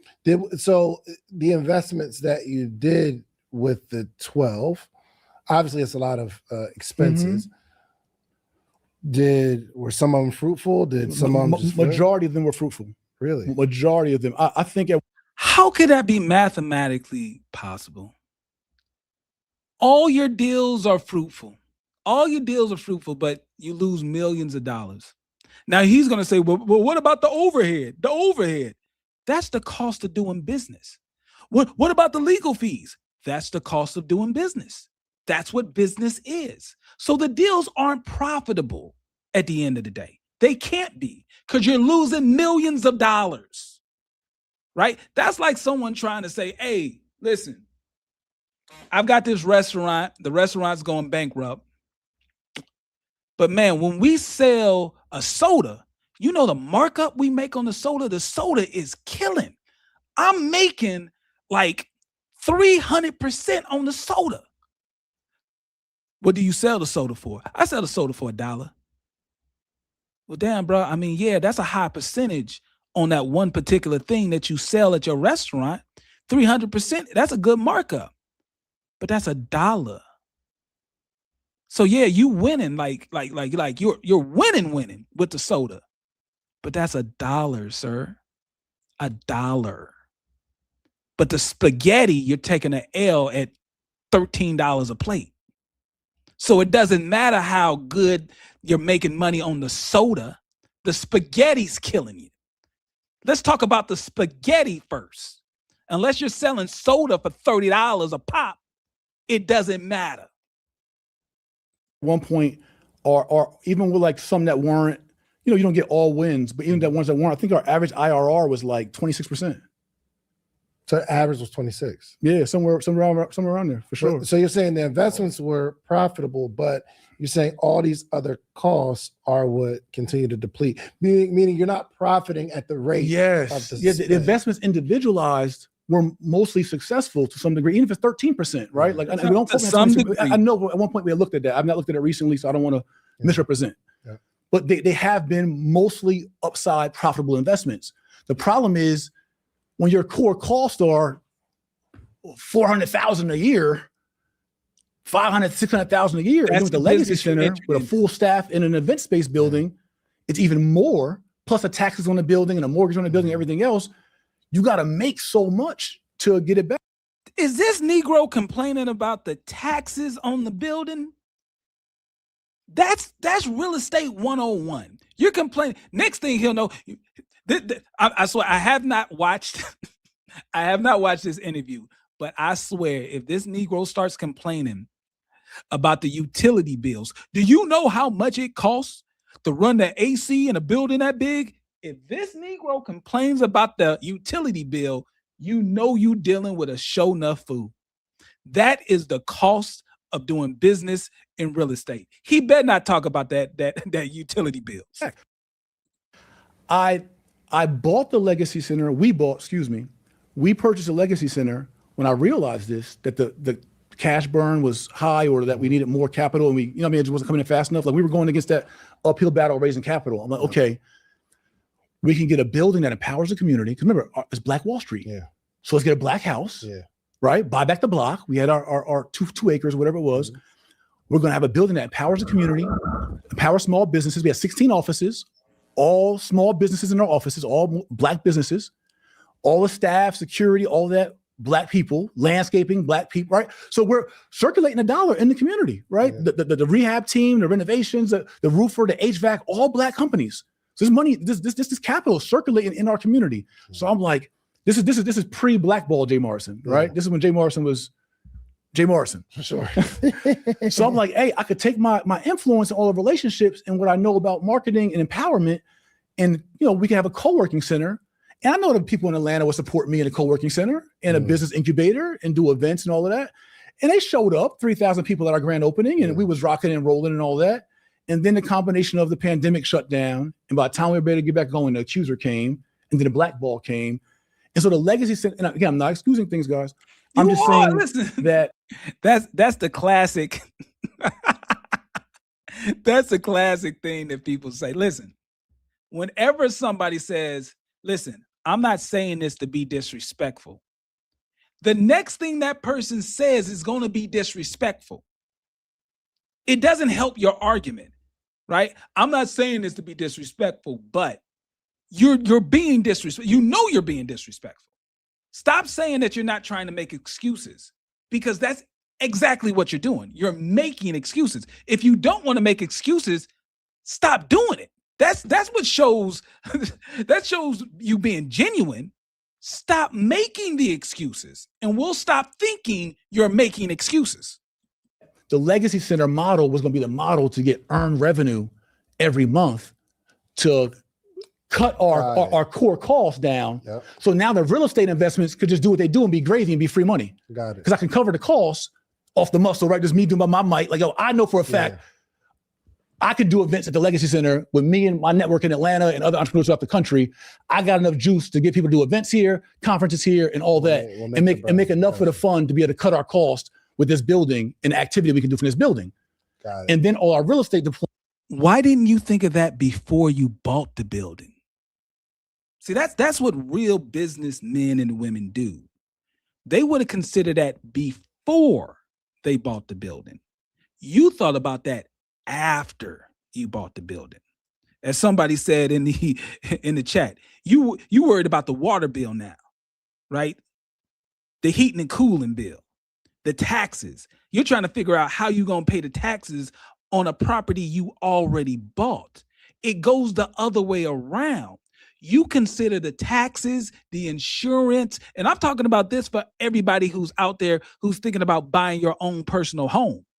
You got to think about the taxes, the insurance, the utility bills before you buy the house. You don't buy the house and now got to figure it out, because while you're trying to figure it out, foreclosure is coming for you. Just because you think you can make the mortgage payment doesn't mean you can afford the house. Some of the dumbest things that people say is that, hey man, that mortgage is about the same as my rent. So if the mortgage is about the same as my rent, I can afford a house. That's what makes me know you don't know what it takes to own real estate. The mortgage is just part of your load that you bear with property. You're not thinking about repairs. You're not thinking about maintenance. You're not thinking about taxes and insurance. You're thinking to yourself, well, if my rent is $2,500, I can afford a mortgage that's $2,500. You're incorrect. That's not how it works. You need to seek advice from someone who actually understands financial planning, who can show you what your budget needs to be, who can tell you how much you can actually afford to buy a house. You don't just say my rent equals my mortgage payment, because there's a whole lot more responsibility in being an owner of real estate than a renter of real estate. And Jay Morrison right now is acting like a renter, not an owner. investments is free gravy profits for our investors to be distributions. It sounds like a great plan, though. Well, pause that. All plans sound good. All plans sound good. Mike Tyson said everybody got a plan till they get punched in the face. It all sounds good, but it ain't happened. This is from a really smart entrepreneur. It does. I mean, now that I like just revealing, it sounds like a good plan, bro. Like I got because at first when I was like, oh, we got the building, I'm like, and I think everybody, not everybody, but the majority were like, arrogant Jay Morrison bought the building so that he can say he bought a building and it's a bad investment. But when you say it like I'm carrying $400,000 a year, I need an asset to pay for that, and then the rest of the money we can continue to flip from good investments. And you are making good investments. Yeah, at that point, bro, we're carrying like $700,000 a year. Okay.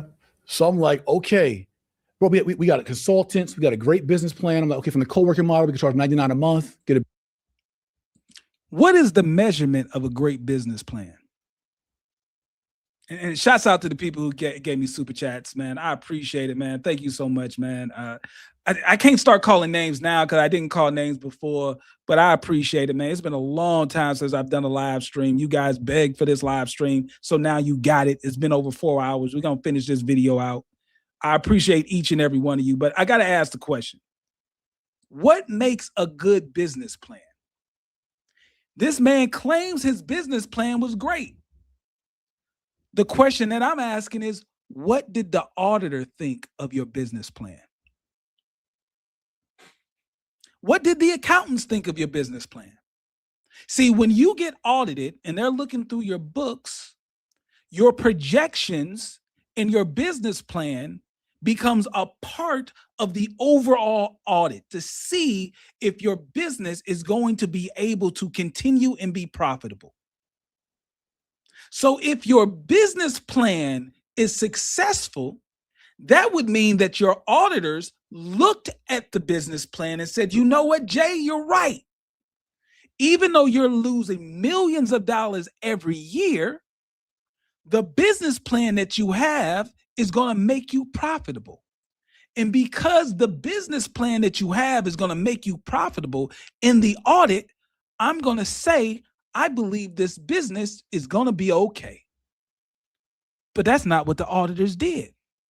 The auditors looked at your numbers, they looked at your business plan, and they said, this company is going to be a failure. So why does Jay Morrison think that the business plan was so good? Once again, he's a high school dropout. High school dropout. Ex-drug dealer. Sold crack to his father. He thinks it's a good business plan. But the accountants, the people who audited his books, and I'm sure he presented the business plan to them, they didn't think it was good enough to make you profitable. That's the problem. About, 120 people in that. Business events, right? We have our credit classes, our real estate classes, all that revenue. Like I was even sacrificing my educational business and still do to earn profits for the fund so it can be successful. Yeah. So I'm like, this is what, you know what I mean? So I'm like, okay, let's empower the people, have real estate asset, it'll go up in value, still do our lending. We can even lend to the people that are in the building and offer them micro loans and all that, be an incubator. And that was the plan. I wasn't prepared for a pandemic. I wasn't prepared for the accuser to pipe up how that happened. I wasn't prepared for the black ball. And ultimately, I didn't pivot right. I could have shut the legacy center down early. Like these are decisions I could have made. I could have said, you know what, this ain't working early and cut it down, cut our losses. And that would have saved us a lot of money of operating costs for the next 2 years and got our capital back sooner, right? There's things I could have did differently even at decision. I was just trying. I was just trying to, like, you know what I'm saying? It's like you're going in the ring with Tyson and he just like, you're just like, yo, bro, I'm ducking, I'm bob. I'm just trying to survive, figure it out, like go up against what I'm going up against. But again, I own it, y'all, that, in this fight with Goliath, man, I got my butt kicked. Yeah. I always give like the benefit of the doubt. Like even again, Donnie, she's always like, yo, bro, like sometimes people that's wrong are wrong. But I always get a bit like I was leaving the gym today and I was like, yeah, about to go interview Jay Morrison. And the first thing out of somebody's mouth was like, oh man, he stole from the community, man. He robbed the community. And my defense is always, I don't think, this is even before this conversation, I don't think you intentionally raise some money to take people's money. Oh, you don't have to think. You can know. No, for sure. But I'm just telling you the conversation. Yeah. Perspective is he took everybody's money. And I'm like, I don't think that's the case because I understand business and I know how hard business is. And my perspective was he wasn't a good flipper of the money. That's why I never attacked the president of any president we've ever had because I've never been the president. And I have no idea what it's like, because everybody in the barbershop be like, if I was president, this is what I do. I get a reparations to the blacks, and then I let Venezuela have. And I'm like, if I was quarterback, I would have hit him with a slant route. Like, right? I think you just you're ambitious, and you, like you said, you weren't prepared for all the things that were going to come, and like you said, we just fumbled it. But the cool thing is, and I think you'll agree with this, anybody that's going to raise some money, we now have at least some example of the challenges of what not to do. That's what you have. You have an example of what not to do. That's what failure is all about. That's why I do this bankruptcy breakdown. I'm trying to teach you guys what not to do. That's the only example that Jay Morrison can give. What not to do. This. Right. You know what I mean? And I want to raise the bar on that a little bit. Mm-hmm. That's the delineation that I did. And again, another mistake of mine, I didn't make clear enough. This wasn't just a company raising money. Yeah. Like if you look at my book, The Solution, if you look at our marketing, look at our prospectus, this was in a strategic, intentional attempt at group economics. This wasn't like, hey, anybody, angel investors, I'm raising some capital for this cool idea I have, and I just raising money. Yeah. This was Black people. We can come together, even with investments as small as $500, and unite together and practice group economics and circulate our dollars and take control of our own destiny, therefore combating our economic oppression. Mm-hmm. That's a different model than just, hey, I'm a real estate guy and I got a fund, invest with me and I'm gonna turn it up for you. Yeah. That wasn't, you know what I'm saying? So I understand real estate was a vehicle we were using, but this was a legitimate attempt. Like Marcus Garvey raised $800,000 in 1920 with thousands of Black people, like $5 investments, which is equivalent to 10.5 million today. So in 2020, we were at like 10.1 million. And so the campaign we did was chasing Garvey. Because his equivalent of 800,000 was 10.5 million. We were just a few 100,000 behind him. So I'm like, yo, let's chase Garvey. Let's get it, right? And do you know the history of Marcus Garvey? Look what happened to him after his capital raise? He bought a boat called the Black Star Line to be able to do import-export back to Africa so we can control our own destiny. He had stock shares, like how we got shares at the Social Real Estate Fund.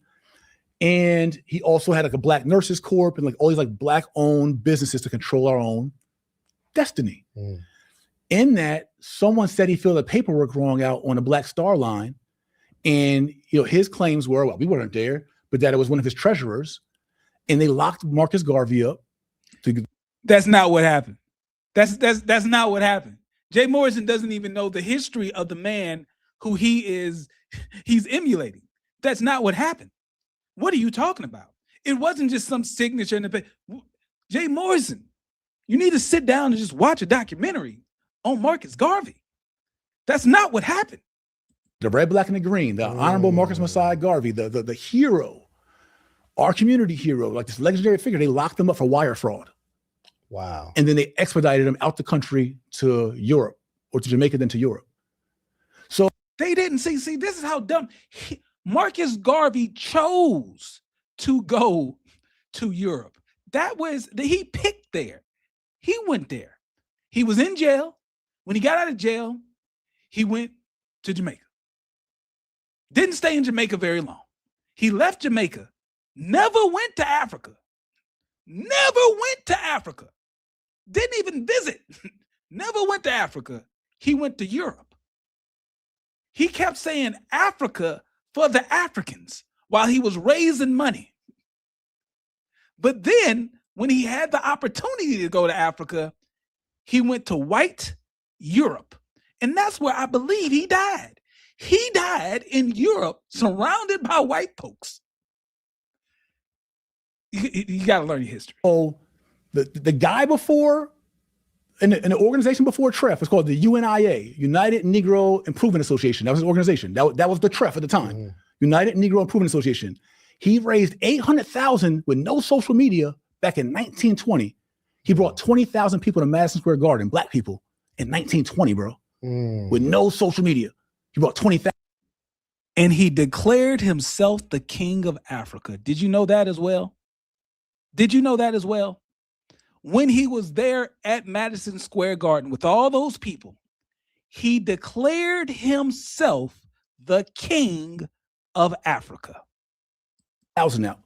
He raised capital equivalent to TREF's capital, bought a black boat, kind of like the Black House. Yeah. He bought a black. Them eyes are bucking. He bucking them eyes. Whenever you bucking your eyes, boy, you gotta catch yourself. Catch yourself when them eyes start bucking. Boat.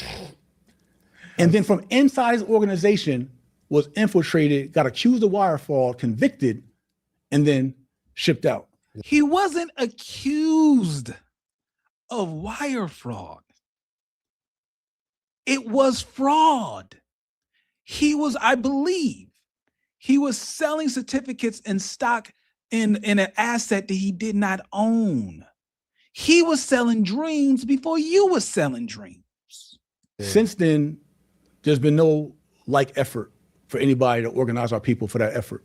Man. I'm drawing that conclusion just to say this is not just any other business. Yeah. This is just not a capital. Now, people who just want a capital raise can learn a lot from us. I got a lot of information to share, much more to be shared today. I can tell you a lot about capital raising mechanics and compliance and administration and treasury and all that.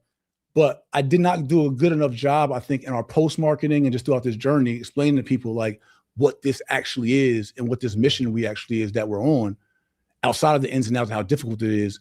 It wasn't just me trying to do another real estate fund like a lot of my real estate peers or predecessors. I literally was trying to carry a torch in our community of organizing. Making $300,000 a year. Making $300,000 a year to do it. Making $300,000 a year to do it when he was making $24,000 a year before he started the fund. Once again, he was making $24,000 a year before he was able to pull in the money from the fund. After he pulled in the money from the fund, he went from $24,000 a year, which is absolute poverty wages. He technically qualified for food stamps and Section 8 housing. Then, when he gets the fund, $300,000 a year. Our people in a credible, organized, legitimate way that didn't require a donation, that didn't require a GoFundMe. I wanted to give equity. I wanted the SEC involved, so there's transparency. I chose that. I could have did a GoFundMe. I could say, yo, I'm Jay, I'm doing the corner classes, y'all, I'm trying to buy this building, donate to me. I'm gonna do good by the people. Or I got a nonprofit, donate and get tax write-off. I chose this kind of fund, and mind you, Obama passed the Jobs Act in 2015. We formed the Tulsa Real Estate Fund in 2016. The Jobs Act is what made it possible for non-accredited investors and accredited investors to invest together. Yeah. So we were new. All the vendors that we had, they all were new. They didn't exist before. People created companies to support this new legislation. Yeah. So everything was new and we're learning it on the fly. But the larger point I'm just trying to say is that my mission, that's why I'm still in the fight. Is why I could have packed this up a minute ago and be like, all right, y'all, yeah, I'm all that. Here you go. And just packed it up and went on with my life and did some other businesses. I'm literally still in it after everything because it's like, I prayed about it and I sat quiet. That's why I went to that hiatus. And it's like, God, what do you want me to do? And he told me to be still. And I really, I thought about quitting many times. Like, yo, just giving it up and just quitting. My morale was near broken. I was like gracefully broken. But it was just like, nah, like this is part of your assignment and your mandate. And you can do all things. And so we're grinding up brick by brick. I can't guarantee it's going to be successful. I have a vision that it will be, but I can't guarantee that it will be. But I just wanted to delineate, because I have this platform opportunity, that this wasn't just another real estate fund just to flip houses. Yeah. This was like an attempt to do something that I looked around and we still don't see many people really trying to organize us in that kind of way. And I chose the transparency. I chose the SEC because I wanted people to be able to have some reference point of what's actually going on within the company. And I did not perfect it, you know, at this point. I'm not successful at this point. We're not successful at this point, but we're still in the fight, and my heart's still in it. You know, what I take from this conversation is, one, going too big is dangerous. It is risky. I mean, especially I don't have many examples of, I don't think I have any examples of someone who tried to help a group of people and that group of people accepted the help with open arms. It just doesn't happen necessarily. You know what I mean? So I have these visions where it's like, yo, I want to, like, even with podcast summit, it's like, yo, I want to free people's voices. Like, I'm giving people a blueprint where, yo, you don't have to be selected to be on the radio anymore. Like, I can teach you how to get a little setup at the house and get your voice out there. You could be the next big thing next year, bro. Like, because popularity moves in waves. Mm-hmm. No one's popular forever. There's always somebody coming up. Yeah. Nobody knew last year. Let's lit this year. But if we go too deep with the message, and you try to empower any group too much, there's so much drawback. So it's like, is the message, let's be mildly successful? No. See, that's not the problem. That's not the problem is when you sell dreams. This is what these two men are really discussing right now. How can you properly sell a dream? Well, you can't blanket sell dreams. What Dave is trying to say is, and I'm sure he probably gets some pushback on this, is that he's trying to empower people to let them know they have an opportunity to have a voice, to have a podcast and be wildly successful. The problem is you got to have some talent. A microphone by itself is not going to make you successful in podcasting. It's not. You got to have some kind of competitive advantage. That's like LeBron James or some other athlete selling seminars of how you can be a Hall of Fame basketball player. Well, yeah, there's a few people who go to that conference who just may end up being a Hall of Fame basketball player. But everyone who buys those tickets, it's not going to happen because it only works for a select few, those who actually have the talent. The problem is you guys are marketing to the masses. See what I'm trying to get to? You're marketing to the masses that they can be successful when you know they cannot. Only a select few that have the talent and are in the right place at the right time will end up being successful. You don't say that part because that part doesn't sell courses. That part doesn't sell tickets to your seminar. You say, yeah, you can do it. But you know in the back of your mind, only 1% may make it. You know how many or what percentage of YouTubers have over 100,000 subscribers? It's like less than 0.5%.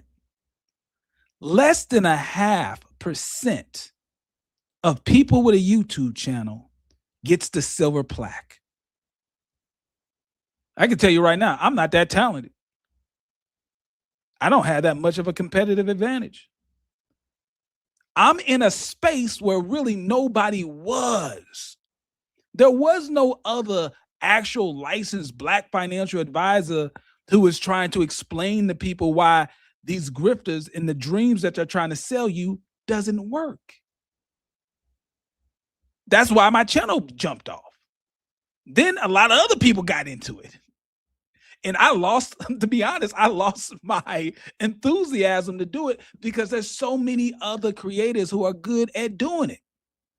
This is why, listen, I'm gonna be clear. This is why a lot of times when you guys send me the scammers that are coming up, I send it to other people. Listen, if there's a grifter or a scammer, y'all want somebody to investigate, y'all need to go email Cam James. He's doing an amazing job. You know who else you need to email? Email Hannibal is Hungry. Hannibal is Hungry is doing an amazing job. I decided to pivot. I'm doing bankruptcy breakdowns. I'm trying to talk about financial planning. Why? Because nobody else is doing it. I'm moving over to a spot where I think we can talk about people who are celebrities who make bad decisions with their money. And I try to teach you guys how to avoid those mistakes. I don't think anybody else is really doing that. So I'm trying to carve out a spot in these YouTube streets moving forward, where it's Pocket Watching with JT with the bankruptcy breakdown, or Pocket Watching with JT with the tax takedown. That's what I do now. But I'm lucky enough to be in a spot where not a lot of people are. And I have the expertise from actually being a financial advisor to have a voice where people really want to listen. That's what it is. But everybody is not going to be successful at podcasting just because you give them a microphone. And everybody is not going to be successful investing in real estate either. But they sell their courses and their seminar tickets based on everyone can do it. And that's where the blowback comes. That's where the fallout comes. That's why the people say you scammed them, because you sold them a dream that in your heart of hearts, you should have known it was never going to happen. Enough to take care of us and our family and do good in the world, but not at Martin or Malcolm execution level. Mm-hmm. You feel me? But it's like, I think that's what our people been doing. We all been playing it safe. 100%. But there's a real danger to it. You feel me? There's a real danger to it. Obama wasn't accepted, bro. I know there is. And I'm paying the price for it. I know. Trust me, I know. But I'm just built like, you gotta understand, Dave, like, and for those who don't know, like, I grew up in poverty, like welfare, WIC, Section 8. Like, I dropped out of high school at 16. I was abused like most of my life. Like, I'm a 3-time felon, former high school dropout. Like, brother, it's all been rough. You know what I'm saying? Like, it's all been risk for me. I sold drugs from 15 to 25. Like, my risk tolerance is very, very high. Yeah. But just in this new walk, it's like, if not us, then who? Bro, it's much wiser, it's much safer for my family, it's much safer for me to play it more conservative. And for all y'all, like, because I get it. Mm-hmm. But imagine if Malcolm did that. Yeah. Imagine if Malcolm said that. Imagine if Elijah Muhammad or Marcus Garvey or Harriet Tubman said, you know what? It's too risky to be. It's like, and I don't know why God wired me this way, where I feel like I got to be, you know what I'm saying? Like, where I know it's on me to, bro, I'm paying a dear price. Like, it's not fun. People, people snickering or don't invite you or your wife or have this, like, your point. You're like, I'm interviewing Jay Morrison. It's like, oh, he stole. Like, bro, there's no evidence of that. There's no facts of that. It never will be. But I have evidence right here that you stole money from your business partners in real estate. I have evidence right here that you stole money from your business partners in real estate. This is it. This is the evidence. The $200,000 judgment based off the allegations that you stole money from your business partners. So it's not hard to believe if you did it one time that you wouldn't do it a second time. Let's not act as if it is beyond you to steal money from your business partners in real estate, because it is documented by the courts of New Jersey based on how I read the documents, and I read very well. I read slow, but I read well.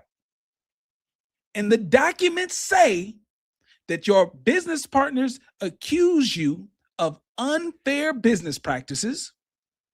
They accuse you of selling the real estate without notifying them.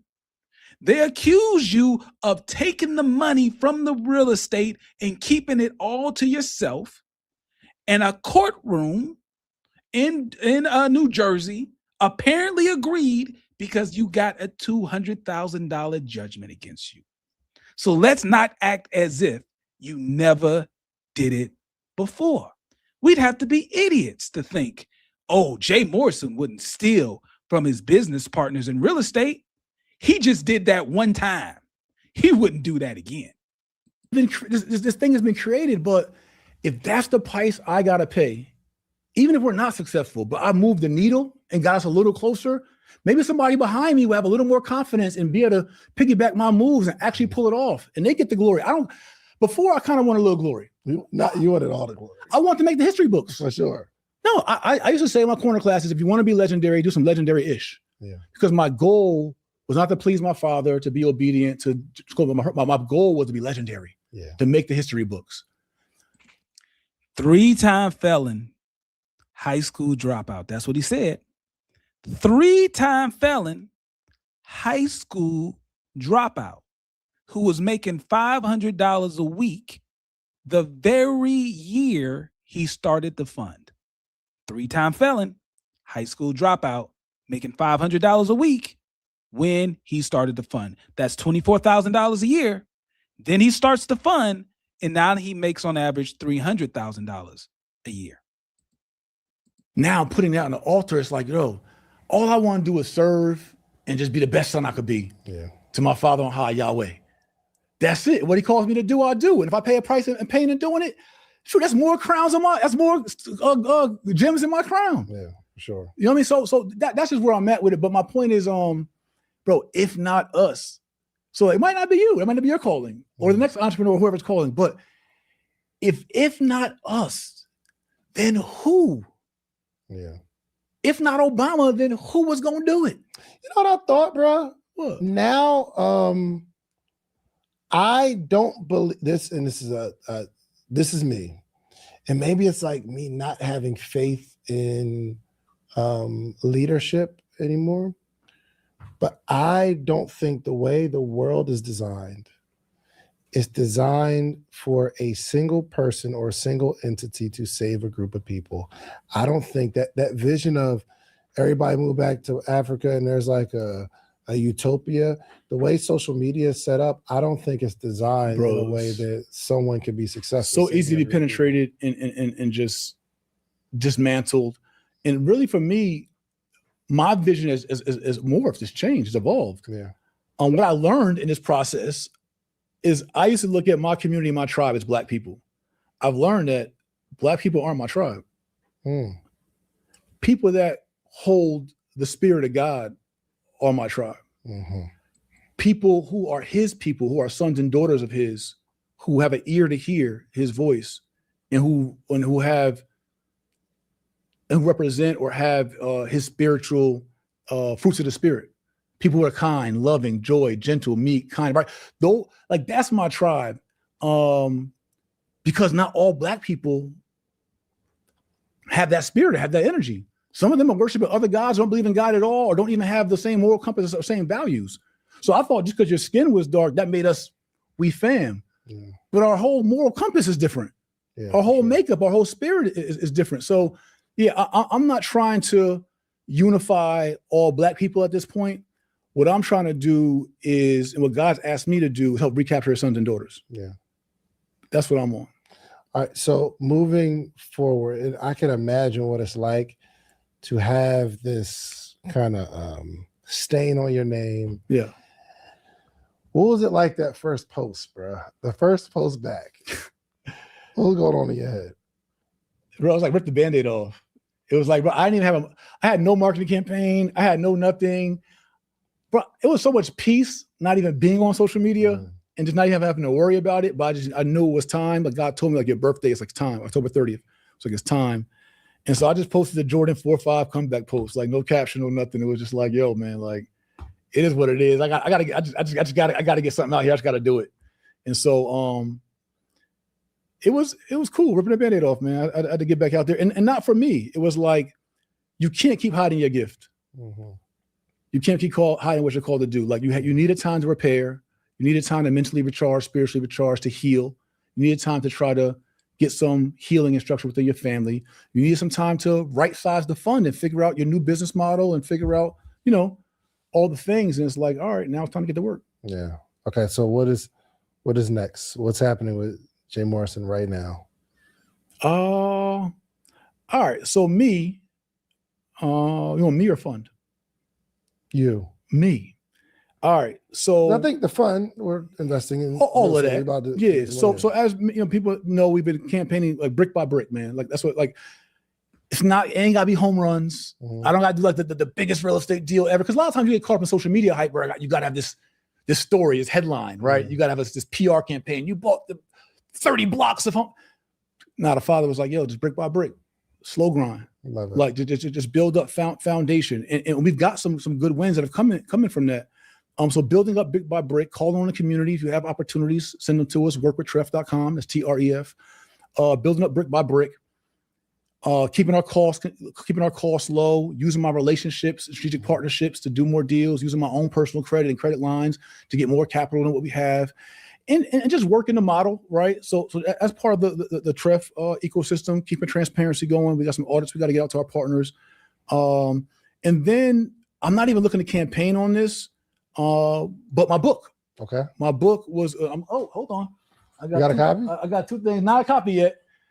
I'm gonna break out the cover for you, though. Okay. Make sure the we got lies people tell. The lies people tell. This is about really accountability, man. Bring it in front of you a little bit. I bet that. Yeah, we got you. The book, The Lies. That is my thumbnail. The bottom one, not the top one.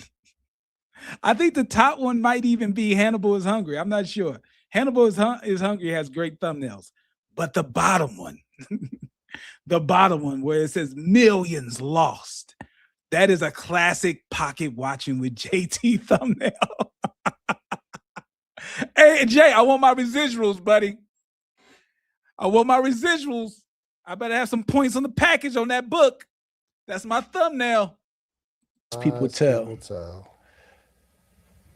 And this is about some of those stories about my biggest mistakes and learning lessons. If you want to start a crowd fund and understanding, business at this level, but it's also about standing up for myself, man. Like I've been very quiet, and I don't go back and forth and troll people. I don't do a lot of that. And God told me your words are your weapon. He was like, not videos. He said the written word. Yeah. And it's about having a reference point where I don't have to go on podcast to podcast, blog to blog, and keep defending myself. It's like, yo, just read the book. Yeah. It's all right there. It's all in there. And what's in there is that I'll take the critiques y'all can say I'm the worst entrepreneur of all entrepreneurs. You can say I'm the worst real estate guy of real estate guys. I'll take the critiques. It's cool. Like I know what it's been like being in the ring that I was in. That's fine. But I won't take scammer. Yeah. I won't take fraud. I won't take thief. I rebuke you. You won't take fraud. You won't take fraud. The court put that fraud label on you, bro. Not me. Not Pocket Watching with JT. Not Tony the Closer. Not Yvette Cornell. Not Tone Talks. See, the court put this fraud label on you in 2009, bro. I graduated college in 2006. You wasn't on my radar in 2009. You wasn't on my radar in 2007 when you sold the property and allegedly didn't pay your partners. I didn't do that. You did that. You did that. What are you talking about? The fraud label is on you based off a judgment because you committed fraud. No blogger, no podcaster did that to you. You did it to yourself. Like it's a lie, and you're a liar. Yeah. Like if someone's telling you I stole, or I'm a fraud, or I schemed, they're lying to you. Hold on, Kev. Run that back. Run that back. Take fraud. I won't take thief. I rebuke you. Like it's a lie, and you're a liar. Yeah. Like if someone's telling you I stole, or I'm a fraud, or I schemed, they're lying to you. All right. All right. Let's just check the records here. All right. So here we go. We have Michael Avant and what's that? Constance Clanton. They in open court in, I believe, 2009-ish, they went in court and they claimed that you stole from them as business partners. And apparently on February the 9th, 2009, a New Jersey court entered a $200,000 final judgment against you. They claimed that you stole. They claimed you committed fraud. And apparently a court agreed with them. So now what do you have to say? Hold on, Kay. Am I good right there? Yeah. Okay. All right. Yeah. Just put that down for me. Okay, sure. Because they won't be able to. Oh, yeah. My bad. Yep. It's cool. You've seen it already. All right. Yep. I feel that. Yeah. So that's just like, it's like, it's been a very sensitive space of like not trying to justify yourself or. No, to answer your question, did he even have a house before all this started? The answer is emphatically no. No, he didn't have a house before all this started. How do you know, JT? How do you know this man didn't even have a personal home before all this started? Well, the bankruptcy filing said he owned zero in real estate. Even when he bought his first house, the post that he made said, I just bought my first house when he bought that house. So right here, it says total real estate when he filed the bankruptcy. And understand, he filed the bankruptcy a month after he started the fund. Do not let this man play with the timeline. The timeline is extremely clear. It's not hard to see. He started a company called Tulsa Management Group, LLC. He started this July 20th, 2016. He then files a bankruptcy August the 29th, 2016, about 30 days later. Then 30 days after that, he changed the name of the company from Tulsa Management Group, LLC to Tulsa Real Estate Fund, LLC. So it's the same company. I don't want it to sound like he started Tulsa Real Estate Fund after the bankruptcy. No, he started it before the bankruptcy, about 30 days before the bankruptcy, and then he simply changed the name of the pre-existing LLC. That's all he did. So no, he did not own real estate prior to starting all of this. Any of those things, but also stand up for yourself. Yeah. And so that's going to be available for everybody at joinjma.com. You also probably get it at workwithtreff.com. Joinjma.com. Okay.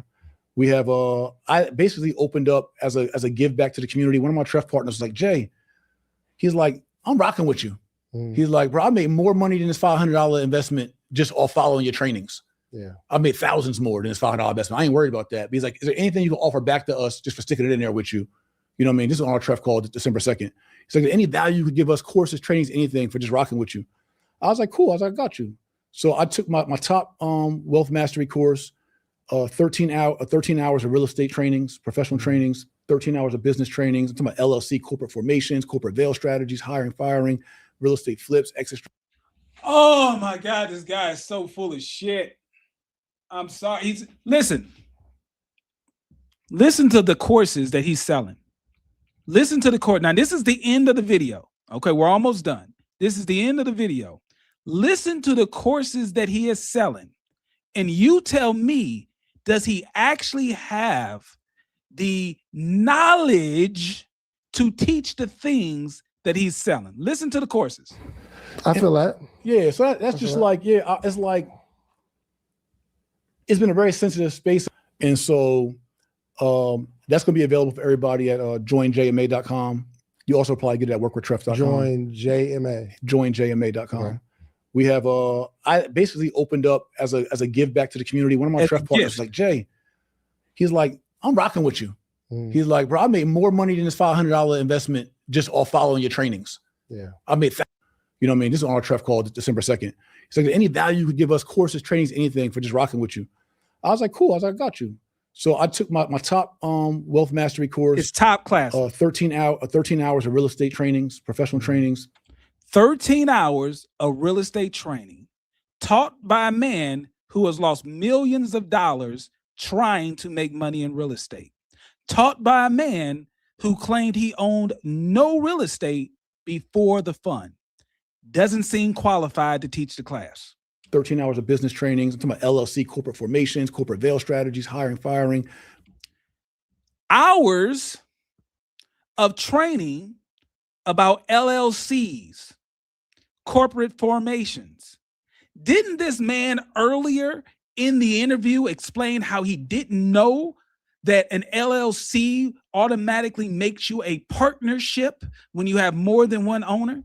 Didn't this man explain that he didn't know about the K-1s that had to be issued out to all of the partners because it was an LLC with multiple members? He didn't have to do that if he had a C corporation. Didn't he say that? How is a man who forms an LLC, who raises over $12 million, but did not know he had the fiduciary duty to issue K-1s to all 15,000 members and partners? What the hell is he going to teach you about LLC and corporate organization? He failed personally in his own life when it comes to entity organization, picking the right entity for the business that you have. He already admitted earlier, I didn't know what I didn't know. So how are you selling courses on stuff you don't know? Real estate flips, exit strategies, all that. Real estate flips and exit strategies from a man who has lost millions of dollars trying to flip real estate. Plus my 298-page textbook, like all my best stuff, and just gave it away for free. Yeah. It's for anybody to learn. That's at joinjma.com. It's free because that's what it's worth. It's free. It costs you no money to get it because that's exactly what it's worth. Nothing. But to that email list for joinjma.com, I'm going to offer the ebook purchase to that email list first and exclusively. So anybody on that list will have first dibs at the ebook. Nobody. I might do a physical copy like later. Nobody later wants or something like that. But I'm not even looking to campaign and tour and make it a big thing. It's like, but I know it's time for me to release it, have a reference point of truth for me, my family, and my investors, because I represent them too. Yeah, like they're being told, you're a fund manager, you're stupid for being in the fund with this guy. Now, mind you, out of 15,000 investors, there's only been 2,000 that have asked for redemptions in all these years. So with all the hate, all the smears, all that, 2,000 people out of 15,000 have asked for a redemption. Some of them have been redeemed. Some will be redeemed once we get in a capital position to do so. Yeah. He can't even pay the people back the money that they want. That's not a flex. To say, well, out of 15,000, only 2,000 want their money back. You can't even give the 2,000 their money back. But it's not this thing like my whole fund and all our partners are like, no, we're out. We don't believe. It's actually we're retaining 85% of our investors, which is hard to do in a fund in 7 years. To retain 85% of your investors through investigations and slander. So that's the next thing that that we're doing is I'm standing on truth. Yeah, but most importantly, I'm consolidating all my business efforts, man. Pretty much all of them, and I'm focusing on right-siding this ship and building up brick by brick, being a great fiduciary to these investors, and showing the community what resilience looks like, and being in such a big fight, and that wearing these battle scars proudly, man. Yeah, I would love to see the story of you bouncing back. The investors are made whole. Hallelujah. And you build. I think it would be one of the greatest stories Atlanta has ever seen. The world. Like if we give people their money back and now we don't have anything to say, then, because I believe, bro, nobody can take away from you. You are a very, very smart man. I appreciate that. Thank you. You are smart, bro. How? See, that's the problem. That's the problem. Everybody, we got 1,122 people still in this live. Let me explain something to you. The ability to speak well does not equal intelligence. This is specifically an issue in the Black community. The ability to speak well does not automatically make you intelligent. We overly weight a person's ability to speak well. While speaking well could be an indication on a person's intelligence, it's not the all in all by itself. The problem is We have a slick talking Negro who can make almost anything sound good until you actually look at the numbers. I can tell you right now, Dave is ready to invest. If the fund was still accepting money, Dave would write a check. You know who else would write a check? Dr. Boyce Watkins. Dr. Boyce Watkins would write another check because they are susceptible to a Negro who speaks well. I would be susceptible to a Negro who speaks well if I didn't see the numbers. Look at the numbers. Let the numbers tell the story. Tell the person to shut up. Show me the numbers. They won't do that because the numbers tell the truth. He can say whatever he wants out of his mouth. The numbers show he can't be very smart in the thing that he claims to be an expert in. See, I don't judge a person based off not knowing something that you don't claim to be an expert in. See, if you're a nurse, but you don't understand basic things in health, I got a problem with that. If you're a mechanic and you don't understand basic things in healthcare, I don't have a problem with that. That's not your job. You don't claim that as your expertise. You're a mechanic. You can fix my car. That's intelligence to me. You are smart in your area of expertise. See, let me tell you something personal, right? Growing up, I always thought lawyers were the smartest people in the world. It falls back on that ability to speak thing. I thought lawyers were so smart. I was intimidated whenever I had to work with a lawyer when I was a student, when I was working at my internship at the firm that I worked in an internship. When a lawyer would walk in the room, I would second guess myself. I would think, did I really run these numbers right? Because a lawyer's about to see it, and I don't want to embarrass myself in front of a lawyer. But then I spent more time with lawyers. Got fraternity brothers who are lawyers. Got many clients who are lawyers. While they are very good at the law, I realize these Negroes are absolutely dumb in other areas of life, specifically finance. I would look at them and say, how do you not know this very basic rule in finance? You're a lawyer. And they would look back at me like, I'm a lawyer. I know law. I don't know finance. That's why I come to you. So please don't be old school college JT who thinks just because people speak well, that makes them smart. It doesn't. That just means that they speak well, but they have no idea what they're doing in other areas of life. Jay Morrison, and I'm going to give him his flowers. Jay Morrison is an excellent speaker. Excellent speaker. But smart? No, sir. No, sir. No, sir. I would never classify a man who's a 3-time felon, high school dropout, who was living in poverty wages in 2016. We're not talking about 2008 during the recession. This man was living in poverty wages in 2016. He was making $500 a week in 2016. You're going to tell me a man is brilliant in 2016 making $500 a week? I don't believe it. I refuse to believe it. Wasn't a pandemic in 2016. 2016, I made good money in 20. I make more money now. I made good money in 2016 was some good years for me. What about you? Can't be that smart.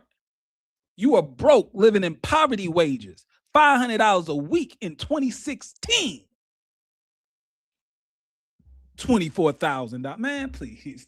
Let me hold on. See, I'm about to get out of character. I'm getting upset. David, he's not smart. He's just smarter than you.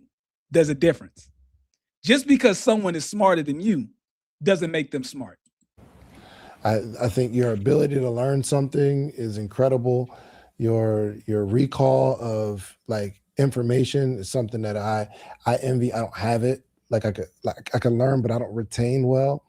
But you're a strategist, you're strategic. Nobody can like listen to a video and say that doesn't make sense ever. You know what I mean? You're an incredible. This whole video, I think I have over 1,000 people. This whole video we've been watching him and saying that doesn't make sense. You haven't even calculated the timeline of dates and things that he told you, David. He told you that he started around 2005 in real estate. Now, he said he was a drug kingpin before he went to jail. So if he was a drug kingpin before he went to jail, clearly he was out of jail around 2005. So that means he must have been a drug kingpin in the 1990s. Listen.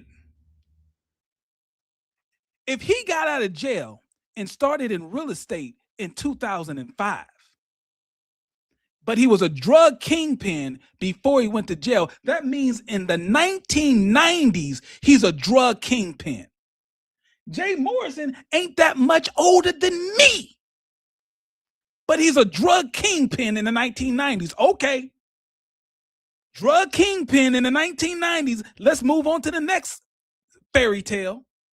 He goes to jail, comes out of jail, and becomes a real estate mogul around 2005. Okay.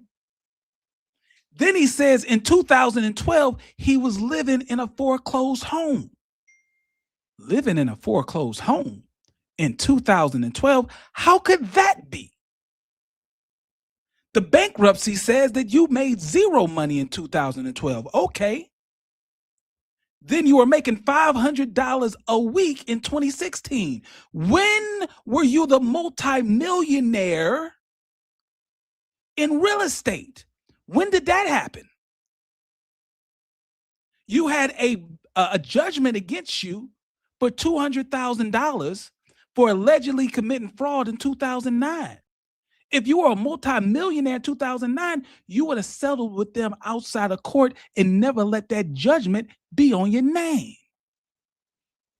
So when was he the multimillionaire? Couldn't have been in 2005. He had just was getting out. Couldn't have been in 2009 because he would have paid off the judgment before the judgment even hit his record. He would have settled out of court. Couldn't have been in 2012. He admitted he was living in a foreclosed home in 2012. Couldn't have been in 2016. He admitted he was making $500 a week in 2016. So when was he the multimillionaire?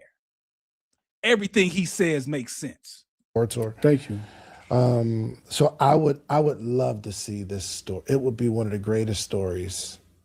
Yeah, man.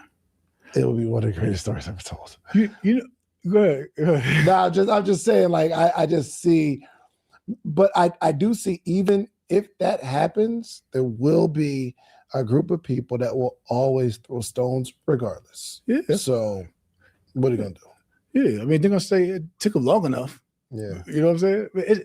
But that's a learning lesson I want to give to everybody, entrepreneurs or even non-entrepreneurs. Is like, you can't please all the people all the time. But when you're on a mission to do something great and something positive, like, it should be. The real saying should be, you can't fool all of the people all of the time. That's what he's really thinking.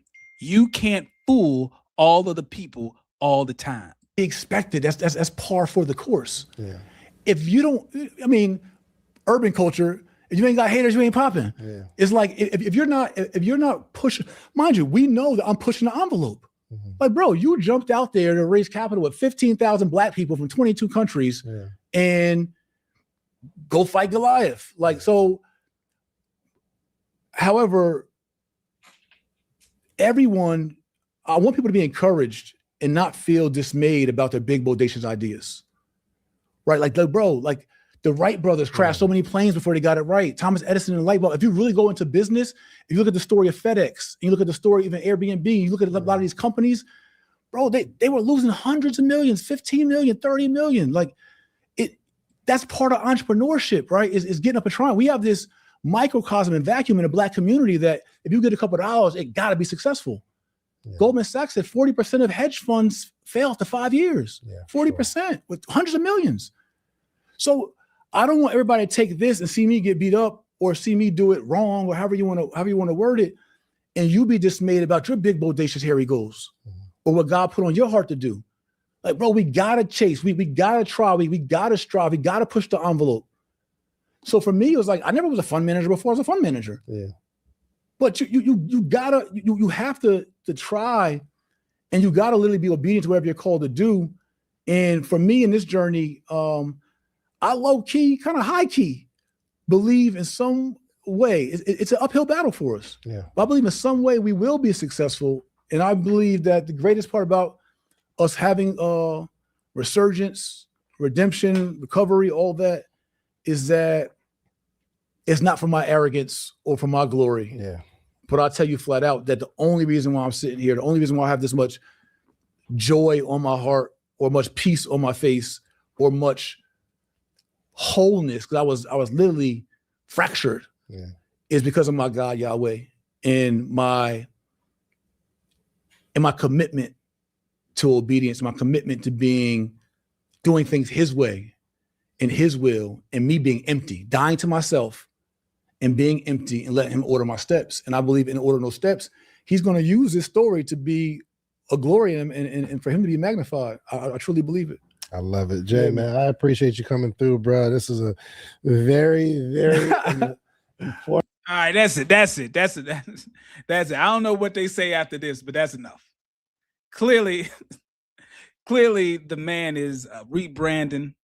He's not. He says he's not for all Black people anymore. He's for people who are like mine and have the same religious fever that he has. Doesn't sound like he's really taking accountability or responsibility for what he's failed to do, basically. But you know what? What did we expect? What did we expect? But I want you to leave this live stream understanding one thing. Always look at the paperwork.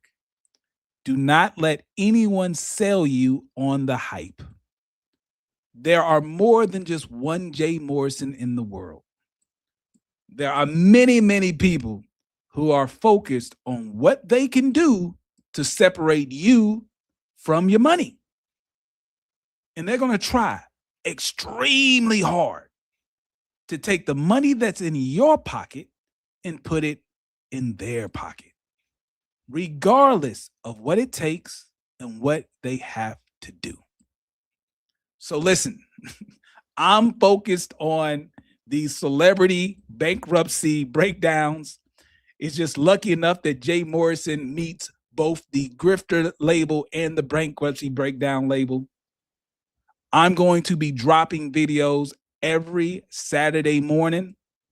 The next video you guys will get from me this next Saturday morning is going to be a bankruptcy breakdown on Rockefeller legend Memphis Bleek. All right. And what I want you guys to do, if there is a Black celebrity, entertainer, athlete, influencer who has filed for bankruptcy, and you don't know how they filed for bankruptcy when they made so much money doing whatever it is that they did, put a comment in any of the videos, give me their name, and when I get time, I'll do the best I can to give you a real financial advisor's reaction to a celebrity's financial failure. Why? As a pocket watcher, it's our job to observe the financial failures of others so we can learn and avoid them. That's why we do it. I want to thank you guys for coming out tonight for this live stream. It's been a long time since I've done a live stream. I appreciate it. Y'all have a great night. Look out for my video that will be dropping Saturday morning. Bankruptcy breakdown of Rockefeller legend Memphis Bleek. See y'all then. Are you looking for real financial advice? Thornton Financial is here to help. Certified financial planner Jayson Thornton specializes in tax and wealth planning. Are you living paycheck to paycheck with no retirement plan? Do you need help with the IRS? Book your free consultation with Thornton Financial today. Budgeting, savings, debt management, and retirement. Even tax debt settlements. Get the advice you need to live your best life. Book your free consultation appointment today. Go to www.thornton-financial.com.